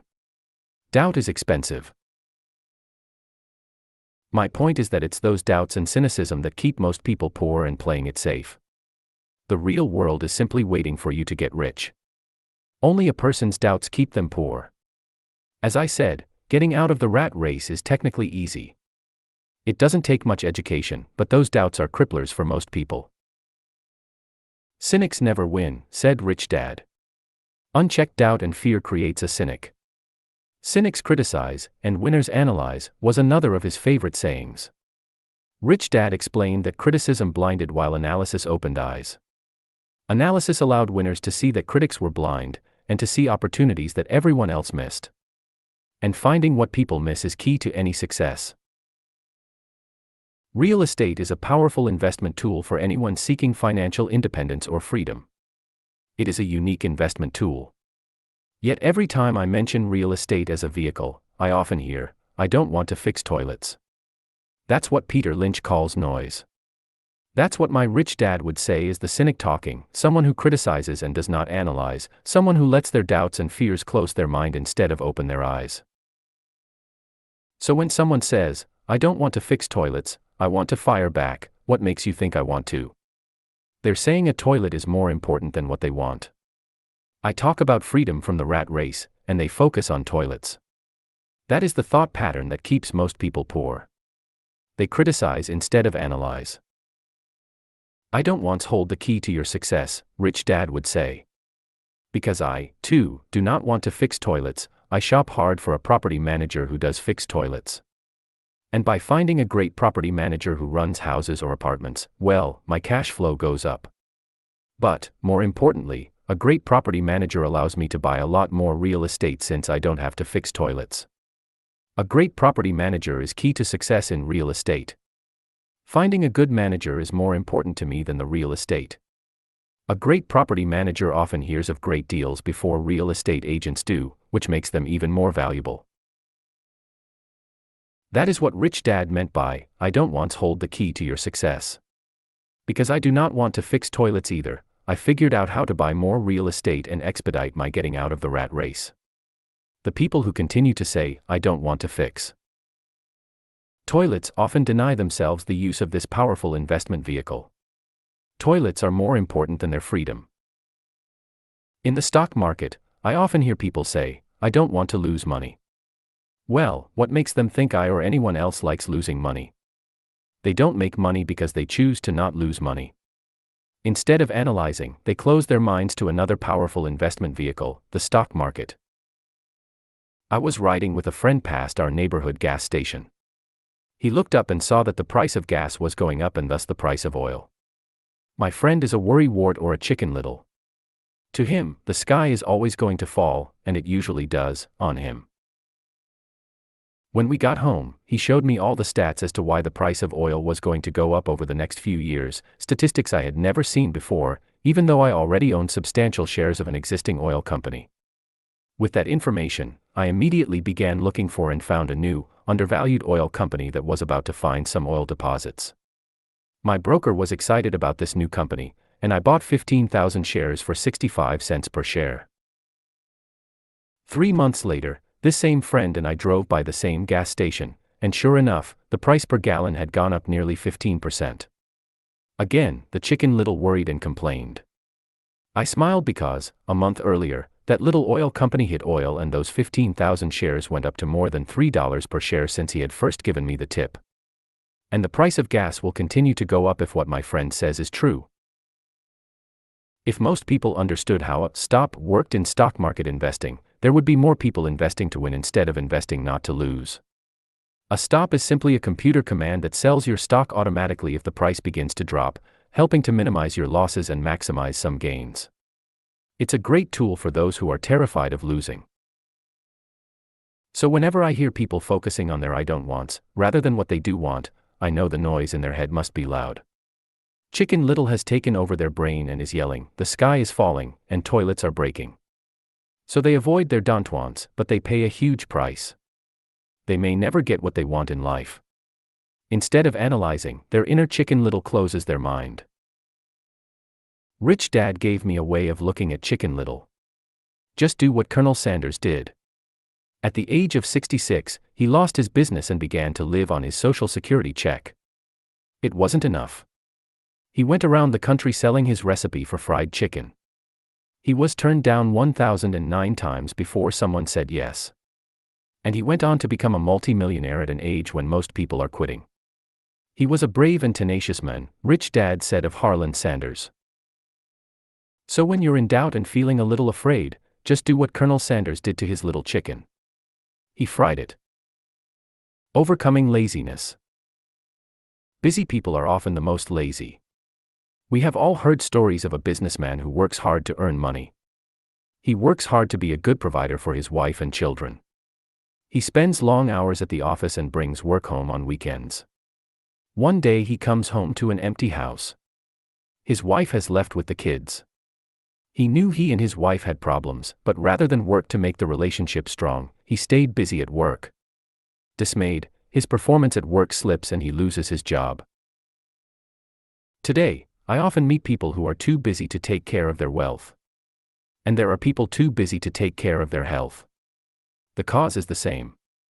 They're busy, and they stay busy as a way of avoiding something they do not want to face. Nobody has to tell them. Deep down they know. In fact, if you remind them, they often respond with anger or irritation. If they aren't busy at work or with the kids, they're often busy watching TV, fishing, playing golf, or shopping. Yet deep down they know they are avoiding something important. That's the most common form of laziness by staying busy. So what is the cure for laziness? The answer is, a little greed. For many of us, we were raised thinking of greed or desire as bad. Greedy people are bad people, my mom used to say. Yet we all have inside of us this yearning to have nice, new, or exciting things. So to keep that emotion of desire under control, often parents find ways of suppressing that desire with guilt. You only think about yourself. Don't you know you have brothers and sisters, was one of my mom's favorites. You want me to buy you what, was a favorite of my dad. Do you think we're made of money? Do you think money grows on trees? We're not rich people, you know. It wasn't so much the words, but the angry guilt trip that went with the words that got to me. Or the reverse guilt trip was the, I'm sacrificing my life to buy this for you. I'm buying this for you because I never had this advantage when I was a kid. I have a neighbor who is stone broke but can't park his car in his garage. The garage is filled with toys for his kids. Those spoiled brats get everything they ask for. I don't want them to know the feeling of want are his everyday words. He has nothing set aside for their college or his retirement, but his kids have every toy ever made. He recently got a new credit card in the mail and took his kids to visit Las Vegas. I'm doing it for the kids, he said with great sacrifice.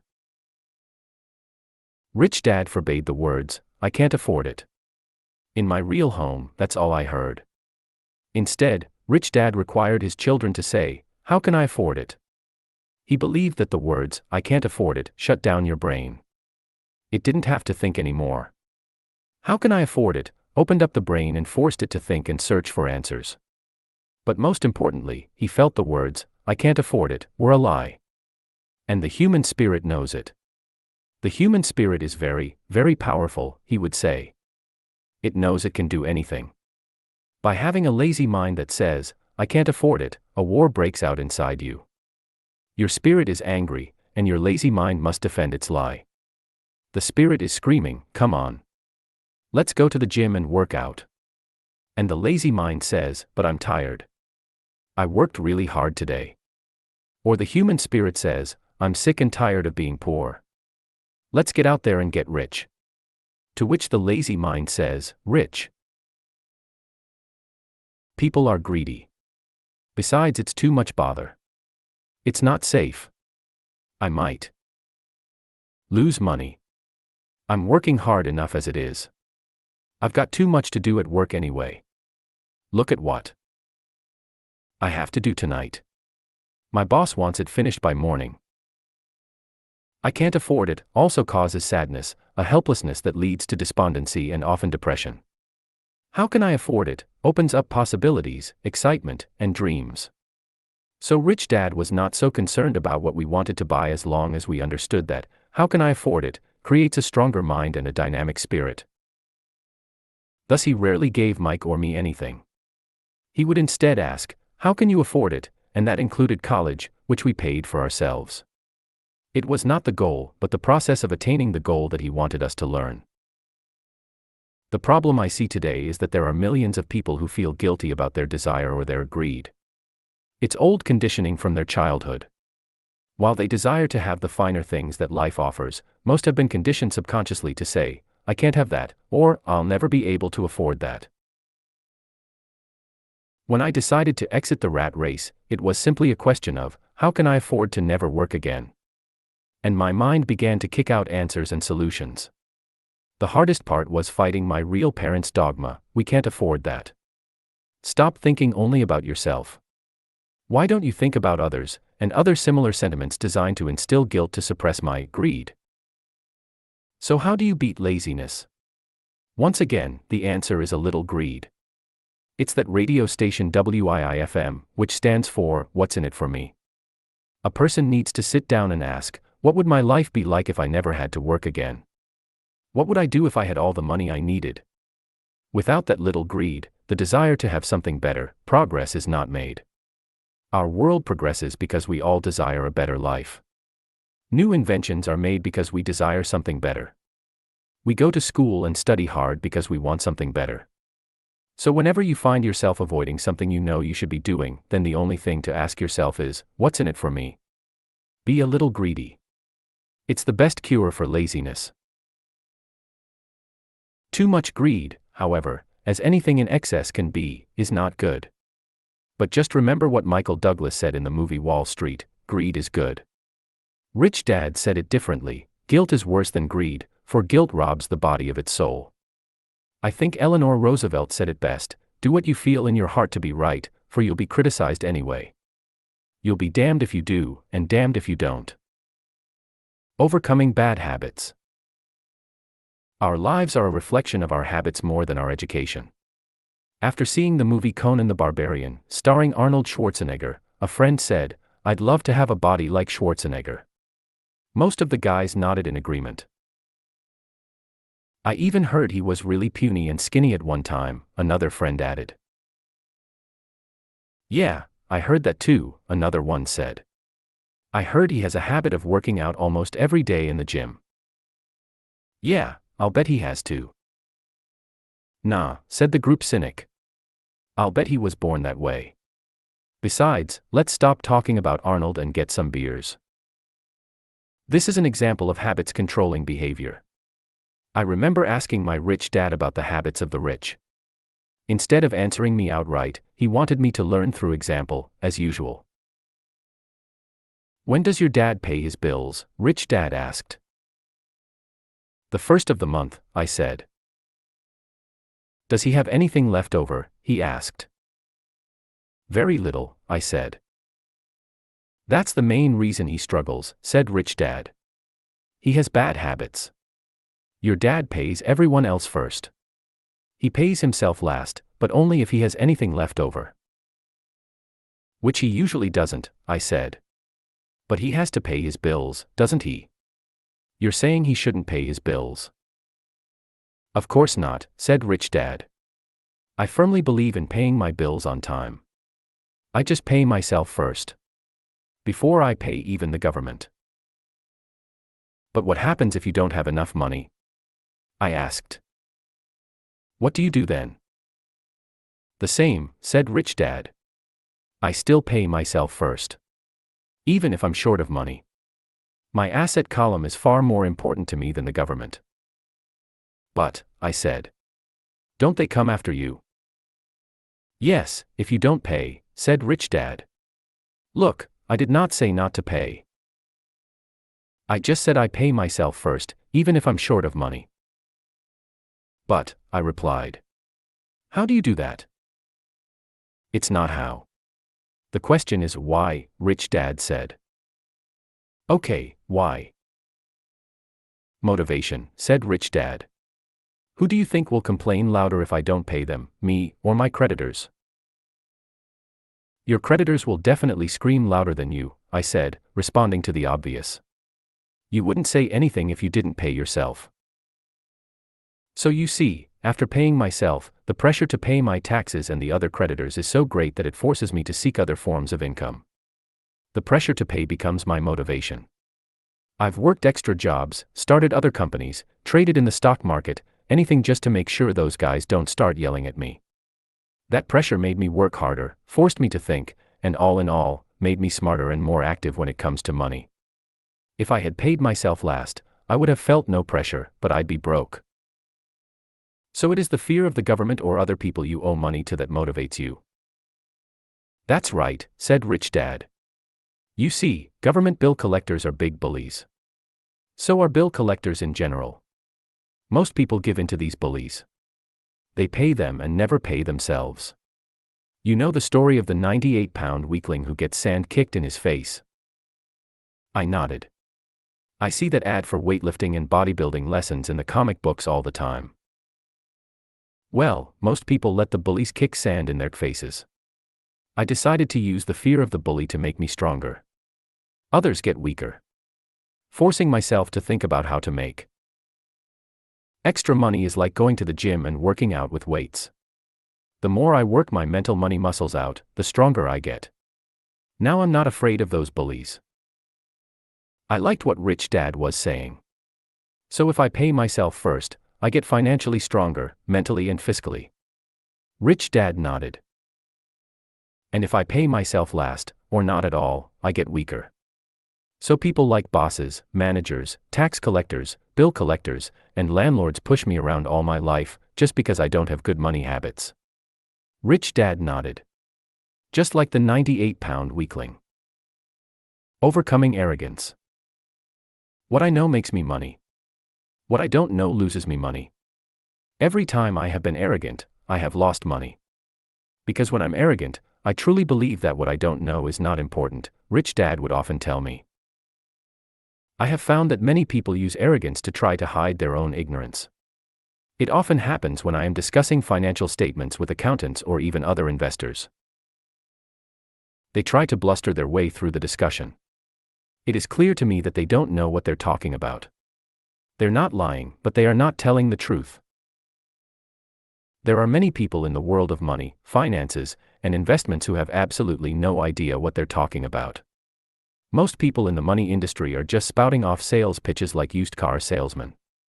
When you know you are ignorant in a subject, start educating yourself by finding an expert in the field or a book on the subject. Chapter 8. Getting started. There is gold everywhere. Most people are not trained to see it. I wish I could say acquiring wealth was easy for me, but it wasn't. So in response to the question, how do I start? I offer the thought process I go through on a day-to-day basis. It really is easy to find great deals. I promise you that. It's just like riding a bike. After a little wobbling, it's a piece of cake. But when it comes to money, it takes determination to get through the wobbling. That's a personal thing. To find million-dollar deals of a lifetime requires us to call on our financial genius. I believe that each of us has a financial genius within us. The problem is that our financial genius lies asleep, waiting to be called upon. It lies asleep because our culture has educated us into believing that the love of money is the root of all evil. It has encouraged us to learn a profession so we can work for money, but failed to teach us how to have money work for us. It taught us not to worry about our financial future because our company or the government would take care of us when our working days are over. However, it is our children, educated in the same school system, who will end up paying for this absence of financial education. The message is still to work hard, earn money, and spend it, and when we run short, we can always borrow more. Unfortunately, 90% of the Western world subscribes to the above dogma, simply because it's easier to find a job and work for money.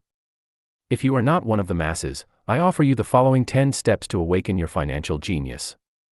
I simply offer you the steps I have personally followed. If you want to follow some of them, great. If you don't, make up your own. Your financial genius is smart enough to develop its own list. While in Peru, I asked a gold miner of 45 years how he was so confident about finding a gold mine. He replied, "There is gold everywhere. Most people are not trained to see it." And I would say that is true. In real estate, I can go out and in a day come up with 4 or 5 great potential deals, while the average person will go out and find nothing, even looking in the same neighborhood. The reason is that they have not taken the time to develop their financial genius. I offer you the following 10 steps as a process to develop your God-given powers, powers over which only you have control. 1. Find a reason greater than reality, the power of spirit. If you ask most people if they would like to be rich or financially free, they would say yes. But then reality sets in. The road seems too long with too many hills to climb. It's easier to just work for money and hand the excess over to your broker. I once met a young woman who had dreams of swimming for the U.S. Olympic team. The reality was that she had to get up every morning at 4 o'clock to swim for 3 hours before going to school. She did not party with her friends on Saturday night. She had to study and keep her grades up, just like everyone else. When I asked her what fueled her superhuman ambition and sacrifice, she simply said, "I do it for myself and the people I love. It's love that gets me over the hurdles and sacrifices." A reason or a purpose is a combination of wants and don't wants. When people ask me what my reason for wanting to be rich is, I tell them that it is a combination of deep emotional wants and don't wants. I will list a few. First, the don't wants, for they create the wants. I don't want to work all my life. I don't want what my parents aspired for, which was job security and a house in the suburbs. I don't like being an employee. I hated that my dad always missed my football games because he was so busy working on his career. I hated it when my dad worked hard all his life and the government took most of what he worked for at his death. He could not even pass on what he worked so hard for when he died. The rich don't do that. They work hard and pass it on to their children. Now the wants. I want to be free to travel the world and live in the lifestyle I love. I want to be young when I do this. I want to simply be free. I want control over my time and my life. I want money to work for me. Those are my deep-seated emotional reasons. What are yours? If they are not strong enough, then the reality of the road ahead may be greater than your reasons. I have lost money and been set back many times, but it was the deep emotional reasons that kept me standing up and going forward. I wanted to be free by age 40, but it took me until I was 47, with many learning experiences along the way. As I said, I wish I could say it was easy. It wasn't. But it wasn't that hard either. I've learned that, without a strong reason or purpose, anything in life is hard. If you do not have a strong reason, there is no sense reading further. It will sound like too much work. 2. Make daily choices, the power of choice. Choice is the main reason people want to live in a free country. We want the power to choose. Financially, with every dollar we get in our hands, we hold the power to choose our future, to be rich, poor, or middle class. Our spending habits reflect who we are. Poor people simply have poor spending habits. The benefit I had as a boy was that I loved playing Monopoly constantly. Nobody told me Monopoly was only for kids, so I just kept playing the game as an adult. I also had a rich dad who pointed out to me the difference between an asset and a liability. So a long time ago, as a little boy, I chose to be rich, and I knew that all I had to do was learn to acquire assets, real assets. My best friend, Mike, had an asset column handed to him, but he still had to choose to learn to keep it. Many rich families lose their assets in the next generation simply because there was no one trained to be a good steward over their assets. Most people choose not to be rich. For 90% of the population, being rich is too much of a hassle. So they invent sayings that go, "I'm not interested in money. I'll never be rich. I don't have to worry. I'm still young. When I make some money, then I'll think about my future. My husband/wife handles the finances." The problem with those statements is that they rob the person who chooses to think such thoughts of two things. One is time, which is your most precious asset. The second is learning. Having no money should not be an excuse to not learn. But that is a choice we all make daily, the choice of what we do with our time, our money, and what we put in our heads. That is the power of choice. All of us have choice. I just choose to be rich, and I make that choice every day. Invest first in education. In reality, the only real asset you have is your mind, the most powerful tool we have dominion over. Each of us has the choice of what we put in our brain once we're old enough. You can watch TV, read golf magazines, or go to ceramics class or a class on financial planning. You choose. Most people simply buy investments rather than first investing in learning about investing. A friend of mine recently had her apartment burglarized. The thieves took her electronics and left all the books. And we all have that same choice. 90% of the population buys TV sets, and only about 10% buy business books. So what do? I go to seminars. I like it when they are at least 2 days long because I like to immerse myself in a subject.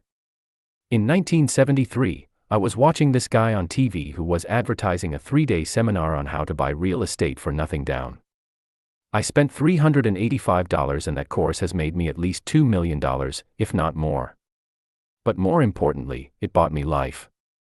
I don't have to work for the rest of my life because of that one course. I go to at least 2 such courses every year. I love CDs and audiobooks. The reason: I can easily review what I just heard. I was listening to an investor say something I completely disagreed with.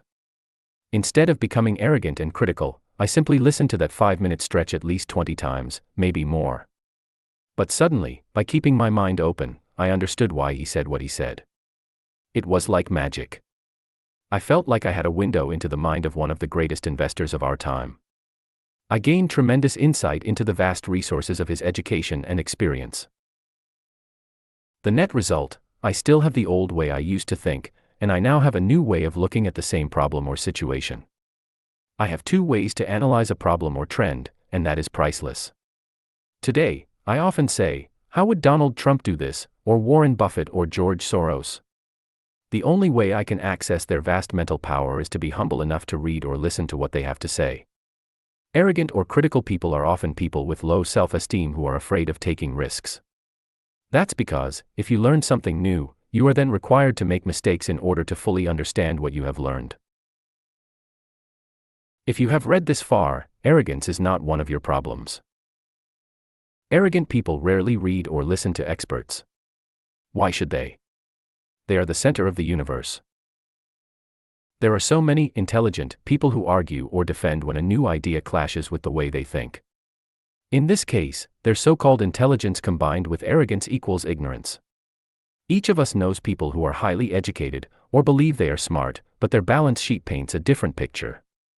A truly intelligent person welcomes new ideas, for new ideas can add to the synergy of other accumulated ideas. Listening is more important than talking. If that were not true, God would not have given us 2 ears and only 1 mouth. Too many people think with their mouth instead of listening in order to absorb new ideas and possibilities. They argue instead of asking questions. I take a long view on my wealth. I do not subscribe to the get-rich-quick mentality most lottery players or casino gamblers have. I may go in and out of stocks, but I am long on education. If you want to fly an airplane, I advise taking lessons first. I am always shocked at people who buy stocks or real estate, but never invest in their greatest asset, their mind. Just because you bought a house or 2 does not make you an expert at real estate. 3. Choose friends carefully, the power of association. First of all, I do not choose my friends by their financial statements. I have friends who have actually taken a vow of poverty as well as friends who earn millions every year. The point is that I learn from all of them. Now, I will admit that there are people I have actually sought out because they had money. But I was not after their money, I was seeking their knowledge. In some cases, these people who had money have become dear friends. I've noticed that my friends with money talk about money. They don't do it to brag. They're interested in the subject. So I learn from them, and they learn from me. My friends who are in dire financial straits do not like talking about money, business, or investing. They often think it rude or unintellectual. So I also learn from my friends who struggle financially. I find out what not to do. I have several friends who have generated over $1 billion in their short lifetimes. The 3 of them report the same phenomenon: their friends who have no money have never come to them to ask them how they did it. But they do come asking for one of 2 things, or both, a loan or a job. Warning: don't listen to poor or frightened people. I have such friends, and while I love them dearly, they are the Chicken Littles of life. To them, when it comes to money, especially investments, it's always, the sky is falling. The sky is falling. They can always tell you why something won't work. The problem is that people listen to them. But people who blindly accept doom and gloom information are also chicken littles. As that old saying goes, birds of a feather flock together. If you watch business channels on TV, they often have a panel of so-called experts. One expert will say the market is going to crash, and the other will say it's going to boom. If you're smart, you listen to both. Keep your mind open, because both have valid points. Unfortunately, most poor people listen to Chicken Little. I have had many close friends try to talk me out of a deal or an investment. Not long ago, a friend told me he was excited because he found a 6% certificate of deposit. I told him I earned 16% from the state government. The next day he sent me an article about why my investment was dangerous.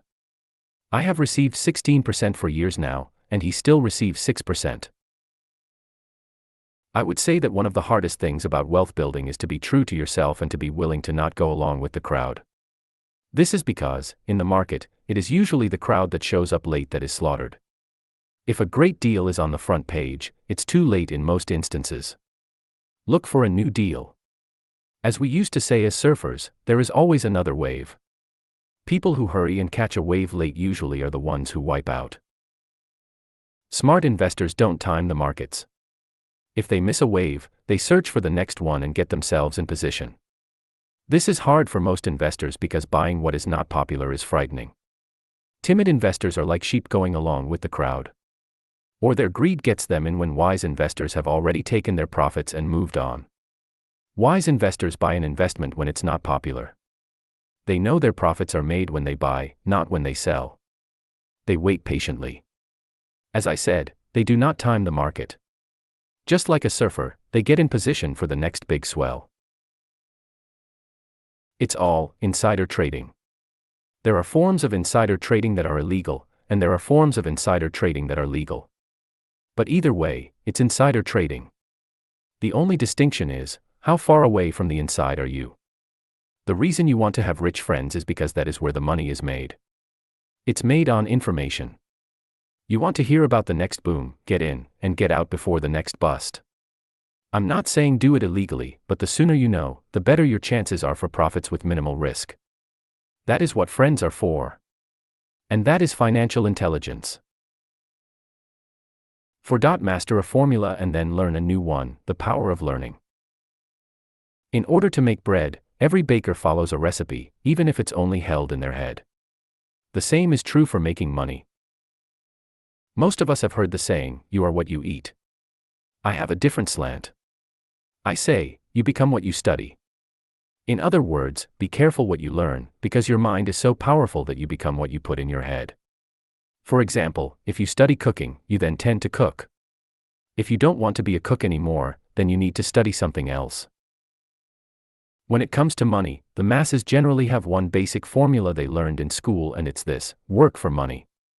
The predominant formula I see in the world is that every day millions of people get up, go to work, earn money, pay bills, balance checkbooks, buy some mutual funds, and go back to work. That is the basic formula, or recipe. If you're tired of what you're doing, or you're not making enough, it's simply a case of changing the formula via which you make money. Years ago, when I was 26, I took a weekend class called How to Buy Real Estate Foreclosures. I learned a formula. The next trick was to have the discipline to actually put into action what I had learned. That is where most people stop. For 3 years, while working for Xerox, I spent my spare time learning to master the art of buying foreclosures. I've made several $1 million using that formula. So after I mastered that formula, I went in search of other formulas. For many of the classes, I did not directly use the information I learned, but I always learned something new. I have attended classes designed for derivative traders, commodity option traders, and chowlogists. I was way out of my league, being in a room full of people with doctorates in nuclear physics and space science. Yet, I learned a lot that made my stock and real estate investing more meaningful and lucrative. Most junior colleges and community colleges have classes on financial planning and buying traditional investments. They are good places to start, but I always search for a faster formula. That is why, on a fairly regular basis, I make more in a day than many people will make in their lifetime. Another side note, in today's fast-changing world, it's not so much what you know anymore that counts, because often what you know is old. It is how fast you learn. That skill is priceless. It's priceless in finding faster formulas, recipes, if you will, for making dough. Working hard for money is an old formula born in the day of cavemen. 5. Pay yourself first, the power of self-discipline. If you cannot get control of yourself, do not try to get rich. It makes no sense to invest, make money, and blow it. It is the lack of self-discipline that causes most lottery winners to go broke soon after winning millions. It is the lack of self-discipline that causes people who get a raise to immediately go out and buy a new car or take a cruise. It is difficult to say which of the 10 steps is the most important. But of all the steps, this step is probably the most difficult to master if it is not already a part of your makeup. I would venture to say that personal self-discipline is the number one delineating factor between the rich, the poor, and the middle class. Simply put, people who have low self-esteem and low tolerance for financial pressure can never be rich. As I have said, a lesson learned from my rich dad was that the world will push you around. The world pushes people around, not because other people are bullies, but because the individual lacks internal control and discipline. People who lack internal fortitude often become victims of those who have self-discipline. In the entrepreneur classes I teach, I constantly remind people to not focus on their product, service, or widget, but to focus on developing management skills. The 3 most important management skills necessary to start your own business are management of 1. Cash flow, 2. People, 3. Personal time. I would say the skills to manage these 3 apply to anything, not just entrepreneurs. The 3 matter in the way you live your life as an individual, or as part of a family, a business, a charitable organization, a city, or a nation. Each of these skills is enhanced by the mastery of self-discipline. I do not take the saying, "pay yourself first," lightly. The statement, "pay yourself first," comes from George Clason's book, The Richest Man in Babylon. Millions of copies have been sold. But while millions of people freely repeat that powerful statement, few follow the advice. As I said, financial literacy allows one to read numbers, and numbers tell the story. By looking at a person's income statement and balance sheet, I can readily see if people who spout the words, "pay yourself first," actually practice what they preach. A picture is worth 1,000 words. So let's review the financial statements of people who pay themselves first against someone who doesn't. Study the diagrams and see if you can pick up some distinctions. Again, it has to do with understanding cash flow, which tells the story. Most people look at the numbers and miss the story. People who pay themselves first. Balance sheet. Job. Assets. Income. Expenses. Liabilities. Salary. Taxes. Rent. Food. Save. Invest. Income statement. Do you see it? The diagram reflects the actions of individuals who choose to pay themselves first. Each month, they allocate money to their asset column before they pay their monthly expenses. Although millions of people have read Clason's book and understand the words, "pay yourself first," in reality they pay themselves last. Now I can hear the howls from those of you who sincerely believe in paying your bills first. And I can hear all the responsible people who pay their bills on time. I am not saying be irresponsible and not pay your bills. All I am saying is do what the book says, which is, pay yourself first. And the previous diagram is the correct accounting picture of that action. People who pay everyone else first. Job. Income. Expenses. Salary. Taxes. Rent. Food. Income statement. Balance sheet. Assets, liabilities.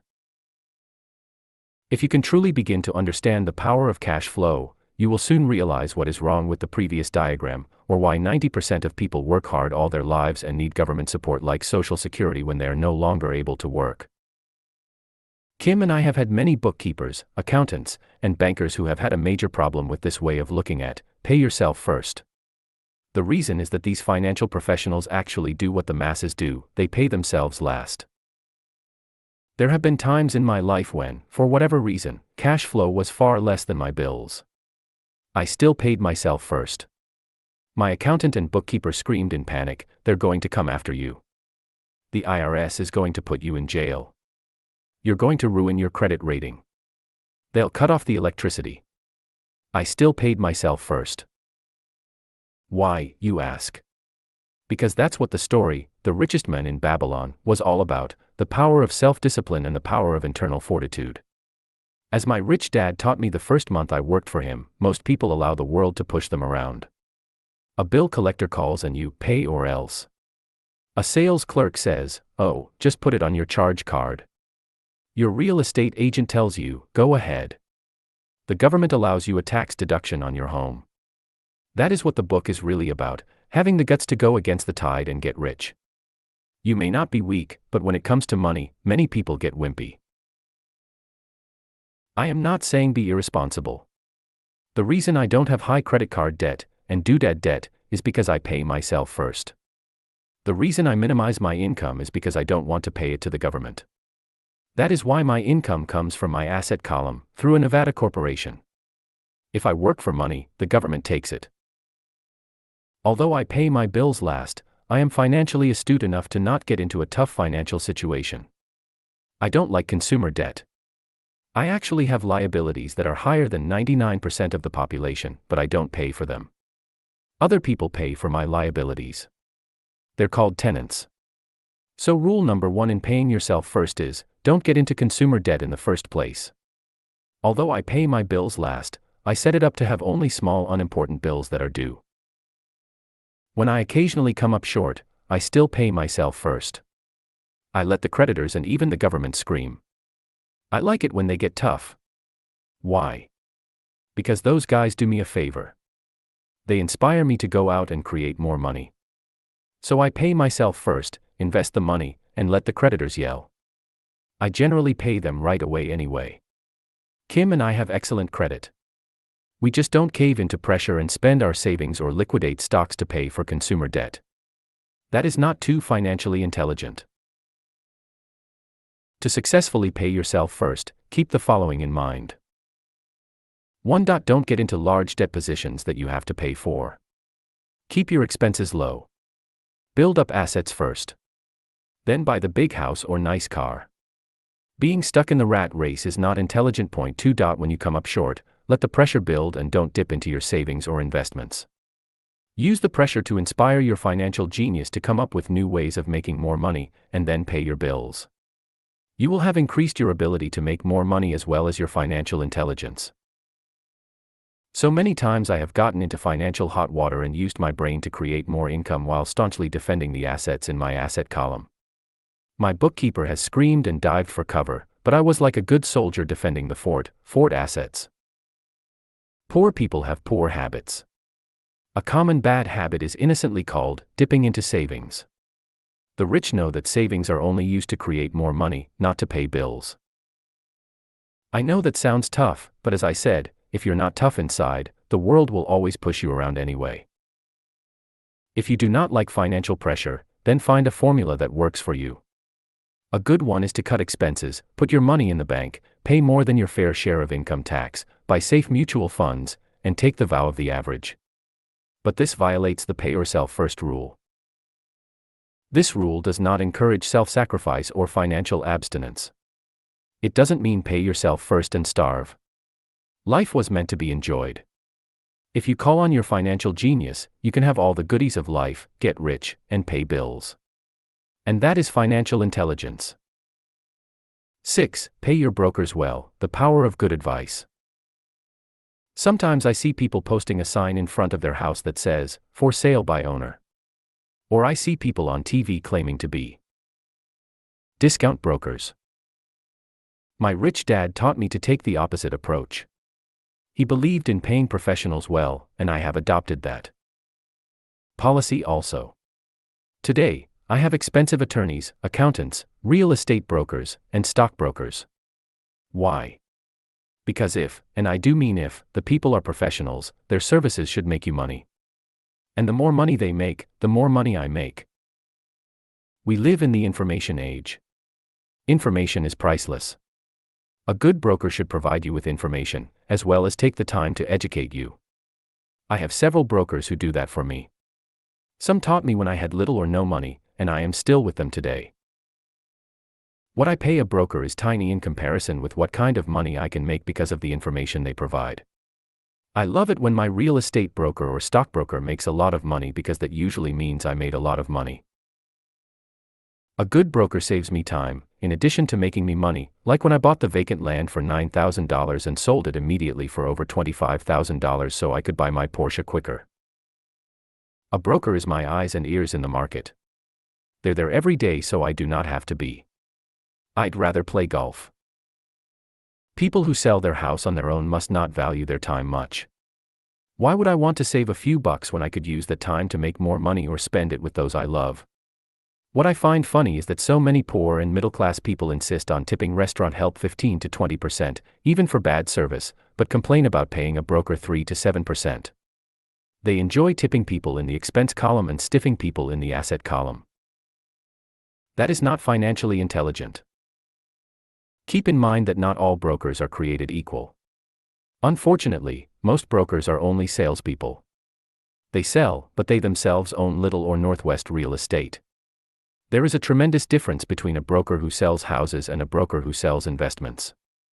The same is true for stock, bond, mutual fund, and insurance, brokers who call themselves financial planners. When I interview any paid professional, I first find out how much property or stocks they personally own and what percentage they pay in taxes. And that applies to my tax attorney as well as my accountant. I have an accountant who minds his own business. His profession is accounting, but his business is real estate. I used to have an accountant who was a small business accountant, but he had Northwest real estate. I switched because we did not love the same business. Find a broker who has your best interests at heart. Many brokers will spend the time educating you, and they could be the best asset you find. Just be fair, and most of them will be fair to you. If all you can think about is cutting their commissions, then why should they want to help you? It's just simple logic. As I said earlier, one of the management skills is the management of people. Many people only manage people they feel smarter than and they have power over. Many middle managers remain middle managers, failing to get promoted, because they know how to work with people below them, but not with people above them. The real skill is to manage and reward the people who are smarter than you in some technical area. That is why companies have a board of directors. You should have one too. That is financial intelligence. 7. Be an Indian giver. The power of getting something for nothing. When the first European settlers came to America, they were taken aback by a cultural practice some American Indians had.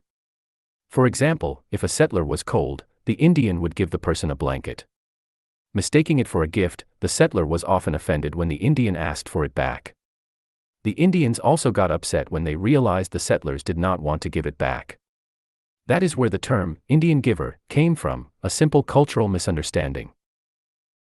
In the world of the asset column, being an Indian giver is vital to wealth. The sophisticated investor's first question is, how fast do I get my money back? They also want to know what they get for free, also called a piece of the action. That is why the ROI, or return on investment, is so important. For example, I found a small condominium that was in foreclosure a few blocks from where I lived. The bank wanted $60,000, and I submitted a bid for $50,000, which they took, simply because, along with my bid, was a cashier's check for $50,000. They realized I was serious. Most investors would say, "Aren't you tying up a lot of cash? Would it not be better to get a loan on it?" The answer is, not in this case. My investment company uses this condominium as a vacation rental in the winter months when the snowbirds come to Arizona. It rents for $2,500 a month for 4 months out of the year. For rental during the off-season, it rents for only $1,000 a month. I had my money back in about 3 years. Now I own this asset, which pumps money out for me, month in and month out. The same is done with stocks.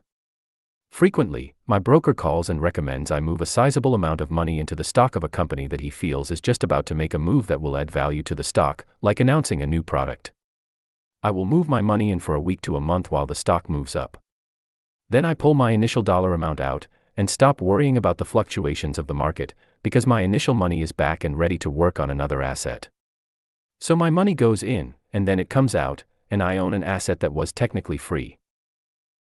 True, I have lost money on many occasions, but I only play with money I can afford to lose. I would say, on an average 10 investments, I hit home runs on 2 or 3, while 5 or 6 do nothing, and I lose on 2 or 3. But I limit my losses to only the money I have in at that time. People who hate risk put their money in the bank. In the long run, safe savings are better than no savings. But it takes a long time to get your money back and, in most instances, you don't get anything for free with it. On every one of my investments, there must be an upside, something for free, like a condominium, a mini storage, a piece of free land, a house, stock shares, or an office building. And there must be limited risk, or a low-risk idea. There are books devoted entirely to this subject, so I will not talk about it here. Ray Kroc, of McDonald's fame, sold hamburger franchises, not because he loved hamburgers, but because he wanted the real estate under the franchise for free. So wise investors must look at more than ROI. They look at the assets they get for free once they get their money back. That is financial intelligence. 8. Use assets to buy luxuries, the power of focus. A friend's child has been developing a nasty habit of burning a hole in his pocket. Just 16, he wanted his own car. The excuse: all his friends' parents gave their kids cars. The child wanted to go into his savings and use it for a down payment. That was when his father called me and then came to see me. Do you think I should let him do it, or should I just buy him a car? I answered, it might relieve the pressure in the short term, but what have you taught him in the long term?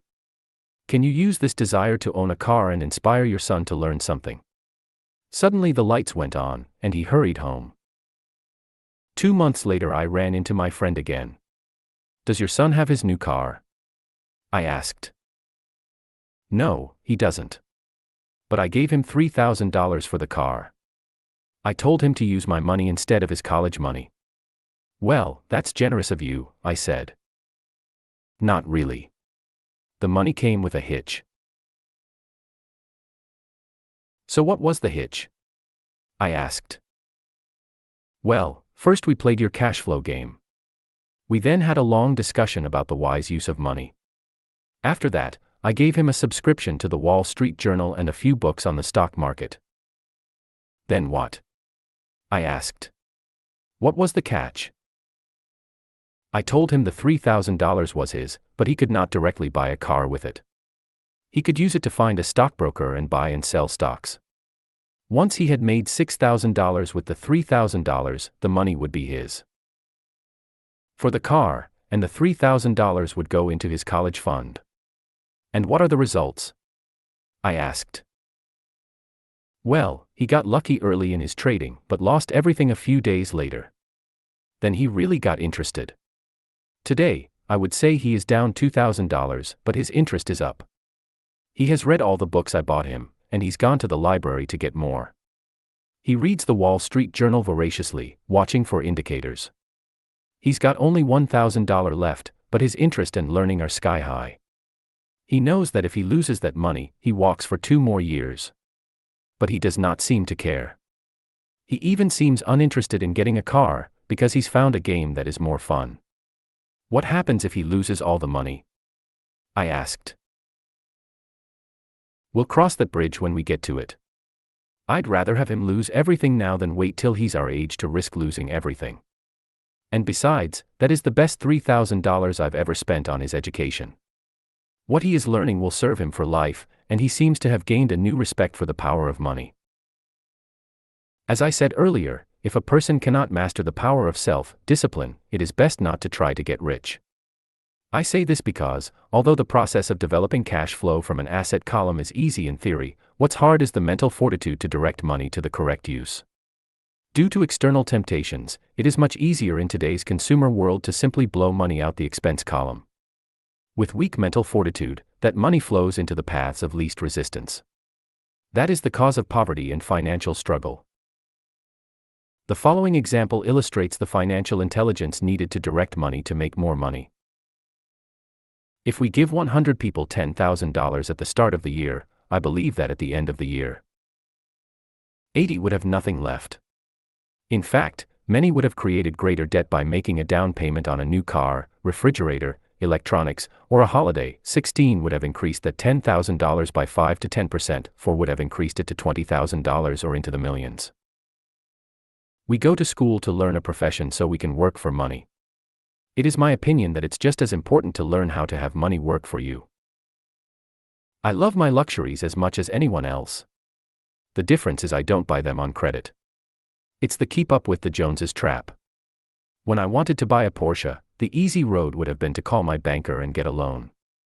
Instead of choosing to focus in the liability column, I chose to focus in the asset column.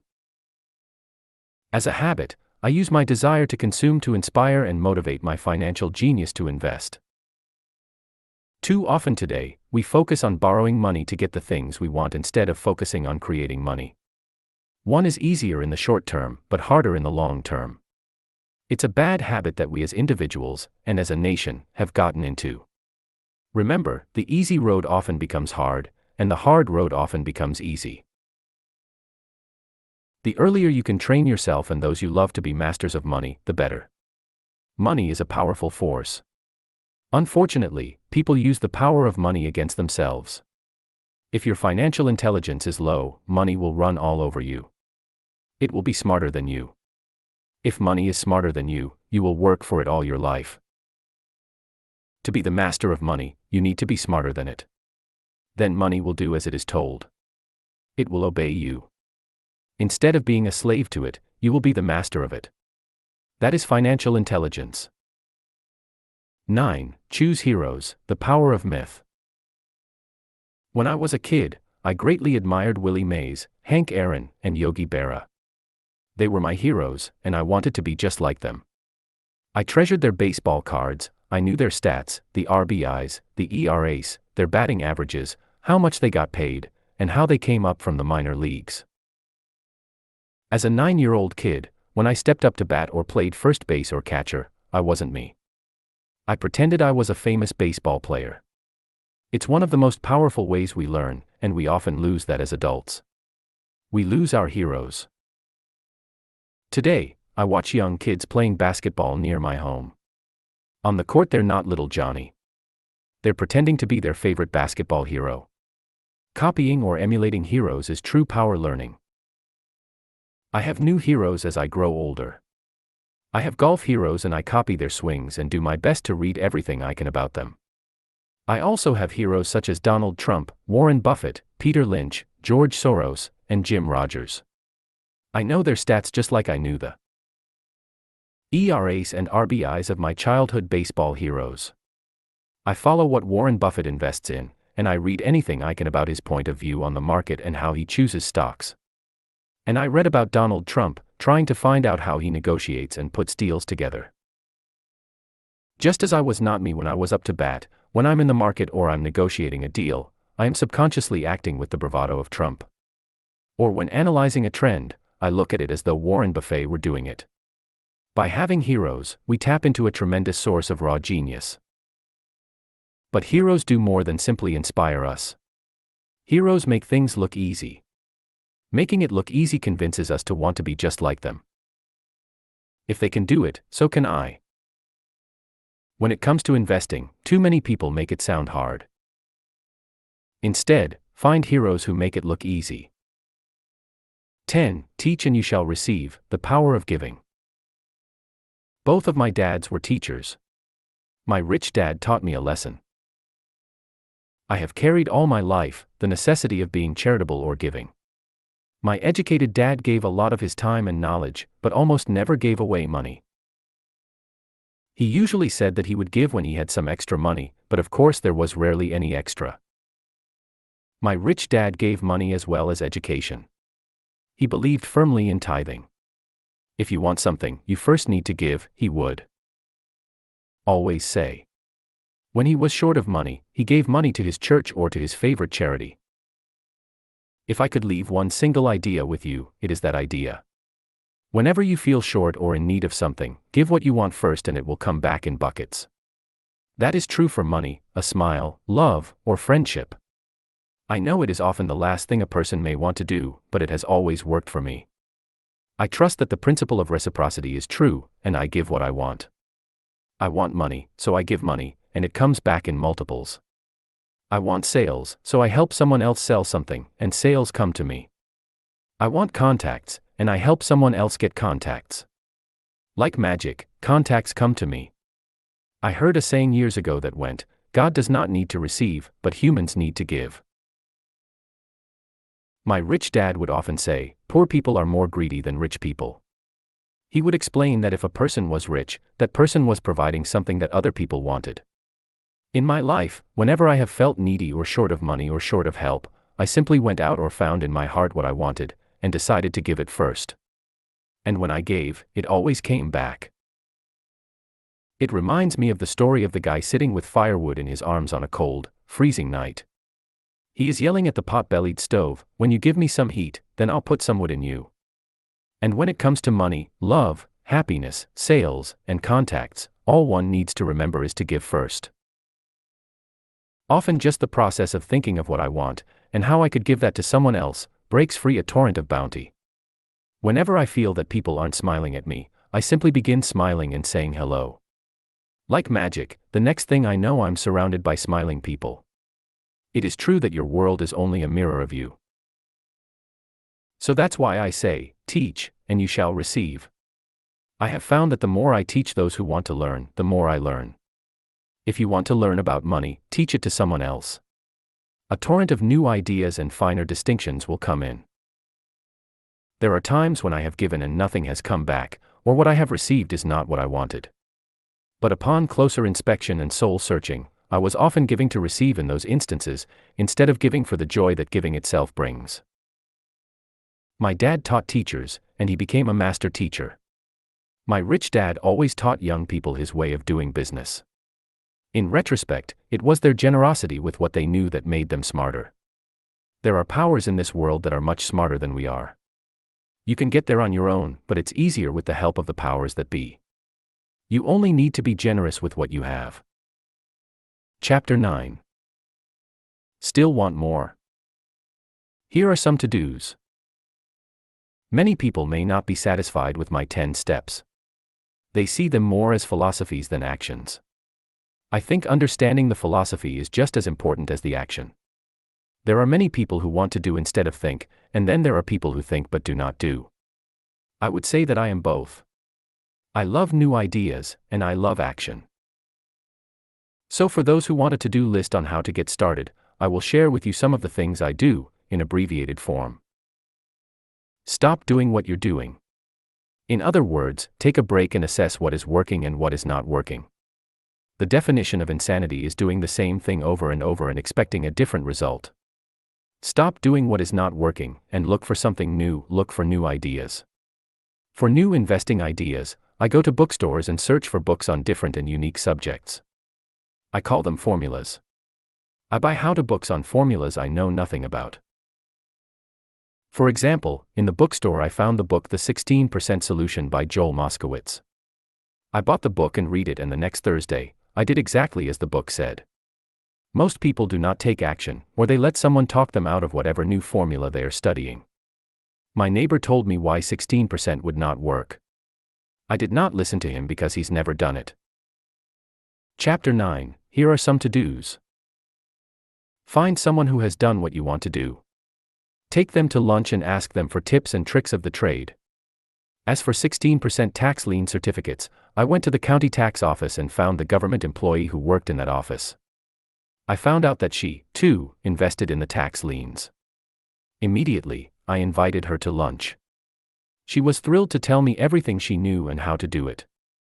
After lunch, she spent all afternoon showing me everything. By the next day, I found 2 great properties with her help that have been accruing interest at 16% ever since. It took a day to read the book, a day to take action, an hour for lunch, and a day to acquire 2 great deals, take classes, read, and attend seminars. I search newspapers and the internet for new and interesting classes, many of which are free or inexpensive. I also attend and pay for expensive seminars on what I want to learn. I am wealthy and free from needing a job simply because of the courses I took. I have friends who did not take those classes who told me I was wasting my money, and yet they're still at the same job, make lots of offers. When I want a piece of real estate, I look at many properties and generally write an offer. If you don't know what the right offer is, neither do I. That is the job of the real estate agent. They make the offers. I do as little work as possible. A friend wanted me to show her how to buy apartment houses. So one Saturday she, her agent, and I went and looked at 6 apartment houses. 4 were dogs, but 2 were good. I said to write offers on all 6, offering half of what the owners asked for. She and the agent nearly had heart attacks. They thought it was rude, and would offend the sellers, but I really don't think the agent wanted to work that hard. So they did nothing and went on looking for a better deal. No offers were ever made, and that person is still looking for the right deal at the right price. Well, you don't know what the right price is until Rich Dad Poor Dad. You have a second party who wants to deal. Most sellers ask too much. It is rare that a seller asks a price that is less than something is worth. Moral of the story: make offers. People who are not investors have no idea what it feels like to try to sell something. I have had a piece of real estate that I wanted to sell for months.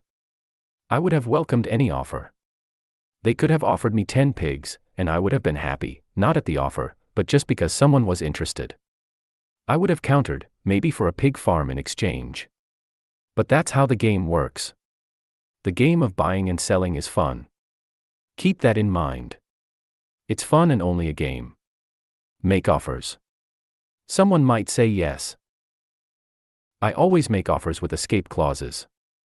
In real estate, I make an offer with language that details subject to contingencies, such as the approval of a business partner. Never specify who the business partner is. Most people don't know that my partner is my cat. If they accept the offer, and I don't want the deal, I call home and speak to my cat. I make this ridiculous statement to illustrate how absurdly easy and simple the game is. So many people make things too difficult and take it too seriously. Finding a good deal, the right business, the right people, the right investors, or whatever is just like dating. You must go to the market and talk to a lot of people, make a lot of offers, counteroffers, negotiate, reject, and accept. I know single people who sit at home and wait for the phone to ring, but it's better to go to the market, even if it's only the supermarket. Search, offer, reject, negotiate, and accept are all parts of the process of almost everything in life. Jog, walk, or drive a certain area once a month for 10 minutes. I have found some of my best real estate investments doing this. I will jog a certain neighborhood for a year and look for change. For there to be profit in a deal, there must be 2 elements, a bargain and change. There are lots of bargains, but it's change that turns a bargain into a profitable opportunity. So when I jog a neighborhood I might like to invest in. It is the repetition that causes me to notice slight differences. Chapter 9, here are some to-dos. I notice real estate signs that are up for a long time. That means the seller might be more agreeable to deal. I watch for moving trucks going in or out. I stop and talk to the drivers. I talk to the postal carriers. It's amazing how much information they acquire about an area. I find a bad area, especially an area that the news has scared everyone away from. I drive it for sometimes a year waiting for signs of something changing for the better. I talk to retailers, especially new ones, and find out why they're moving in. It takes only a few minutes a month, and I do it while doing something else, like exercising or going to and from the store. Shop for bargains in all markets. Consumers will always be poor. When the supermarket has a sale, say on toilet paper, the consumer runs in and stocks up. But when the housing or stock market has a sale, most often called a crash or correction, the same consumer often runs away from it. When the supermarket raises its prices, the consumer shops somewhere else. But when housing or the stock market raise their prices, the same consumer often rushes in and starts buying. Always remember, profits are made in the buying, not in the selling. Look in the right places. A neighbor bought a condominium for $100,000. I bought the identical condo next door for $50,000. He told me he's waiting for the price to go up. I told him that profit is made when you buy, not when you sell. He shopped with a real estate broker who owns no property of her own. I shopped at the foreclosure auction. I paid $500 for a class on how to do this. My neighbor thought that the $500 for a real estate investment class was too expensive. He said he could not afford the money or the time. So he waits for the price to go up. Rich Dad Poor Dad. Look for people who want to buy first. Then look for someone who wants to sell. A friend was looking for a certain piece of land. He had the money but did not have the time. I found a large piece of land, larger than what my friend wanted to buy, tied it up with an option, called my friend, and he said he wanted a piece of it. So I sold the piece to him and then bought the land. I kept the remaining land as mine for free. Moral of the story: buy the pie, and cut it in pieces. Most people look for what they can afford, so they look too small. They buy only a piece of the pie, so they end up paying more for less. Small thinkers don't get the big breaks. If you want to get richer, think big, think big. Retailers love giving volume discounts, simply because most business people love big spenders. So even if you're small, you can always think big. When my company was in the market for computers, I called several friends and asked them if they were ready to buy also. We then went to different dealers and negotiated a great deal because we wanted to buy so many. I have done the same with stocks. Small people remain small because they think small, act alone, or don't act all. Learn from history.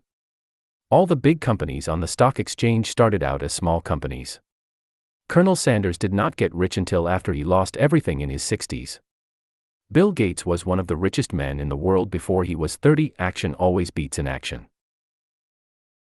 These are just a few of the things I have done and continue to do to recognize opportunities.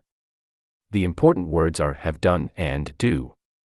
As repeated many times throughout the book, you must take action before you can receive the financial rewards. Act now. Final thoughts. I would like to share some final thoughts with you. The main reason I wrote this book, and the reason it has remained a bestseller since 2000, was to share insights into how increased financial intelligence can be used to solve many of life's common problems. Without financial training, we all too often use the standard formulas to get through life: work hard, save, borrow, and pay excessive taxes. Today, more than ever, we need better information. I use the following story as an example of a financial problem that confronts many young families today. How do you afford a good education for your children and provide for your own retirement? It requires using financial intelligence instead of hard work. A friend of mine was griping one day about how hard it was to save money for his 4 children's college educations. He was putting $300 away in a college fund each month and had so far accumulated only about $12,000. He had about 12 more years to save for college since his oldest child was then 6 years old. At the time, the real estate market in Phoenix was terrible. People were giving houses away. I suggested to my friend that he buy a house with some of the money in his college fund. The idea intrigued him, and we began to discuss the possibility. His primary concern was that he did not have credit with the bank to buy another house since he was so overextended. I assured him that there were other ways to finance a property rather than through the bank. We looked for a house for 2 weeks, a house that would fit all our criteria. There were plenty to choose from, so shopping was fun. Finally, we found a 3-bedroom, 2-bath home in a prime neighborhood. The owner had been downsized and needed to sell that day because he 173 and his family were moving to California where another job waited. The owner wanted $102,000, but we offered only $79,000. He took it immediately and agreed to carry back the loan with a 10% down payment. All my friend had to come up with was $7,900. As soon as the owner moved, my friend put the house up for rent. After all expenses were paid, including the mortgage, he put about $125 in his pocket each month. His plan was to keep the house for 12 years and let the mortgage get paid down faster by applying the extra $125 to the principal each month.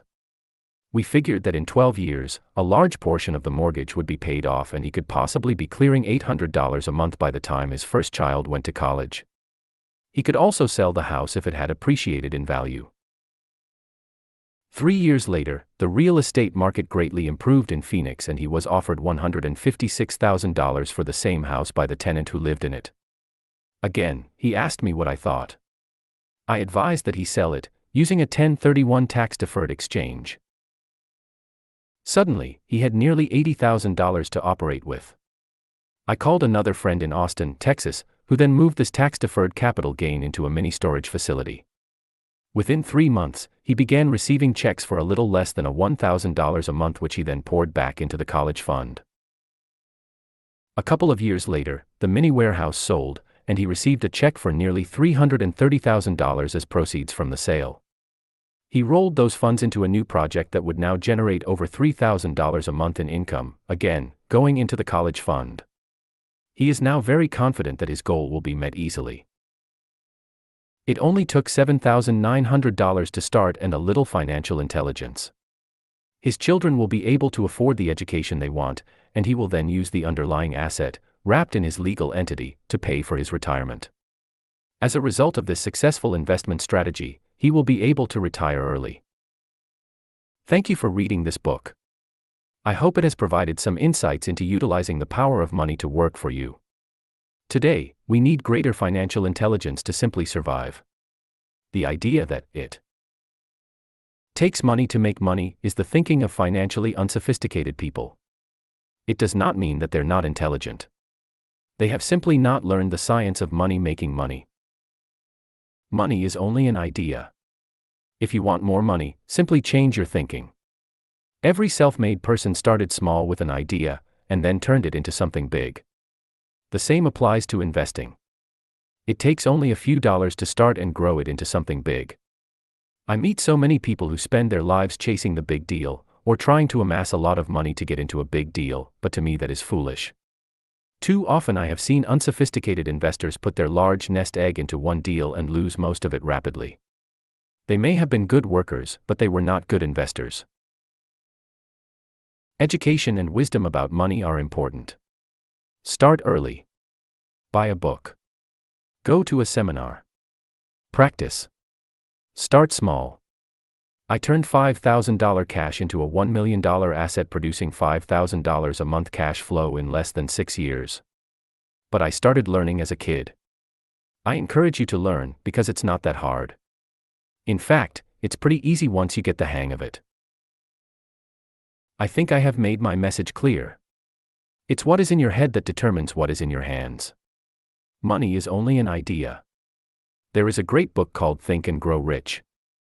The title is not Work Hard and Grow Rich. Learn to have money work hard for you, and your life will be easier and happier. Today, don't play it safe. Play it smart. The 3 incomes. In the world of accounting, there are 3 different types of income. 1. Ordinary earned. 2. Portfolio. 3. Passive. When my poor dad said to me, "Go to school, get good grades, and find a safe, secure job," he was recommending I work for earned income. When my rich dad said, "The rich don't work for money. They have their money work for them," he was talking about passive income and portfolio income. Passive income, in most cases, is income derived from real estate investments. Portfolio income is income derived from paper assets such as stocks and bonds. Portfolio income is the income that makes Bill Gates the richest man in the world, not earned income. Rich Dad used to say, the key to becoming wealthy is the ability to convert earned income into passive income or portfolio income as quickly as possible. He would say, taxes are highest on earned income. The least taxed income is passive income. That is another reason why you want your money working hard for you. The government taxes the income you work hard for more than the income your money works hard for. In my second book, Rich Dad's Cash Flow Quadrant, I explain the 4 different types of people who make up the world of business. They are E, employee, S, self-employed, B, business owner, and I, investor. Most people go to school to learn to be an E or an S. The cash flow quadrant is written about the core differences of these 4 types and how people can change their quadrant. In fact, most of our products are created for people in the B and I quadrants. In Rich Dad's Guide to Investing, book number 3 in the Rich Dad series, I go into more detail on the importance of converting earned income into passive and portfolio income. Rich Dad used to say, all a real investor does is convert earned income into passive and portfolio income. If you know what you're doing, investing is not risky. It's just common sense. The key to financial freedom. The key to financial freedom and great wealth is a person's ability to convert earned income into passive and/or portfolio income. My rich dad spent a lot of time teaching Mike and me this skill. Having this ability is the reason my wife Kim and I are financially free, never needing to work again. We continue to work because we choose to.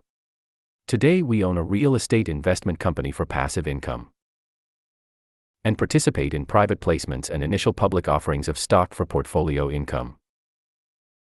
We also went back to work to build a financial education company so that we can continue to create and publish books and games. All of our educational products are created to teach the same skills my rich dad taught me, the skills of converting earned income into passive and portfolio income. The games we create are important because they teach what books cannot teach. For example, you could never learn to ride a bicycle by only reading a book. Our cash flow games for adults and cash flow for kids game are designed to teach players the basic investment skills of converting earned income into passive and portfolio income.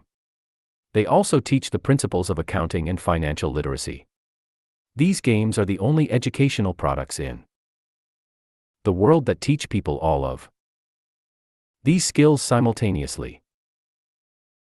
Cashflow 202 is the advanced version of Cashflow 101 and requires the game board from 101, as well as a full understanding of 101, before it can be played. Cashflow 101 and Cashflow for Kids teach the principles of fundamental investing. Cashflow 202 teaches the principles of technical investing. Technical investing involves advanced trading techniques such as short selling, call options, put options, and straddles. A person who understands these advanced techniques is able to make money when the market goes up, as well as when the market comes down. As my rich dad would say, a real investor makes money in an up market and a down market. That is why they make so much money. One of the reasons they make more money is simply because they have more self-confidence. Rich dad would say, they have more self-confidence because they are less afraid of losing. In other words, the average investor does not make as much money because they are so afraid of losing money. The average investor does not know how to protect themselves from losses, and that is what Cashflow 202 teaches. Average investors think investing is risky because they have not been formally trained to be professional investors. As Warren Buffett, America's richest investor, says, risk comes from not knowing what you're doing. My board games teach the simple basics of fundamental investing and technical investing while people are having fun. I occasionally hear someone say, your educational games are expensive, which poses the question of ROI, the return on investment, or the value returned for the price paid. I nod my head and reply, yes, they may be expensive, especially when compared to entertainment board games. But my games are not as expensive as a college education, working hard all your life for earned income, paying excessive taxes, and then living in terror of losing all of your money in the investment markets.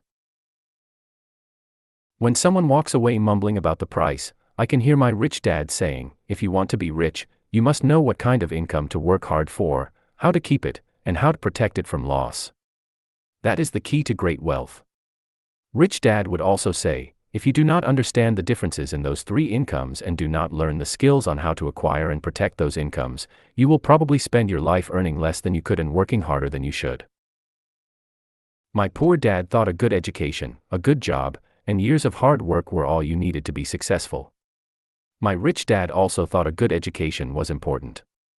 But to him it was also important that Mike and I know the differences in the three incomes and what kind of income to work hard for. To him, that was basic financial education. Knowing the differences in the three incomes and learning the investment skills of how to acquire the different incomes is basic education for anyone who strives to acquire great wealth and achieve financial freedom, a special kind of freedom that only a few will ever know. As Rich Dad states in lesson number 1,